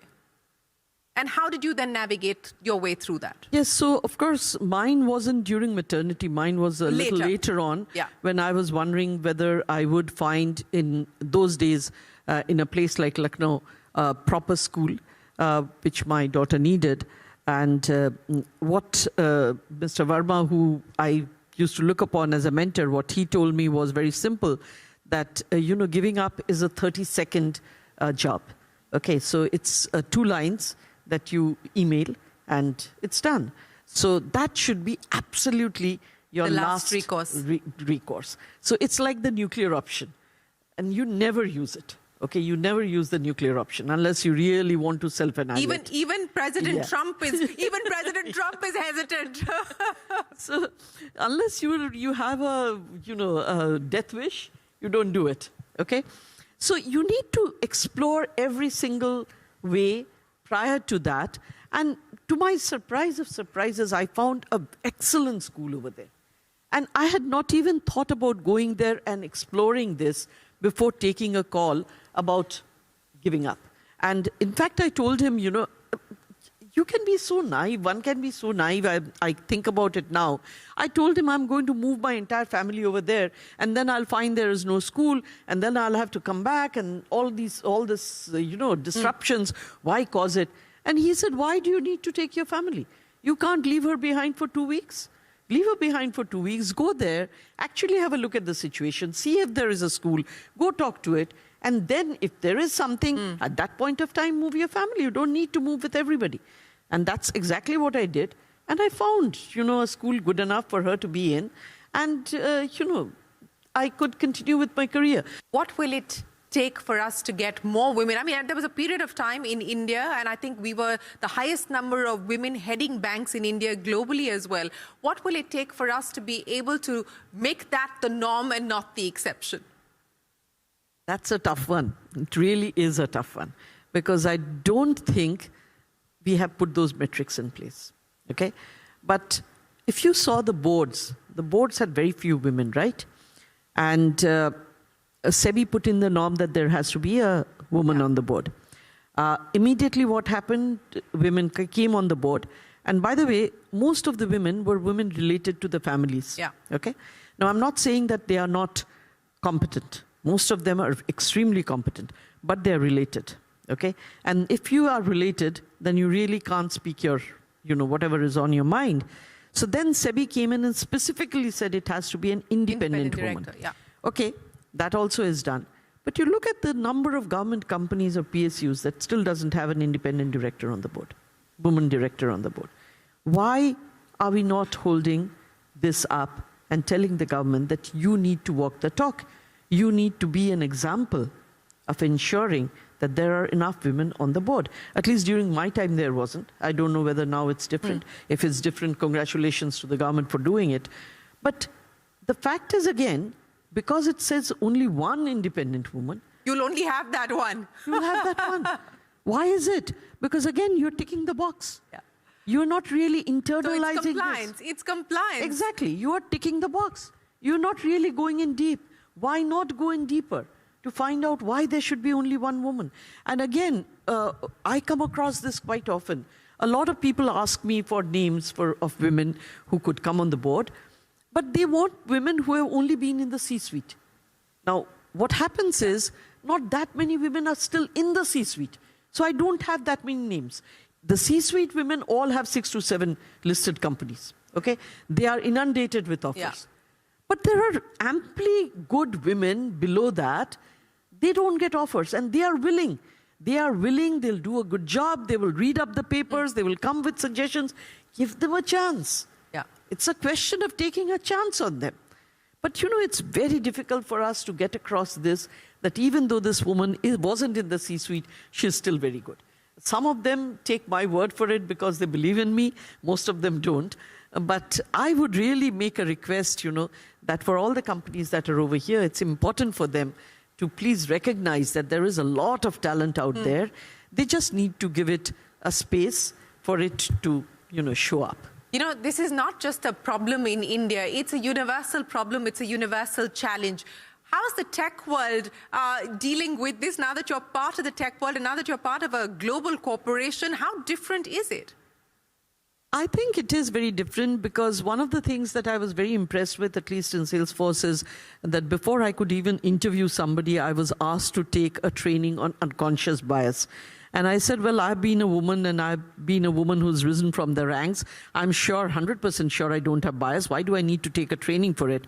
And they said, nothing doing, that's the norm. You have to be trained. Did you pass? So, I didn't. You didn't? I didn't. That's exactly what I'm trying to say. Even though we say that we don't have bias, we do. Because when they asked me to write down the list of questions I would ask a female candidate and the list of questions that I'd ask a male candidate, they were entirely different. I did not pass, and that made me very aware of the fact that all of us have biases. All of us. It doesn't matter whether we are men or women, whether we are high up there or just joined. It doesn't matter. We all have biases, and we need to be made aware of it. Now, once you are aware of it, you're a much better person. Yeah. Because then you are much more, much more prepared for the way that you are going to approach this so as to ensure you're giving a level playing field. I was just talking to another company where they've just finished a whole round of interviews for their yearly promotions. And one of the women who was leading one of these boards, she was telling me that whenever there was a woman on the brink as to whether the board was half and half, whether should be promoted or not, shouldn't be promoted, the question that would be asked is, kar legi? And whenever there was a man who was in the same position, the statement would be kar lega. Yeah, yeah. So kar legi or kar lega, there's a very big difference. Yeah. Very, very big difference. And that is where we need to understand that the bias works in. That is where you have to be very conscious of what you are saying. Okay? Well, and I think that's a very important, the question mark often gets attached when you're talking about the roles that women can play. I want to end by asking you, for all the people who are watching us here and who are watching us on TV and online, to young women who are entering the workforce, what are the Arundhati Bhattacharya commandments that you will leave us with? That's a tough one.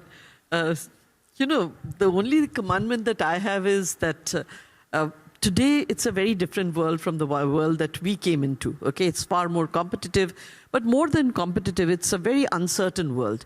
And in an uncertain world, the only thing that keeps you relevant is if you are continuously learning and giving. So, those two things cannot take a backseat. You have to continuously keep learning, continuously be aware of the situation around you. And that, should become second nature, that you are automatically picking up things as they evolve, because that's what is going to ensure your relevance. And that's the only way. Are you an AI specialist now? I won't say I'm an AI specialist, but if you ask me, there are 3 ranks of creating agents, and we had to at least be at the 3rd rank. The company made it mandatory for us to attend company-wide training meetings. So I am at that stage, so I can create an agent if you want me to. Thank you very much. I will take you up on that offer, Arundhati Bhattacharya. What a fabulous evening it is to have you join us. Ladies and gentlemen, a big round of applause to Arundhati Bhattacharya. Thank you so much for joining us here.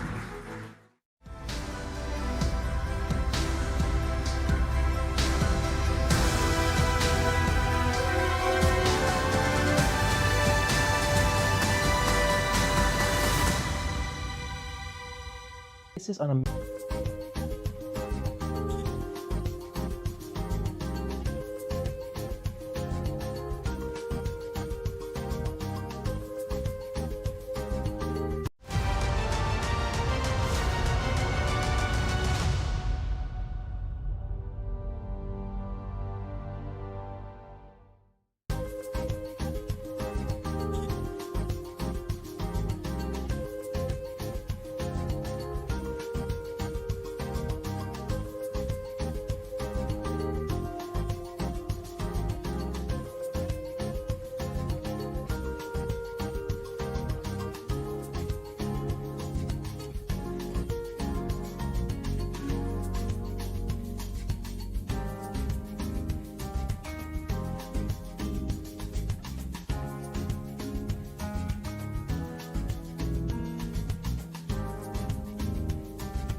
Markets snap a two-week winning streak, with all the major indices ending with cuts of more than 2% amid rising global uncertainty and the massive pressure on the rupee. The sell-off was led by realty, IT stocks, with both the sectoral indices plunging between 6 and 8%.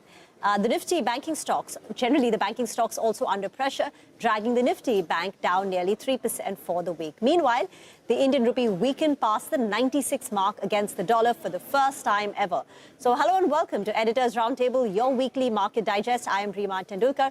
With me are Prashant, Nigel and Nimesh. And joining us here in the studio, in the newsroom, is Harish Krishnan, Chief Investment Officer, Equity at Aditya Birla Sun Life AMC. Hi guys. What a week, right? Oh, yeah. There's rupee, crude prices rising, Trump in China, and markets down 2.5%. I think only Nimesh has got the right color. That's always in hindsight. But I think Nifty is down 2%. I was just looking at and recapping the week. 2% of the Nifty. Small cap index has lost about 4.5%. Real estate index is down 8%. IT down 5.5%. Your IT is down 5.5%, 6%. Rupees at 96. So as they say, whatever can go wrong, kind of went wrong in that sense. Actually, today oil moved up, right? I think we started at 8 in the morning at about 106. Yeah. And as we were wrapping up things, we were at about 109. Plus. But I was just seeing, it's not just US futures, etc., which are lower. Even gold is down sharply. Silver is down 10%. Yeah. So Copper, seems to be just a bit of a... Even Asian markets were Kospi ended 6% lower. Yeah. But that's had a vertical melt up as well. And they've also got their individuals. So Samsung is particularly weak because they are facing a labor union issue. And as a result of which, they're threatening to shut down operations for quite a few days. So I think that's playing out on Samsung particularly. But that's on the upside as well, right? I mean, they played on the upside, now they're playing on the downside. So, but Krishnan, what's your view? I mean, where are we headed now? Macro, micro, whatever. Yeah, so I think the number one worry point that all of market participants today are facing is the rupee and the precipitous fall that we've seen as far as the rupee is concerned. See, I'm of the camp that, once you've got the government, which is the Prime Minister and his office, the Reserve Bank of India, all providing reasonable amount of evidence that, they're going to kind of put a backstop to the rupee. This is now possibly closer towards the last stages of a very, very sharp fall in rupee, right? Now, while almost all of us keep looking at rupee against the US dollar, I think it's also equally important to look at against, say, the Chinese yuan. Yeah. Okay. So against the Chinese yuan, pre-COVID, it used to be about the 9 to 10 handle. Immediately after COVID, it went to the 12 handle. Today, we are close to the 14 handle. Okay. Given the fact that, that is our single largest competitor from a trade point of view, this depreciation from a longer term perspective, from a competitiveness of India Inc. is actually very, very welcome, right? I guess what spooking investors today is the rate of fall, which is there, which is what the government has to smoothen out. And what I was just looking at, say, the 3-month fall in, say, the rupee, okay? And if you were to plot over the last 25, 30 years, this is close to the 90th percentile in terms of kind of a move that we've seen in the last 3 months. Again, it's not as sharp as what we've seen in 2013. A lot of people kind of immediately gravitate to 2013 mein kya hua, and then can we see something like that? I don't think we are there yet, but I think a lot of measures that the government and the RBI are bringing out together is to kind of put the rupee in a check. Possibly, I think a 3-digit mark is something which in the minds of the political system is something which is unpalatable. Yeah. And therefore, when you've got everybody wanting to kind of put a backstop to the rupee, I think the wisdom of, experienced investors would suggest, don't bet against the system. Sure. Let things settle down, and then you get take a more informed view, which is that India Inc.'s competitiveness is on the rise. I think this is the last thing that we want to see kind of end, post which we should be looking at a far improved earnings trajectory. So therefore, I would be very, I wouldn't say happy with these developments, but it does seem to suggest that we are close to the end rather than, very, very in the mid. I think that point's well taken. So, 100 is very different from 96, right? Just the symbolism of 3 digits, it becomes very different. But the other point, of course, is that don't bet against... the system, and that's absolutely, I completely agree with that. But the point is, when you intervene, then you intervene hard, then that measure stays, because you don't want to be seen as having done a lot of things and not being effective, and then because people then pile on. Yeah. You don't want that. That's in that sense, right? Yeah, but Prashant, I would only say that, it's not the first time that the Indian rupee has had such kind of a... See, the institutional memory of policy making is so strong that they know exactly the blueprint that is needed to kind of put this into Let me ask you this, Harish. And I'm going to put out a piece on exactly that, in terms of what are the potential measures. But do you think eventually it'll come down to a rate hike? It may be in terms of sequencing, it may be the last thing. Yeah. But do you think it'll come to it? No, I don't think that the rate hike is going to solve the problem at hand, because today it is not that, even with higher rates, you're going to attract capital. You need to solve the base cause of the problem rather than a transmission kind of an issue. So I think there are a number of other measures that they will do rather than the rate hike. The rate hike was needed and in a different regime when the fragile five, etc., to attract dollars. Yes, there needs to be a certain amount of carry that needs to be provided to international investors to get into India. And that can be done even without a rate hike through various other measures, as they have seen in 2030. Because the rate differential now is... Yeah, it's not that large. It's not that large. That's right. So therefore, should you do a rate hike for the entire system? Okay, or can you do something targeted only for the international investors? Because that is the money that you want. And therefore, can you promise, say, a particular carry to the banking system outside, on which they layer, say, a structured transaction to bring in the dollars, which is what 2013 was all about, right? Yes, your point is well taken. At that point of time, the differentials were very wide. So you could get away with a certain amount of carry. Now, possibly, you may have to pay a slightly higher price. But who knows? Maybe RBI has many a trick up its sleeve to really take a gauge. But, rupee and macros and everything aside, and this week is tough, but it's a rich market with lots of action, lots of activity, lots of ideas, right? So that's not being held back in that sense. Just give us a sense of, so to start with, for viewers who may not know, you're very positive on new age platform kind of companies. And we've discussed this on this show. But what else are you kind of sort of, looking at thematically and otherwise? No, so I think one big theme that we have is that of the renaissance of engineering exports. I think the rupee fall in some sense is a positive out there. But B, as the rest of the world kind of reindustrializes, okay, the reality is that there are very few either labor or factories out in play in, say, the European continent, and to a certain extent even in the US, right?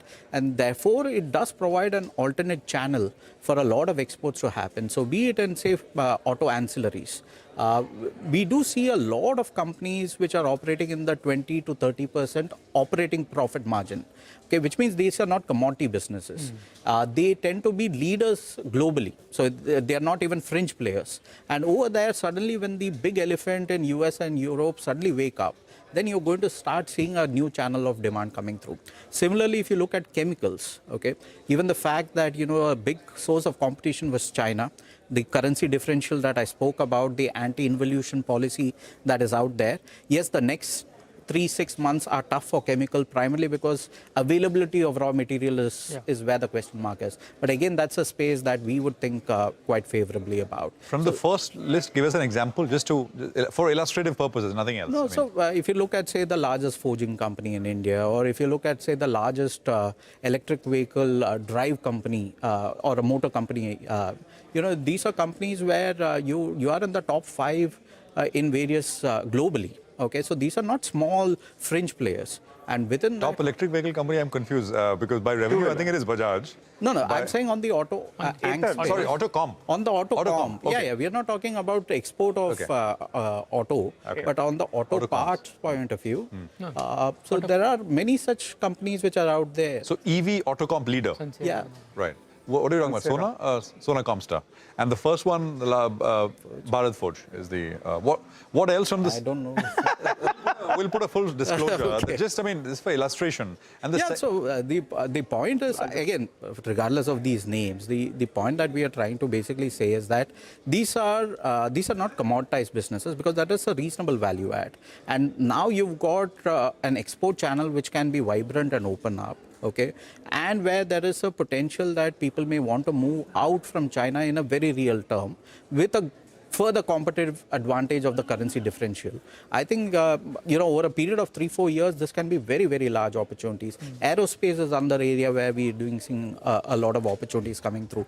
There have been a lot of factories which have been set up in the last 2-3-4 years on the engineering side. That's again an area where I think there is a lot of fear for today, and for rightful reasons. I'm not saying that, next 3 quarters or the next 2 quarters is going to be great for many of these companies. Right. But at the end of it, the terminal value of these are on the rise, and that is what you want to back. With regard to that argument about Kospi running away and, outdoing the Sensex by a large margin, I was speaking to Ramdevji over the weekend, Ramdev Agarwal, and he said the base year of both the Sensex as well as Kospi is around 1980. Both of them were 100 odd. Wow. Today, the Kospi after the big run is 8,000 and the Sensex is around 75,000. So he was referring to the point that form could be temporary, but class could be permanent. And, they are in top form as of now. He admitted that as well.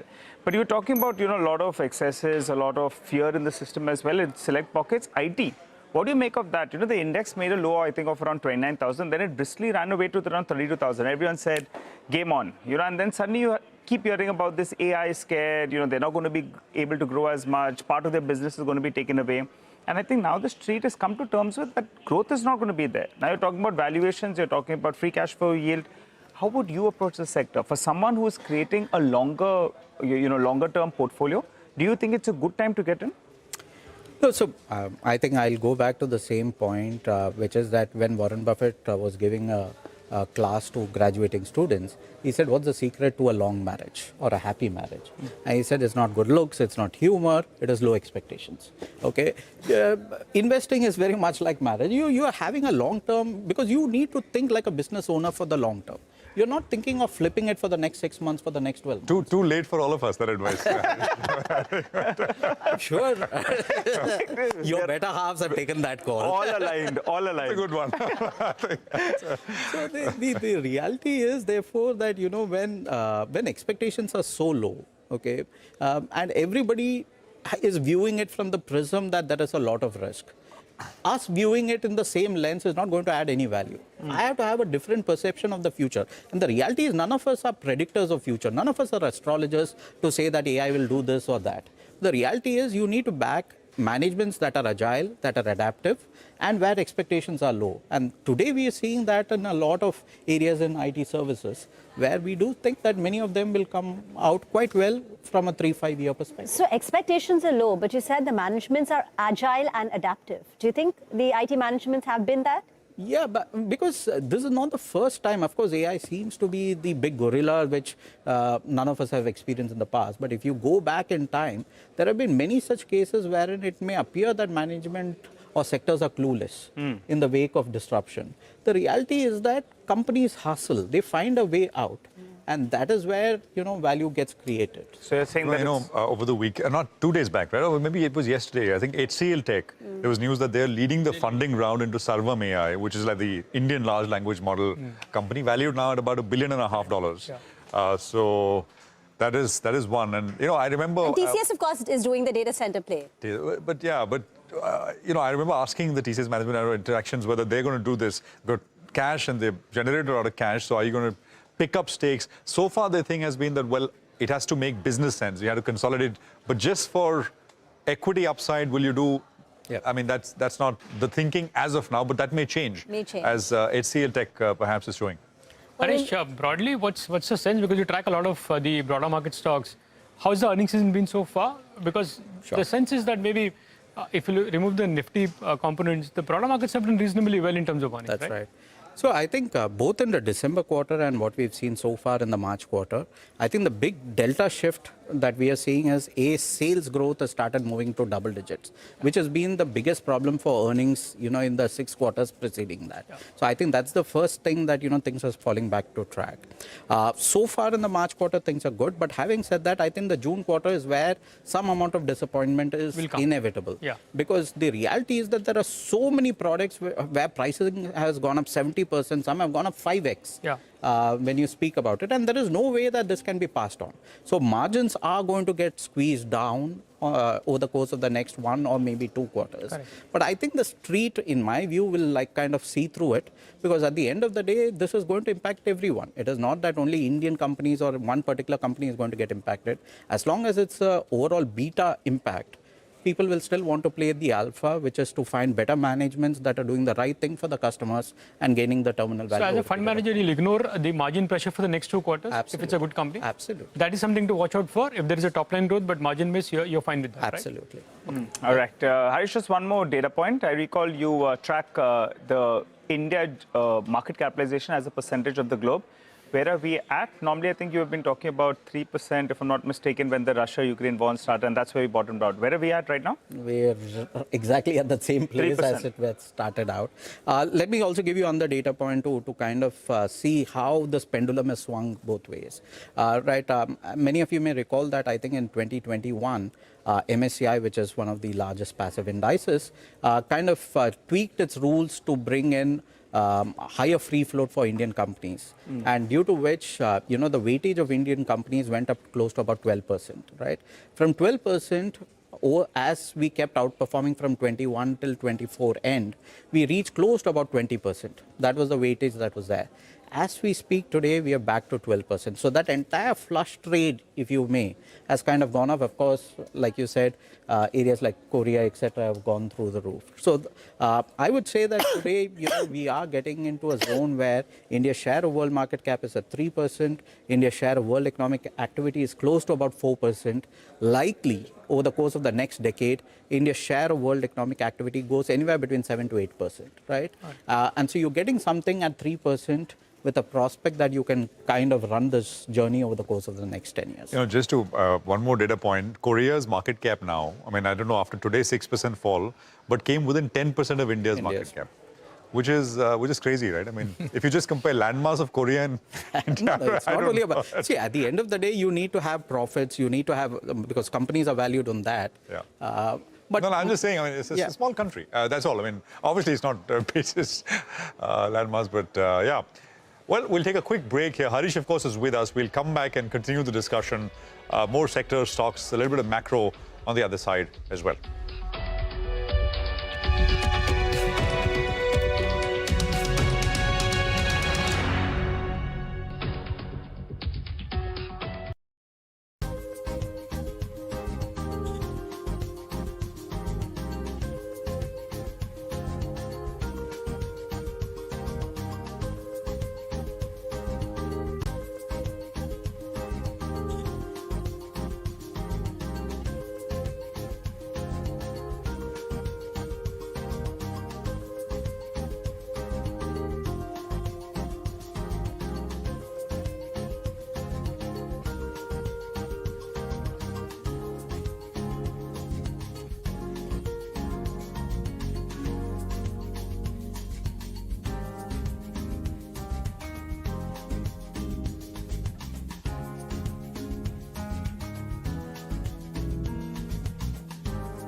Welcome back. You're watching Editor's Roundtable.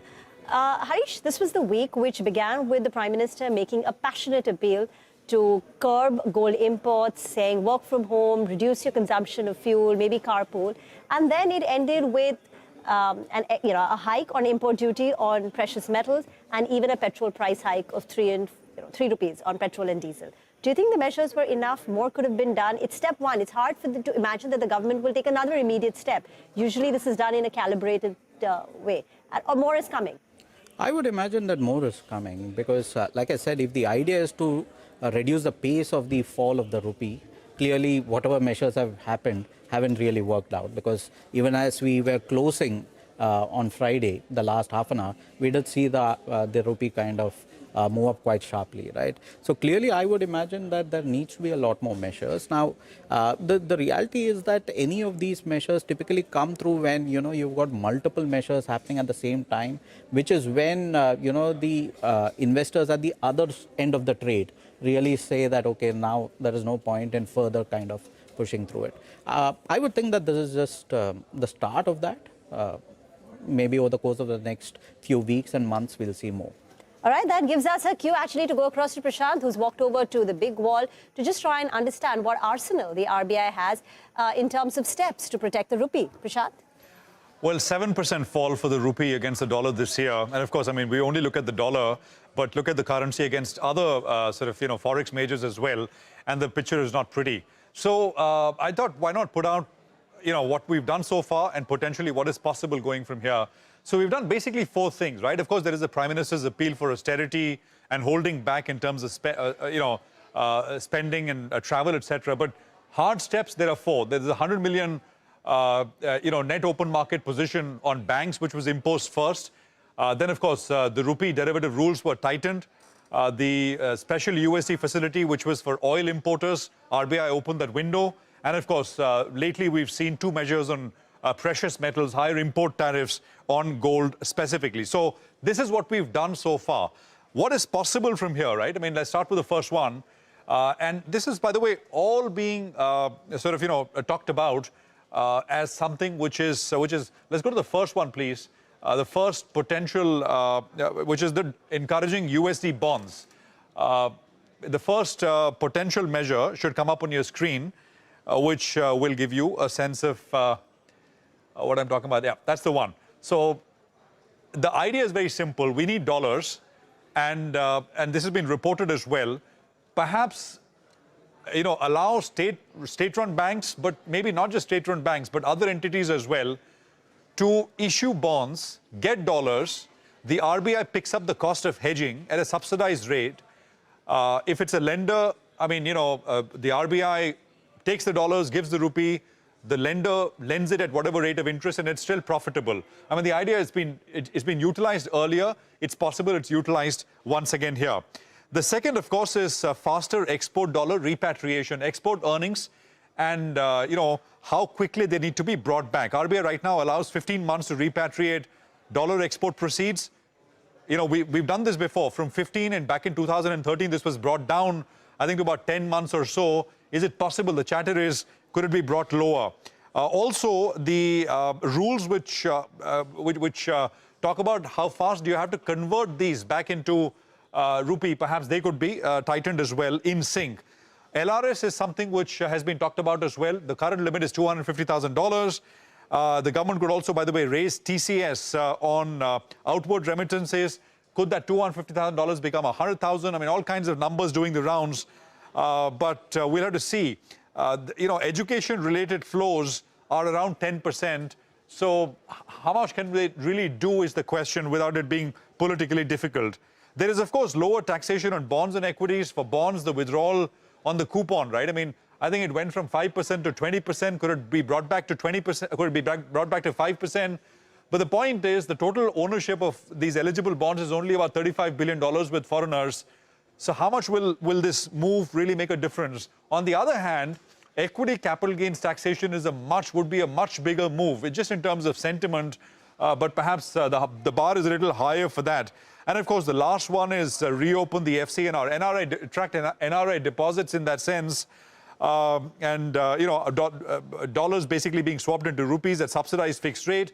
The only thing is that the interest rate differential compared to when it was done earlier was 725 basis points. Right now, it's about 150 odd basis points or so. So lots of measures possible.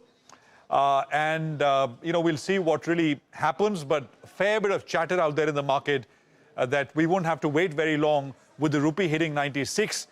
The authorities may be planning some of these steps to control the situation. Harish, just to, we started with macros, we went to micros, but which one looks more likely and more effective, more importantly, to your mind? So I think getting deposits into the country, and we need at least $25-30 billion. That is one.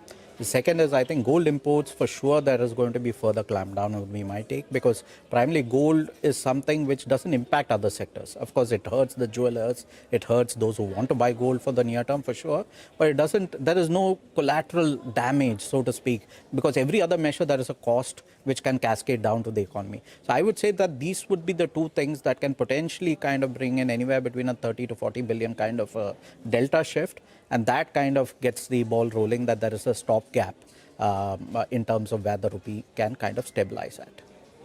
Harish, last word. Anything that you're looking to buy, like a contra bet to crude at 110 versus price change? Say, aviation or cement or anything? I would say that cement is an area where we are definitely interested, primarily because it's a very large user of energy, but more importantly, I think competitive activity is now kind of reached some kind of an equilibrium. Something stage. which Nigel had put out last week. So that to our mind is therefore something which can kind of come through. Similarly, even if you look at, say, building materials or even the entire chemical pack could be another area which are large. Like I said, the next 2 quarters could be difficult from availability point of view, but do they have the pricing power to pass it on? We do think that it's very much possible. So those will be the 2 areas. And then, of course, auto anks. There also gas is used in furnaces, etc. There is an issue of the near term, but I would imagine that they will be able to tide it. Look through the near-term pain. I mean, for good businesses, that's the idea.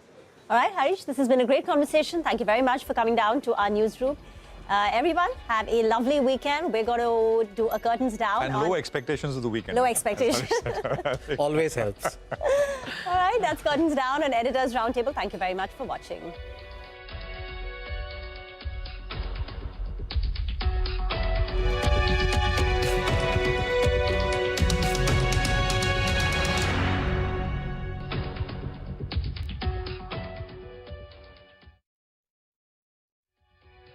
And high growth.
Future of Work Summit, an initiative by Network 18, presented by IndyCube, brought together industry leaders, policymakers, founders, innovators and change makers to explore the different facets of work, from employability and AI to geopolitics, sustainability, innovation and well-being. The Minister for Large and Medium Industries and Infrastructure Development, Government of Karnataka, M.B. Patil, took the stage to discuss the state's industrial blueprint for the future of work. So we're having this conversation at a time when NVIDIA has signed its blockbuster agreement here for its office space in Bangalore. It's a money control exclusive as well. What does it mean for Karnataka, sir? So this is one of the many. It's a normal course because, you know, all the global 500 Fortune companies, 400 plus Fortune companies have their global capability centers here and their design houses. So this is one amongst that. And it's going to continue as Lam Research has been this one. Now applied materials. So many, this is ongoing, this one for Bangalore, Karnataka. And of course, NVIDIA is a very great this one, and we welcome them for the bigger office, you know. So when we talk about future of work and we look at industries, infrastructure, one big question that always comes up is semiconductor manufacturing. We've been leading in terms of chip design and other related elements. But in terms of manufacturing, there have been so many questions. Where is Karnataka heading in that sphere? See, if you take all the niche companies, Applied Materials is coming here, Lam Research is coming here. So many more companies here, only except the fab manufacturing, which has been decided by the center for obvious reasons, you know, their PLI schemes, where they will offer 50% of the incentives there.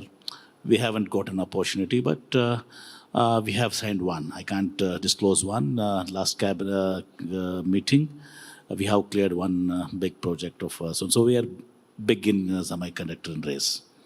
At the same time, we had the Deputy Chief Minister earlier. He said there could be a job loss, there could be a 50% job loss because of AI. How is Karnataka and, say, Karnataka Industries Department preparing to ensure that there are newer jobs created? So naturally, you know, of course, we are number one in service sector, IT. But now is the time that we all have to adopt to AI. So, and accordingly, we have that ecosystem, we have that talent. We can very well easily, and the companies are all niche companies where they're in Bangalore. Even the smaller ones are very, very important ones, you know. So we have to adopt to AI. So now is the time that we have to think beyond the conventional engineering degrees. Now the industry and academia plays a very role. Even Government of India, because federal government, they play a very important role in revising the curriculum and all this, which is going to be more relevant. Now there's a time for upskilling. Diplomas will play a very important role. ITIs will play a very important role. Where do you want to see Karnataka in terms of future of work in the next 15, 20 years? The kind of jobs that the state needs to focus on and wants to dominate really that particular sector? See, Karnataka, as I told you, many people, they think Karnataka means IT. Of course, we are the IT capital with the Silicon Valley of India.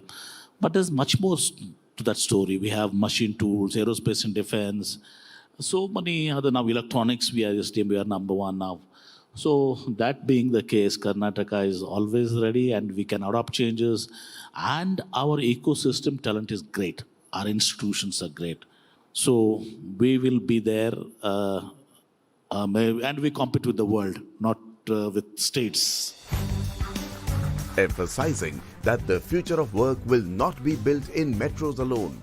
Entrepreneur and Member of Parliament Lok Sabha from the Deoria constituency, Shashank Mani put the spotlight on how grassroots entrepreneurship can unlock jobs, innovation and inclusive growth. मैं एक छोटे से गांव बरपार से आता हूं और बरपार से बेंगलोर की दूरी तय करने में एक सूत्र है, वो है entrepreneurship का सूत्र. The thing which connects my village Barpar to this August hall is the idea of entrepreneurship. I hope to walk you through three things. First, कैसे हम लोग अपने context को change करें, वहाँ जाएं जहाँ future of work will define the future of विकसित भारत. दूसरा, what are we doing in my constituency, which is a remote Lok Sabha on the eastern edge of Uttar Pradesh? And finally, I hope to invite some of you to this effort that we're making in that constituency, and I'm sure that some of you will rise to that challenge. The good news is that before I got elected to my parliament, I'd already done some homework. So I had created a national movement called Jagrati Yatra. Some of you are here from Yatra itself.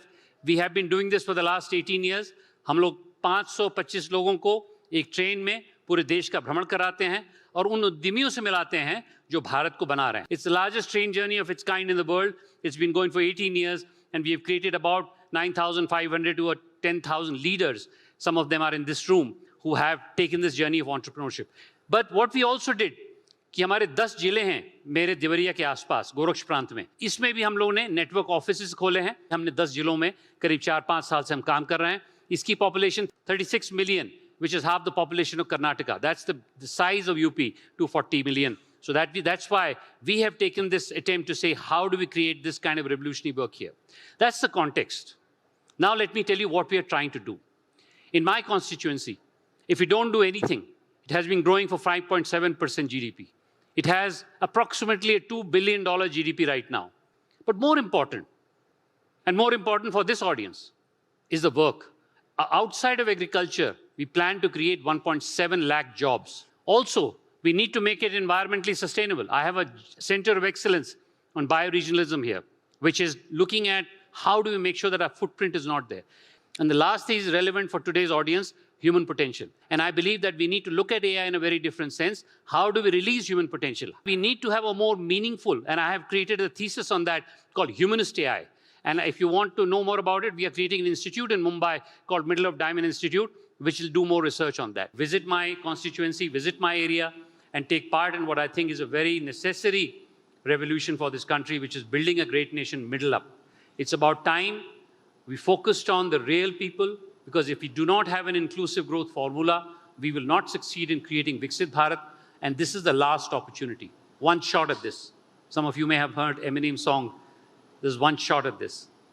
Because in the next 15 to 20 years, what is happening today to China will happen to us. And coming generation, आने वाली पुश्तें हमें माफ नहीं करेंगी. Work provides economic opportunity. It also provides meaning in life. And I think this is also important. When you think about the future of work, we need to think about meaning in life. And meaning in life comes from productive work. And if you want to discover more about that, read my book, but also Nobel laureate who I know very well called Edmund Phelps and Deen Dayal Upadhyay. Both of them have talked about the same thing in different contexts.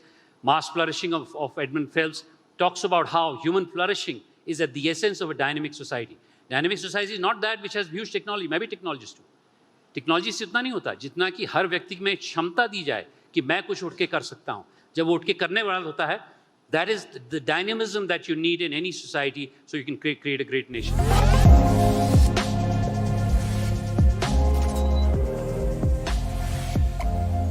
This is on a midterm.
from local strength to global scale.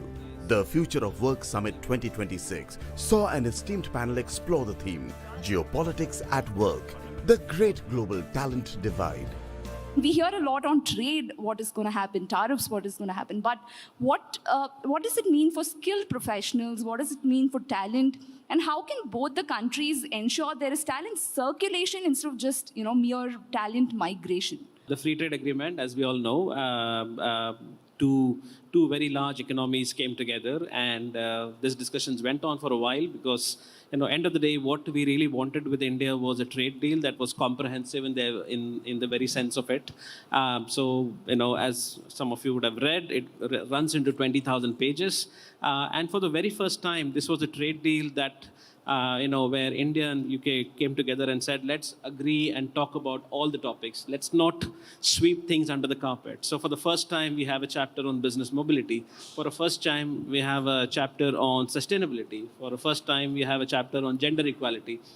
So we spoke about a lot of things, but at the core of it, as you rightly said, it's about tariffs, it's about ease of doing business, it's about increasing the bilateral trade, which is currently around 48 billion pounds, and increasing by 25 billion pounds on a year-on-year basis over the next few years. That's the kind of impact that it has. So the narrative for me as the Deputy High Commissioner of the United Kingdom in Karnataka is this: you don't need to go to the UK actually. You got the best of British education talent available for you at your doorsteps. And then when you do all of that, you've got businesses like Tesco and London Stock Exchange and Rolls-Royce and Diageo looking to offer you opportunities to work here as well. So that's kind of, should I say, the new geopolitical talent strategy. This is where we are headed towards. Wonderful. That's a big positive, I think.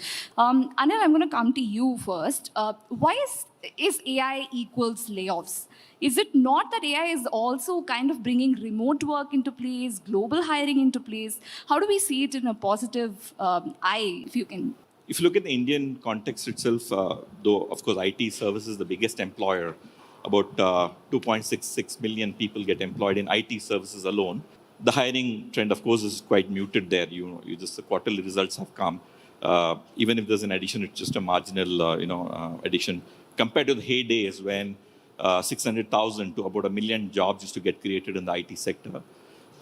Surely there is a pause, but hiring still continues in key, areas, and the, hot skills, continue to, throw up new opportunities for people. But I think new jobs will get created for sure. Lot more businesses will get benefited out of AI because they will be able to afford technology and even resources which is out of bounds for them.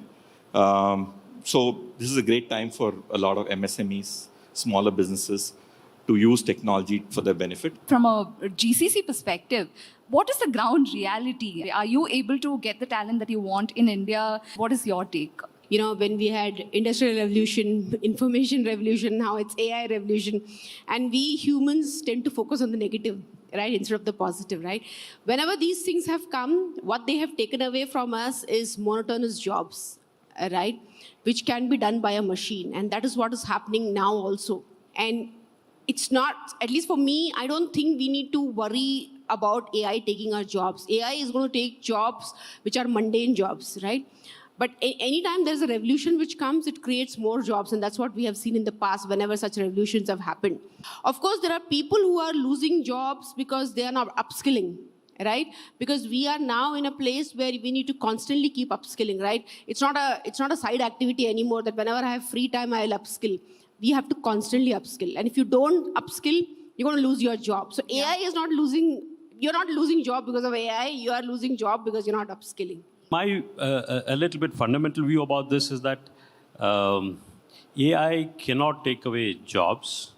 It can only take away some contents, as you said, skill sets, etc., etc. There are other skill sets, there are other content that will come in. And we have to get, be aware of it, adopt it, adapt practices, and then move. That's my firm view. Every country wants to lead in the electronics and semiconductor segment. But what is the gap here? I mean, do we have to, get a lot of talent from outside? Do we have the time to even skill those talent in India to lead in the semiconductor or electronics manufacturing? The first thing I want to say is the talent is the new geopolitical currency. The trend is now shifting. It used to be capital-driven globalization, which is moving towards the talent-driven geopolitical terrain. And because of various countries, the way they are putting up their restrictions, be for the export of the products or the people, there is a reshaping how the talent would flow. Knowledge control is going to become a strategic control. World is looking at somebody or some country which can provide the trusted talent ecosystem. Now, coming to the particularly sector in India, you ask whether we have talent and where is the gap. I think it's known. We have almost like 20% of the chip design engineering pool, and I'm not boasting, it's a fact. We are good in embedded software. We are good in the IT software. We are improving drastically on electronics manufacturing. So things are really changing. And as these things change, the talent requirement and the depth is also changing. So design side, we are very good. We are building further on that as a summary. We are going to continue. Manufacturing side, we are light today. Because of the plants, those are getting operational. We are building up the manufacturing talent base as well. And in a couple of years, we will see a majority difference over here. A key takeaway from the Future of Work Summit 2026 was that the workplace of the future must inspire, energize, and sustain. Creating healthy and sustainable workspaces was the final topic of the discussion at the event. Even 3 years after COVID, nobody wants to go to office every day. So how do you then design a workspace that will bring employees to work? How has the client view of workspace changed? The client view has completely changed. I must say that, if you look at workspaces, used to be more of an admin function, and to some extent, HR may on and off get involved. But when COVID happened, I'm sure most of the country manager or CEOs on their desk had one metric every day: कि आज कितने लोग office आए. And then obviously the next question was, what can we do more to get them back to work? And so from suddenly being an enabling function, it became a mainline function from the CEO's desk.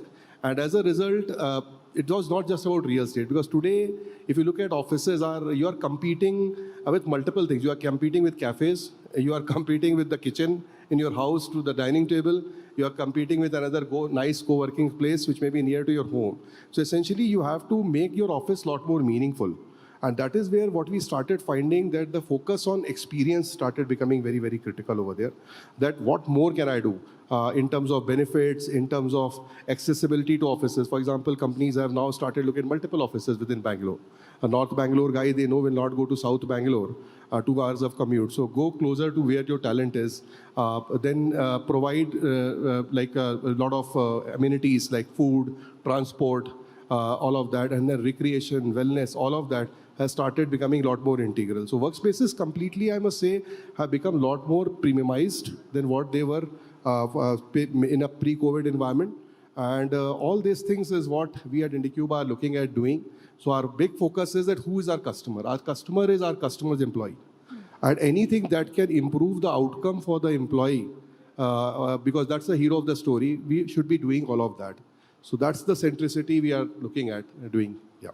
When you're working on an AI company or a company that wants to deeply invest in AI, how does that have an impact on the workspace itself? From our perspective, the way we look at it is that we don't want to look at these workplaces as a standalone building. It's not just an asset or just a building that is standing there, but how do we create an ecosystem around the building? And some of it, some of the points we did speak about earlier, how do we put in sort of F&B there? How do we put in wellness there? How do we sort of create a great after-work life, for the employees? So I think it's important to think of it in terms of from a tenant perspective. How is he going to sort of attract talent, retain talent, and make the talent more productive? I think that is very, very critical, or that is a challenge as a developer that we need to keep in mind while sort of planning for new buildings. Have Indian companies caught up to that design aesthetic or the amenities that MNCs seem to have when they construct campuses? Not only caught up, way surpassed it. If you look at some of the companies, Indian companies which are producing workspaces now, I would rate them much higher than what any MNC can do. It cannot be just superficial features like, You get free cookies or free food. Free food. The side story is that if you give too many free cookies and free chocolates, you also get a lot of free rats in the workspace, which creates another problem of its kind. The work day for most people, right, does not begin at a desk like it used to. Right? It begins at their doorstep. Because if you don't figure out where a company is located, and I think IndiCube is a classic example of product market fit in that they know how to put it in the right place. And where they locate is as much important as what they do for a living. And you have to really look at, people have mobility stress, people have this unpredictability about going to office. All these are causing this pushback against, and companies have to start thinking like urban planners, not just, and how they have to come up with an entire strategy how the workplace wellness is addressed both from an employee perspective as well as from a business perspective, and make sure that it's not just a facile issue of high quality finishes or fancy coffee or fancy meals in the restaurant, but the entire ecosystem, if they think it through, and many Indian companies are doing that. If you create a better quality of space, you will find that people are more motivated to look after it, use it better, and also be more productive and make you all more money in whatever you guys do in that building. The Future of Work Summit 2026 brought to the fore that the future belongs to those who are ready to adapt, evolve, and lead in a constantly changing world.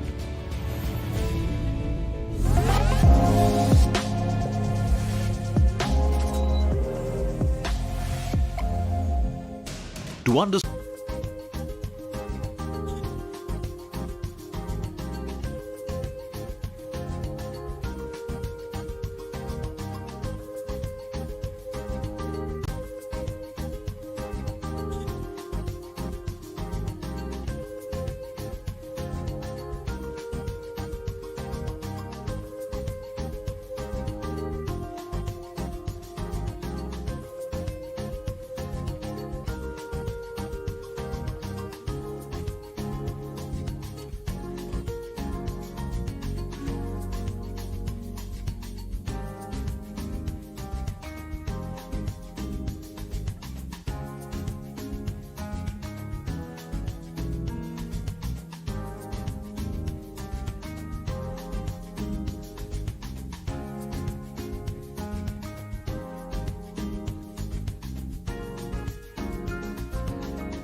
We Work India presents CNBC-TV18 The Titans.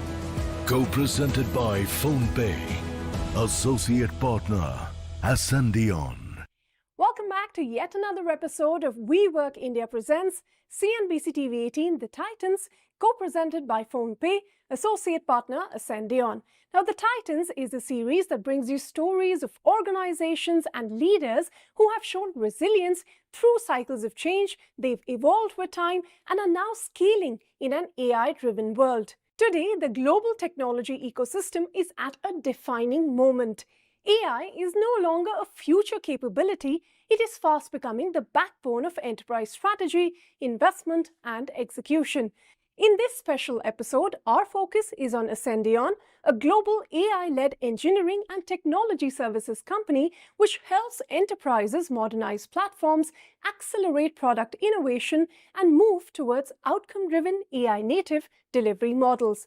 Working across industries and geographies, Ascendion partners with organizations to transition from traditional effort-led approaches to engineering models that are built on automation, intelligence, and measurable business impact.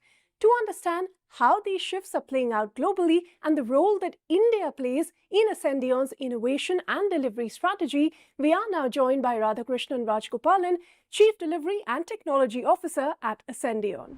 Thank you very much for joining us here. It's a pleasure to have you. AI has become very core to the conversations today. It's an integral part of all businesses.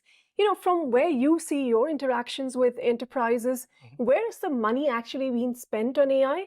And how, the companies that are able to go beyond the testing stage and actually expand and, get the benefits out of this, what is really separating the two sets? No, thank you, Ritu, for having me here. It's a very pertinent question. So you've seen an unprecedented amount of AI in the last 4 years, right? And we've been hearing about it a lot. Two distinct organizational impacts that we see as AI is becoming more and more mainstream. The ones that are very successful, as you know, the percentage varies, right? Very few organizations have moved, big time into this. You can clearly see a pattern evolving. Those who have embraced AI from an organizational standpoint at an exec level, right? The push is coming from the board, the push is coming from the CXOs, and they are often, with solid business outcomes mapped to the technology initiatives that they're taking. They are the ones they're leapfrogging. So, very clearly you can see that the governance is in place, the execution model is in place, the controls are in place. Accountability is already fixed, who's owning this piece and how it's getting rolled out. And as you also know that, AI is not owned by one group within the company, right? AI is much more democratized. If you take it from take a look at it from a business perspective, almost every business unit. So those who have very clearly nailed down the business outcomes and where these initiatives are going, they have a very, very good chance of success. And we already see that. And the ones that are stuck in the POC stage, oftentimes it is trying to get AI to work with as a bolt-on. Even the experiments are done on their existing systems. Right? You've not done any process redefinitions. You've not done any process reimagination. So just showing in a bunch of technologies to see if it works. Right. So those are the ones that are typically stuck. Well, India itself is evolving quite fast. Our tech market is estimated to be, some $300 billion or more. But on the global stage, what is the role India is playing and how is our role evolving in this field? India has got a very significant and compelling play in this. Grassroots 30 years back, 40 years back, we've evolved as a, cost takeout, right? Engineering at scale, right? And low-cost resources delivering work. That's how it has always been, right? There's no dearth of skills. There's no dearth of, you see college grads coming out every year in lakhs and lakhs in this country. So skill is not a problem. But what has manifested now is that AI is reshaping, reimagining. It's not the cost play anymore. The shifting from cost arbitrage to AI arbitrage is a completely different ballgame, right? It's a shift. Strategies are getting reshaped, it is getting reimagined, and Ascendion, as we have taken an approach that AI native, and we're not AI first anymore, it's AI native, which means So processes have to be reimagined. Your delivery mechanisms and methodology has to be reimagined. It is not the same scale-based delivery anymore. India also, do you see the market moving on from being this delivery hub to more of an innovation-led hub? And how is AI driving that change? It is happening. It is happening. India for the world, the way we used to perceive this a few years back, and India for the world now, it is not just the services companies, the GSIs. You can see a clear shift. Even the GCCs, the Global Capability Centers, right, that used to be traditional back offices or application maintenance and support, you can see very clearly the last couple of years have been into innovation, right? And everybody's setting up innovation hubs. Look at us, from an Ascendion perspective, right? And the way we have managed to do things now is we've got innovation hubs, and we proudly say that we build products like Ava. It's our platform, right? You must have heard of this. We build Ava as a clear differentiator for us. We take a lot of pride in saying that made in India for the world, right? So all the engineering talents that we have produced for quite some time now is all culminating into making innovation is central to what we do. Building products, it's no longer throwing over the wall. We execute from an execution-centric engine. It is now becoming an innovation engine. So India is now an innovation hub. Well, that's great to hear. But, also within industries, are you seeing the shift from the focus very much on cost to the kind of outcome, these kind of transformations are driving? Are you seeing that shift on the ground, and how are you enabling those as well? It is happening. It is happening. Again, latching onto the cost arbitrage we talked about, where we used to look at productivity in terms of, think of anything adding people. Used to be the mantra in the past, right? So that's how we have operated traditionally, right? And today we are looking at clearly an outcome-based model. A lot of these things that used to be working in a classical style, AI coming into challenging the status quo, how we operate, right? And now think of agents and humans working together, right? How do you define productivity in the newer era? Right? Which part is done by the human, which part is done by the agent? If that is the case, who takes accountability for what agent does, what a human does? So all of that has got a significant change, and all of them can be seen. I mean, look at it from this perspective. In the past, a lot of these organizations, 40 years, 30 years of technology debt, right? Code that was written, programs that were written 40 years back, they're simply not moving. The risk appetite used to be low. Because anytime you wanted to modernize your platform, it used to scare them. It is a fire. The legacy burden, right? So the risk appetite to move and modernize used to be absolutely a pain point for many of the organizations. That alone is a significant outcome. If we can contribute, I heard somebody say close to 3 trillion lines of code exists as a tech debt. Imagine that's the kind of outcome that we expect when people modernize their platform, right? It's a bigger one, right? That's a significant outcome. We recently did a big program, mega program for a bank in the US, 700,000 lines of legacy code, right? And they've been battling with this for quite some time. And every, erstwhile services organization that would attempt to do 7 years effort, 35 million, 40 million in spend, right? And the outcome, you can understand, right? In 5 years, CI was changed, CT was changed. So somebody initiates, and that person is not there to see the results. Right? And from that, thanks to AI and thanks to what we did, our platform at the Ava, we completely reverse engineered the whole thing, forward engineered the new model stack. How long does it take now? 18 months. Oh, wow. That's a huge cut. That is a huge cut. Well, rather, since you spoke about talent and technology and then your entire pyramid structure and workforce here, why don't we just take a look around your beautiful office here in Bengaluru? Absolutely. And we'll continue this conversation. Absolutely.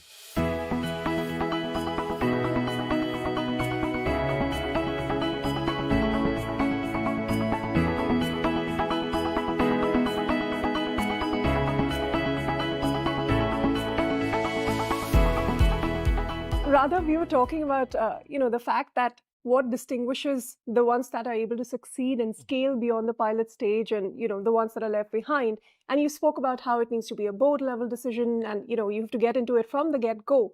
But if you were to identify a few bottlenecks that really prevent them from getting to the stage, Could you list those out for us? And how are you as a company helping them bridge that gap? The first thing is that, as I said, mapping it to the business outcomes. Is there a greater organizational level commitment rather than seeing it as, oh, there's a fantastic technology that has come in, we have to experiment AI, jump into the tool stack, start putting some prototypes. That's a big recipe for failure. Number one, we already discussed that. I think most organizations are fairly successful in going to the next level, productionizing this, taking it to scale. You can see definitely a pattern evolving. And I think we at Ascendion have been part and parcel of this for quite some time now. Looking at this whole process as a life cycle, knowing fully where to begin, where to end. What is the exit point for you to look at it and say, we are production ready now. So we can go production. We can do production at scale, right? So the whole life cycle management has to be very well thought through right up front, right? That's if an organization is not doing it, that's a big signal that it's not going to make it, right? So that's where it becomes very important. It's not about throwing a generative AI, a large language model behind the scenes. It is not looking at vibe coding as an exercise. There's a lot of umpteen number of tools in the marketplace. I see organizations jumping onto a bunch of vibe coding tools, putting it to their programmers' hands, say, go experiment. Right? The code that comes out of it, how clean it is, or who's taking responsibility and accountability for will the code sustain itself in production, when it sees production. Rather than that approach, if you look at it holistically and say that this has to be part of a very well thought through engineering lifecycle management, right? Which means, do I have the right technologies at place? It's not about developing 1,000 agents that won't see the light of the day. It's instead agents that are built for purpose, agents that will work to scale, agents that will perform in real time, not just as a proof of concept, it's a nice looking demo, right? It has to go beyond that. It has to go beyond that, right? So if it is very well thought through, orchestrated end to end, that is what we call as discipline. It isn't, there's a difference between an individual trying to use a tool in vibe coding mode vis-a-vis an enterprise adopting a technology at scale. Adopting agentic, adopting AI at scale needs an engineering discipline, needs an enterprise-wide orchestration platform. And that is where, to your question, that is where we come in. We started off as a very AI native company from the beginning. We built a platform called AVA, which is an orchestration platform in itself. Right? It plugs into various ecosystems in your organization, enforces standards, enforces guardrails, assimilates all the technologies, creates a repository of agents for reuse, and those agents are absolutely proven. We call it as golden agents. And when you have such an elaborate system at play, which standardizes everything with adequate guardrails in place, you can be rest assured when something hits the production, the guardrails are in place, standards are enforced, safety and security is assured, along with the business outcome and scaling. Okay. That's where most companies miss out today. The companies that are successful, companies that we are working very extensively on this, adopt and embrace this. We Work India presents CNBC-TV18, The Titans. Co-presented by PhonePe. Associate partner, Ascendion. And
We Work India presents CNBC-TV18 The Titans. Co-presented by PhonePe. Associate partner Ascendion. If AI has been the story of the decade, more recently what we're hearing more and more is Agentic AI. So you started with companies using Agentic AI as an assistive tool to now this shift that people are talking about to a more outcome-based, even autonomous sort of workflow. How real is that shift to your mind? That shift is real. First of all, we have to acknowledge that shift is real. Agreed. The last few years, you see the maturity of any of these platforms are going up significantly. OpenAI stack or Claude stack isn't where it was or where it used to be 3 years or 4 years back, and even a year ago. Right? So you see every other week there is a new update or an upgrade coming up with any of these technologies. While they are maturing on one side, the agentic tool development is also maturing parallelly. What it means is that you got to have the right platform. You got to every large language model or a frontier model or foundation model that we see today, each one of them bring their own flavor. So knowing what works best for you, right, what needs to be embraced, what is fit for task. Agentic is one level above. All of these agents will use tools, technologies, and the generative AI platforms in conjunction to achieve a goal. So, which clearly means programmers of the AI era, they have to think very differently. It is not about, in the past, how do we evaluate them? Do you know Python? Yeah. Do you know Java? Do you know C? That's not how we evaluate them. Yeah. Right? It's harness engineering, it's prompt engineering, it's context engineering. Suddenly the English language skill is very prominent. Yeah, you're interacting in English language. English, you are feeding. You expect the agentic framework to do heavy lifting one. In the past, if you spend 2.5 days, 3 days to develop a piece of code, you spend probably a day in providing the context, and the code comes out in a minute. So that is a big transition. Since Ascendion's also been recognized as one of the leaders in the space, how would you define your own approach to this? Well, it's done in multiple phases, right? One is, I keep coming back to the same point. One is skills do matter, but just that the skills have changed. Yeah. Right. So do I have the right skills that's why we say, when we say AI native, right, it is not AI as an afterthought. It is not AI as, we will try and look at AI as an option. That's not how it works, right? It needs to be wired into the overall framework, right? So people who actually are working on these programs should be completely AI aware and native. That's number one. Number two, the right tools and technology and mix of all of these things coming into play. Number three, it's a significant part, largely ignored, right? Program management. Okay. Program management of the past and program management of the current and the future is radically different, right? What does productivity and complexity mean in the past? What does productivity mean today? And a good example of the previous question that you asked about agentic world, when agents do a lot of these tasks, your timelines change significantly. And then when an AI agent is generating code for you, it's 3 minutes max, 4 minutes max, probably 15 minutes max. So when humans in the loop exist, when humans and agents are working together, how does one measure productivity? Right? In the past, productivity meant humans. Yeah. Today, productivity is a mix of humans and agent world. So how do you measure? So a newer age program manager has to think differently. The tools that the person is embracing is entirely different. Well, that pretty much sets up the stage for this next question, and that is talent and skill force. Your own employees, how are you training them in this new era where agentic AI, you said, is a very relevant part of the entire work? It's not the human anymore. It's your interaction with agents as well. What are the skill sets that are required, and how are you transforming your workforce? See, I think it is not to be misunderstood that the programming skill sets are not required. Right? It is absolutely essential, right? Human in the loop and human on the loop, both are important for us, right? So we still use all of these great programming languages, the databases, the technologies, the cloud platforms. All of them are so much integral part of it. That skills is not going to go away. But there's a plus to that. Correct. So it's the interpretation of what comes out of these generative AI or LLMs or models and agentic world that comes up. The modern age tech worker is expected to understand the technology deep and the ability to comprehend to what the AI is generating. Right? When AI generates something, will you be able to interpret and guide AI to do the right things?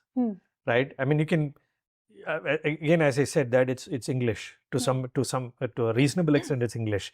Wrong English, something comes out. Who should I blame? Yeah. Is it the agents that went rogue? Is it the AI systems that went rogue? Right? Did you go back and check what the knowledge base and graph that you have created for AI to consume and produce quality output? So humans are very relevant. Humans embracing a newer order skill set base. Can you make sure that whatever you actually provide to the AI system as knowledge produces 90-95% of what you desire as an output? Just 5-10% is a manual work. Right? So that's the thinking and skill that we need to embrace. And what we do at Ascendion is that it's not only that we help them learn our platforms. And again, AVA is our platform. So AVA is what most of our work gets done. We teach them, they go through rigorous training programs, right? Understand this whole infrastructure, not just as a coding tool, right? And I'll also tie back to this point. Earlier, you asked about $300 billion India. Where does it stand? Where do we stand? Where do we stand, right? Oftentimes, we used to be criticized in the past that India is phenomenal at coding. Do we have product-centric programmers? Why isn't that we are not building products?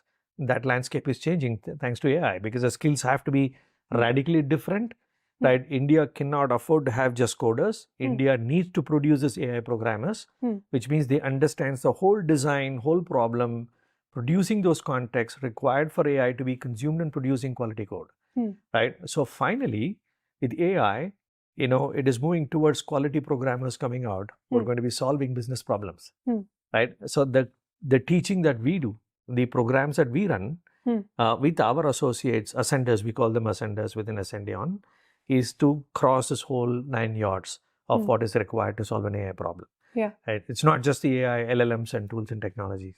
It's the processes that go around it. Now, when do you become human in the loop? When do you become human on the loop? So to put all of this into context, to really put it all together, with the ascent of AI, how it's changing, how IT is looked at, how work is looked at, how are client expectations changing with all of this? They want outcomes fast.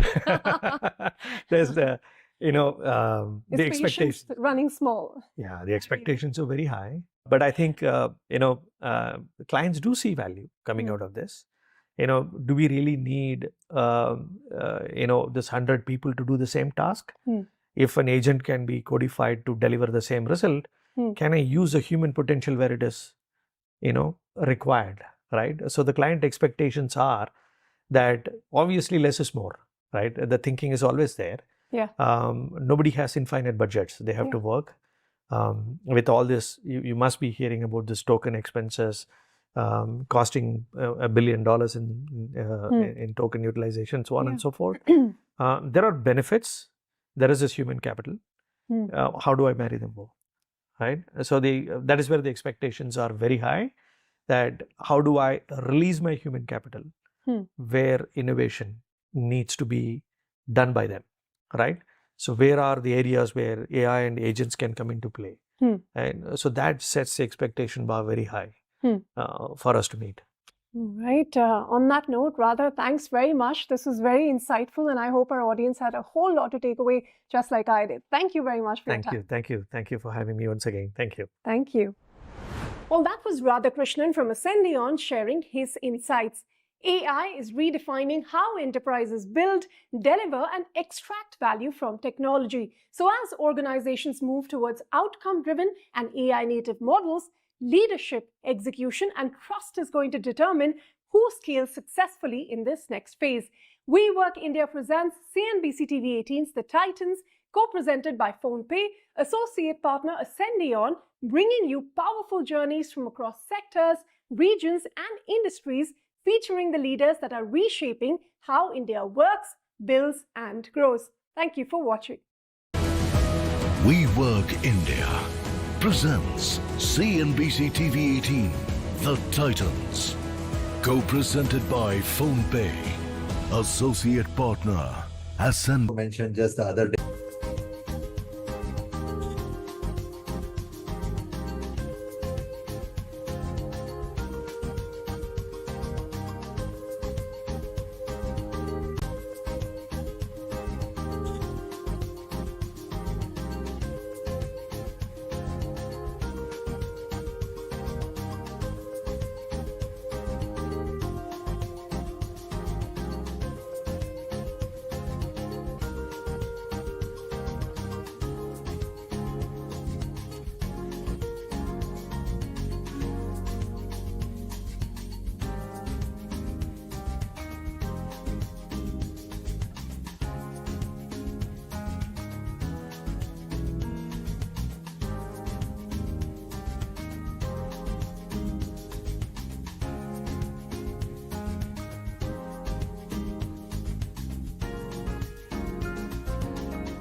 Getting a house help is not a new solution. We had cabs always. Yeah. Right? We had Kali Pilis going around. Yeah. So then why the Uber, why the Ola? We were the first ones to come up with the on-demand hyper-local concept of providing services in minutes. What people are coming to Snabit for? So we were talking to the couple. So I asked them, so what do you use Snabit for?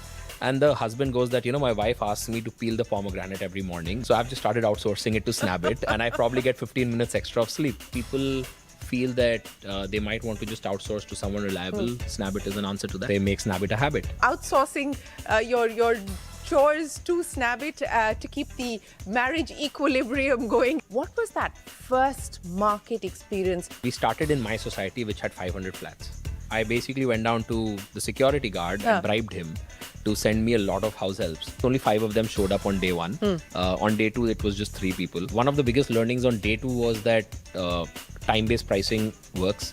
task-based pricing won't work. You know, $100, 150 rupees an hour is not even minimum wage. So the expert is paid roughly between 80 to 100 rupees an hour. So think of an expert doing 12 hours, that's roughly around 1,200 rupees a day. 30 days, that's roughly around 36,000.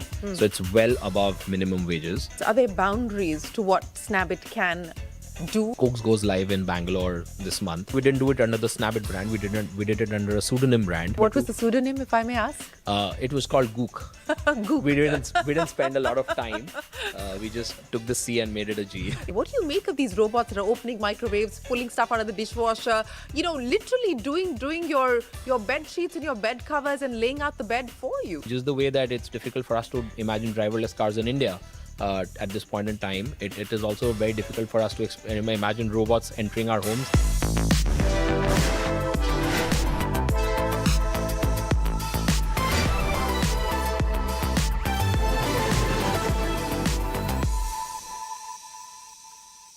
From cleaning to cooking, India's everyday chores have long relied on an informal offline network which is unpredictable, fragmented and hard to scale. But now the $60 billion home services market is getting a tech upgrade. Startups have turned home services into a fast, reliable, on-demand experience for consumers. And one of the companies that we speak to today is doing exactly that. Hello and welcome to Young Turks Reloaded. I'm Shireen Bhan. What began as a hyper-local play in Powai in Mumbai in 2024 has quickly scaled into a high-frequency platform and today is looking at bringing cleaning and organizing services to your doorstep in minutes. In under 2 years, the company has grown from clocking over 1 million jobs a month and nearly 50,000 a day across 100+ micro markets in 4 cities. Backed by over 60 million in capital, Snabit is doubling down on its depth-first strategy, driving density, reliability and repeat usage.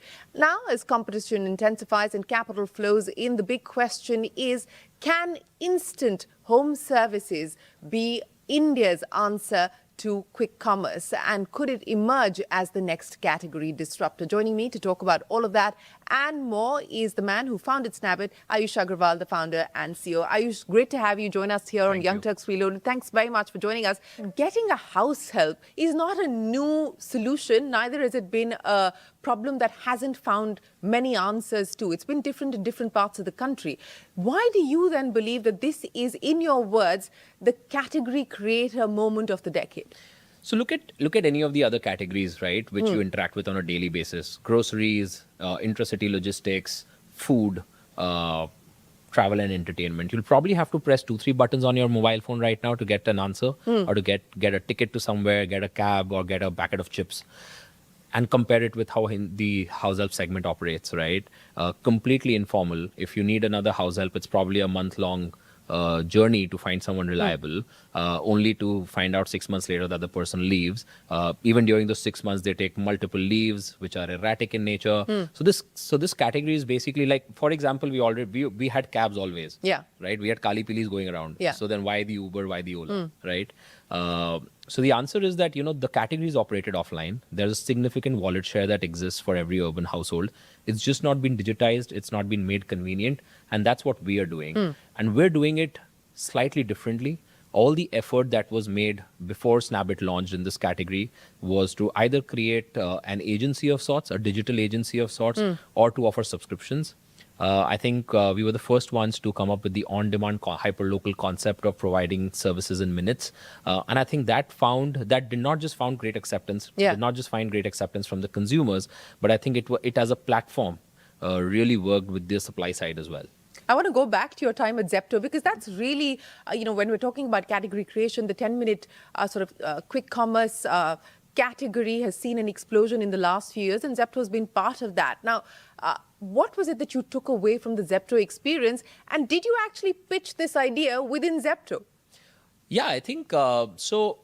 So obviously, like the fundamentals of business building at rapid pace is what I learned at my previous organization, which was Zepto. So when I decided to start up, it was not about, I think I took 12 hours to come up with what I need to really build. Because the experiences that I had faced as a consumer made it very clear to me that this was the problem worth solving. I remember it was November 2023 when I decided that, this is probably going to be what I'm going to be doing.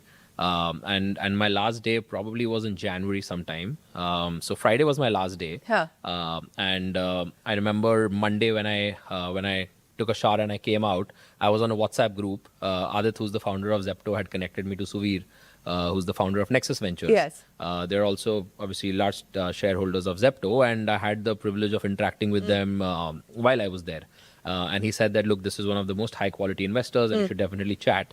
The next thing I know, 24 hours later, I'm on a Zoom call with him. 48 hours after that, we're doing an IC meeting. I didn't even know it was an IC meeting until afterwards, which by the way went really badly. Why? Because I was not prepared. I just thought that we're discussing the idea, and I show up for a meeting with 20 other people, and I just rambled through some things. And see, the other point is that this category had been written off. For a long time, people believed that nothing can be built here, because my understanding is that the right team, the right business model, and the right capital had not come together. And for large-scale tech disruption, that's a prerequisite. And I think it took us. I remember spending a month going to Nexus's office, spending time over there, going back and operating, coming back with learnings before they actually came in and said that let's do this. And I think that was a great journey, because that's when we really got into the trenches, operated. I was the cluster manager, I was the customer support agent, did everything on my own and understood in depth what are we really building, and made those very, very critical pivots in that period of time, which ended up shaping this category for what it is now. What you said reminds me of the conversation that I had with Albinder at Blinkit, and he said, there's so much attention on 10-minute, but we're not really solving for faster and faster deliveries necessarily. What we're really solving for is convenience, and that seems to be at the heart of your model as well. How have you looked at this issue of convenience and built that into the business model? So I think for the longest time when we were questioning 10-minute delivery, I think the right question to ask was, who doesn't want it? And the answer is no one.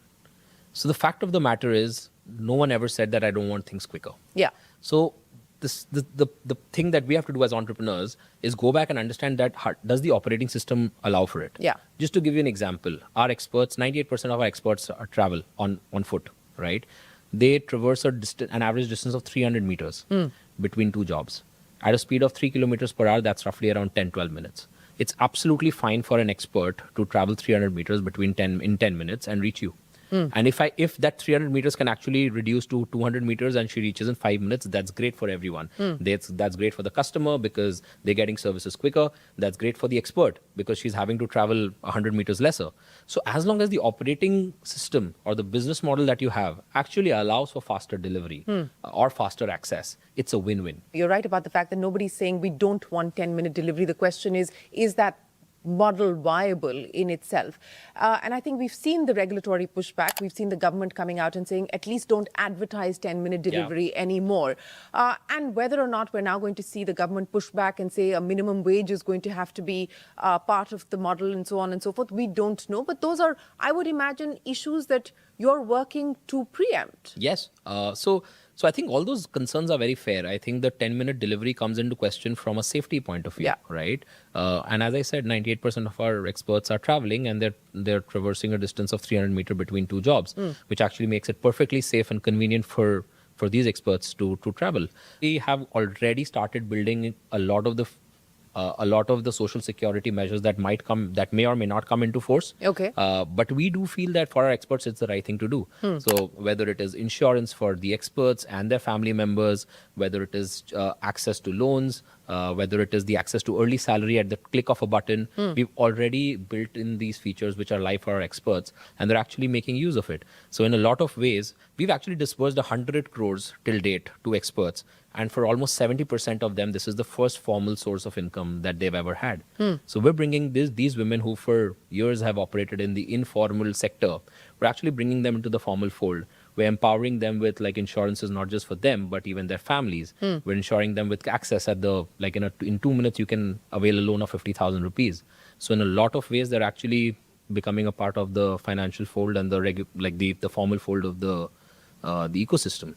In your words, you said, we assume that the supply is scarce when it's not. But if that were to change and the payouts were to be higher, how will your business model survive that stress test? Yeah. So I think the first thing around supply scarcity is that India has probably one of the lowest workforce participation among women. Yeah.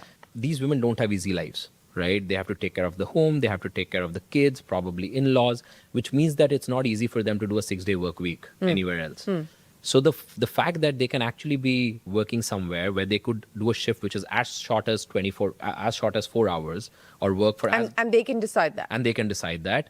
And they can do days which would be just probably 20 out of 30 and still. But once they're on that shift, if they sign up for whether it's 4 hours or 8 hours or 12 hours, once they sign up for that shift, then they cannot reject work that comes their way.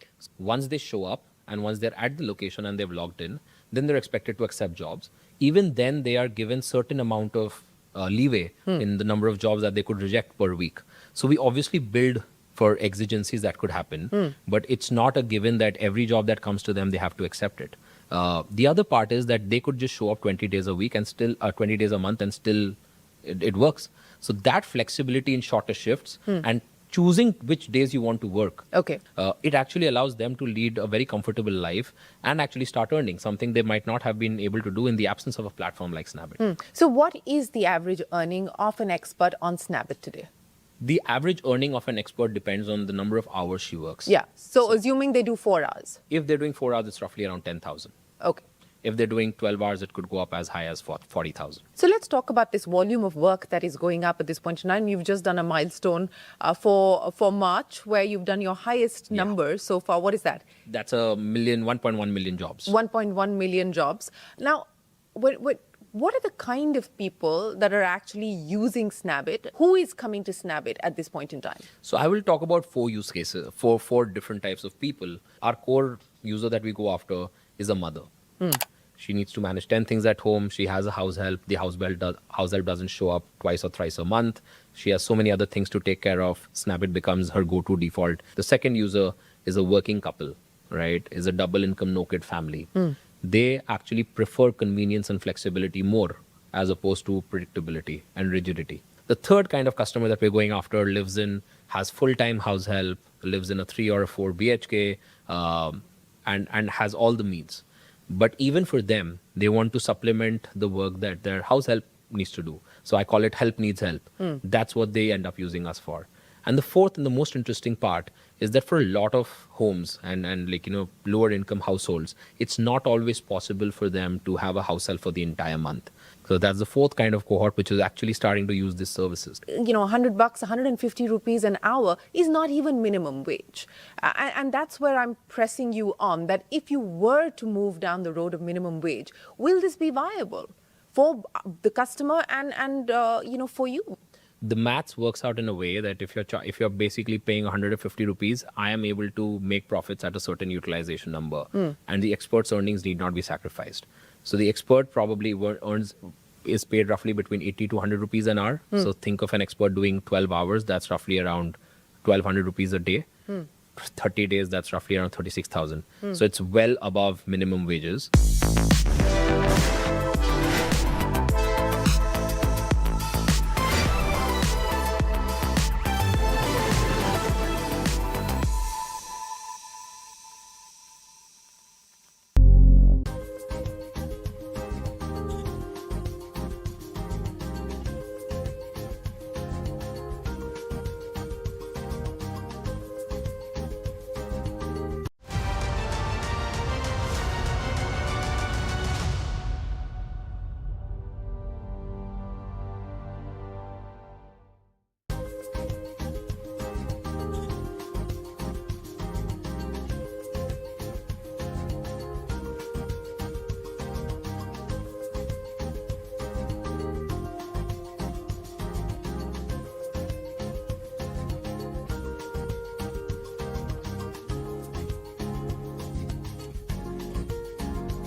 I would imagine that this also requires a whole ecosystem to sort of come together, right? Between law enforcement, RWAs and so on and so forth. And a whole bunch of them have their own set of rules. They're operating as independent nation states almost. What has that experience been like for you, actually on ground in the trenches of being able to roll this out over the last 2 years? So I think, again, the 1 year in Powai really helped, because at that point, I was the one who was talking to all those RWS secretaries, going into their homes, seeking permissions. And at the end of the day, they're looking for safety for their residents, right? So I think those learnings around what are customers really seeking for, what are the questions that they have in their mind, knowing them and proactively addressing them has basically allowed us to go from roughly 20 micro markets in June to 120 micro markets today, and not face any significant difficulties. You know, when you talk about micro markets, and again, these are so local. I mean, this is as hyper local as it gets. What has been the challenge of being able to operate at scale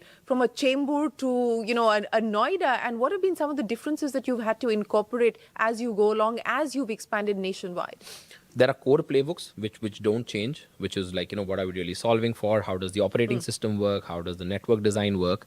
And then there are things which change with the kind of customers there are. For example, if you're launching in South Mumbai, you cannot really do RW activities. You have a lot of flatbed over there. So the way in which you reach out to your customer or the way in which you market to your customer is very different in South Mumbai versus what you would do in Noida, where you can probably, like, you know, collaborate with RWAs and actually have activities. We actually divide our micro markets into nano markets, and operate in, like, you know, even what's smaller. the density when we differentiate between a micro market and a nano market? A micro market has 25,000 households at least. A nano market has at least 2,500 households. So sometimes a nano market could just be a large society. And again, this is important for us because our experts are on foot. So they actually operate within nano markets, which is even a condensed version of what a micro market is for other businesses. What are the kinds of chores that you know, a Snabit expert is doing in the household today? So I'm going to give the interesting answer and the plain Jane answer. The plain Jane answer is that, you know, you everything, right? Like cleaning, dishwashing, laundry, anything you need for.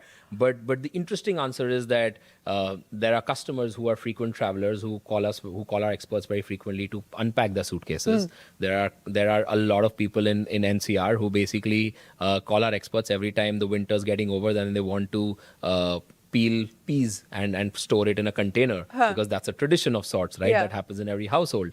Micro tasks which you would never imagine being outsourced, watering plants, right? All of these are now a part of what's. So you had a Mali so that's being outsourced to Snabit as well. Everything and anything and everything that people feel that they might want to just outsource to someone reliable, Snabit is an answer to that. Are there limits? Are there boundaries to what Snabit can do or will not do? So we basically want to disrupt high frequency services. If you look at an Indian household, the second highest wallet share of discretionary income is on services. That is roughly 50,000 a year, right? The only category which has the highest wallet share is groceries. And if you look at online food ordering, if you look at logistics, etc., these are at least 50% lower.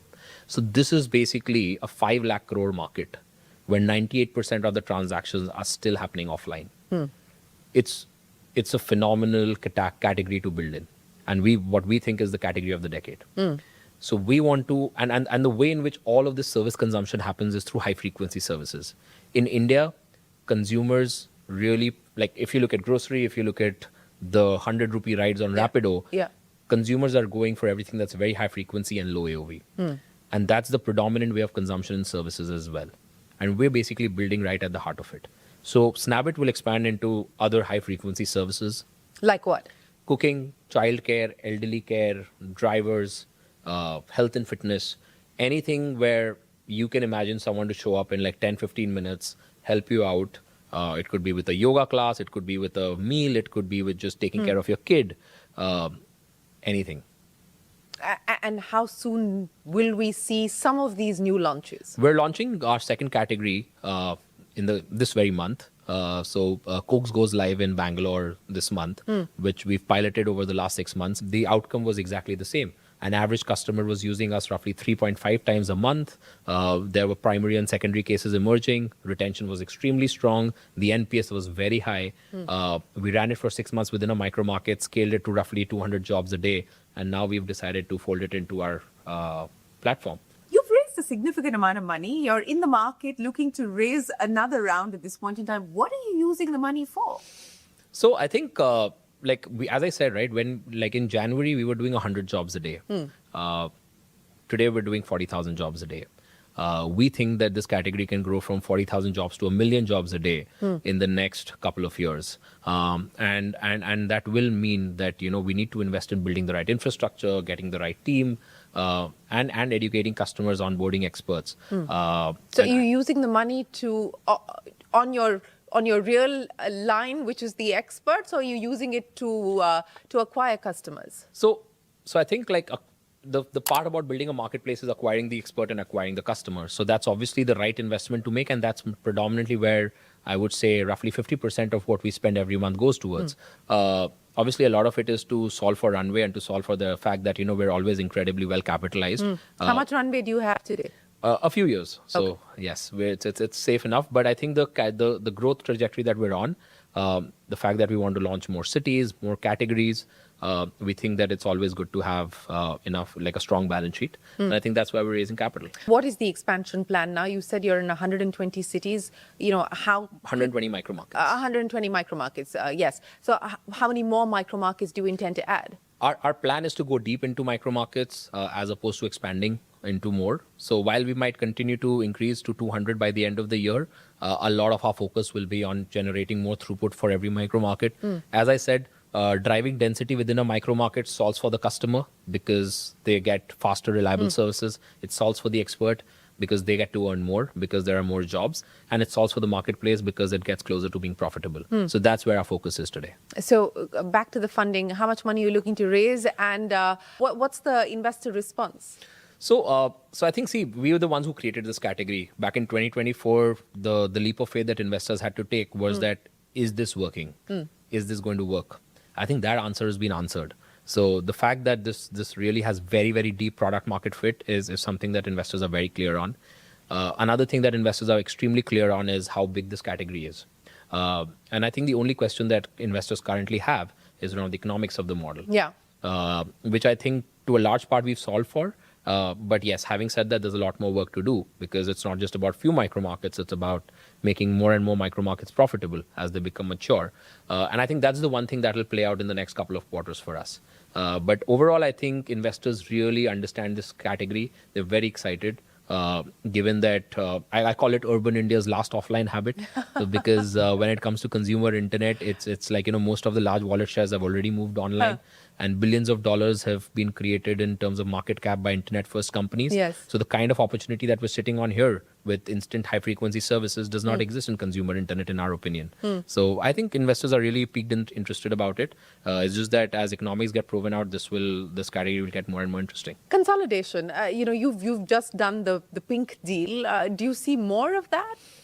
I think this market should consolidate because as we've seen, most of the consumer internet categories have 2 or 3 players. And I think the acqui-hire that we did of Pink has been really helpful. The team has actually folded into the Snabit ecosystem and is helping us massively. I don't know if there'll be any further consolidation, given that all players have enough pools of capital. But we do see this as a very execution heavy business, and we do see probably a couple of players emerging out of this. What is the moat to your business? What is the moat for Snabit that you're working for? When you think of a moat, you basically, in a marketplace business, one of the biggest strengths is network effects. Those network effects are basically what we term as density, right? If you're a hyperlocal business, you need to win every hyperlocal market that you operate in.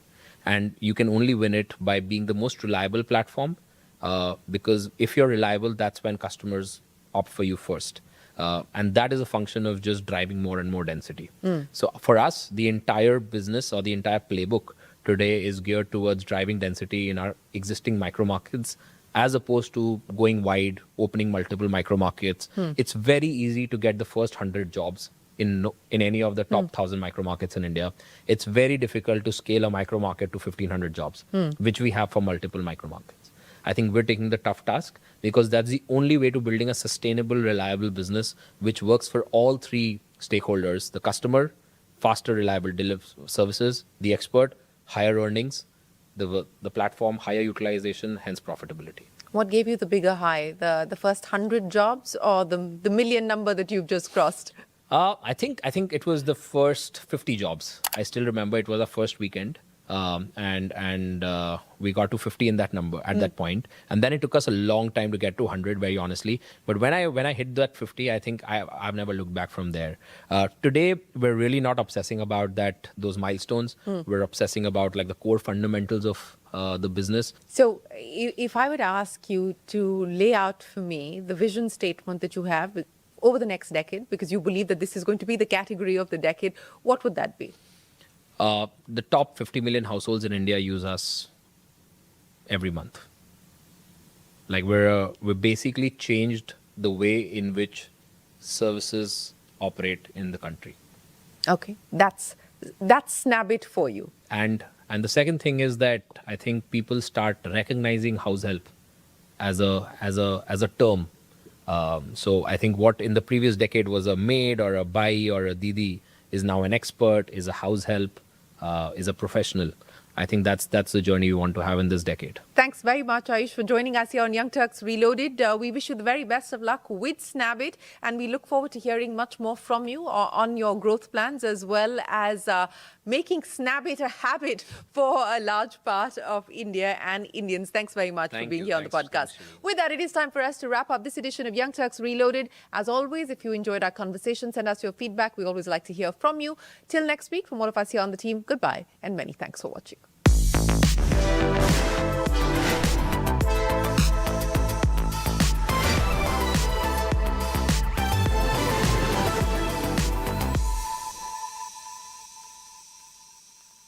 Infrastructure or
Hello and welcome to this very special episode of Startup Street Future Female Forward. I'm Shruti Mishra.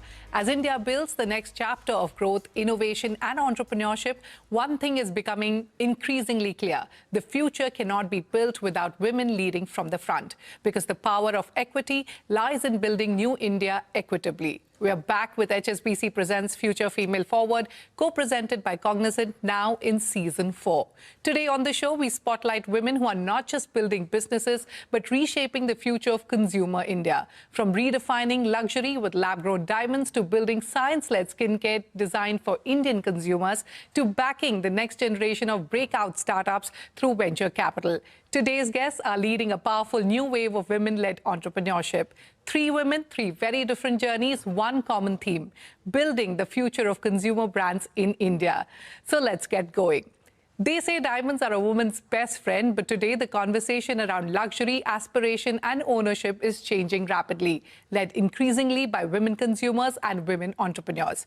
My first guest is looking to ride that shift with her lab-grown diamond brand, Limelight Lab-Grown Diamonds. Set to launch 25 new stores in the first quarter of FY26, Limelight Lab-Grown Diamonds is taking its retail footprint to over 85 stores nationwide as demand for sustainable and more affordable luxury picks up across both metros and Tier 2 markets. Founded as an early mover in the category, the company is now betting big on consumer education, omni-channel expansion and a wider push towards what it calls future-forward luxury. Joining me now is Pooja Madhavan, the founder and MD of Limelight Lab-Grown Diamonds.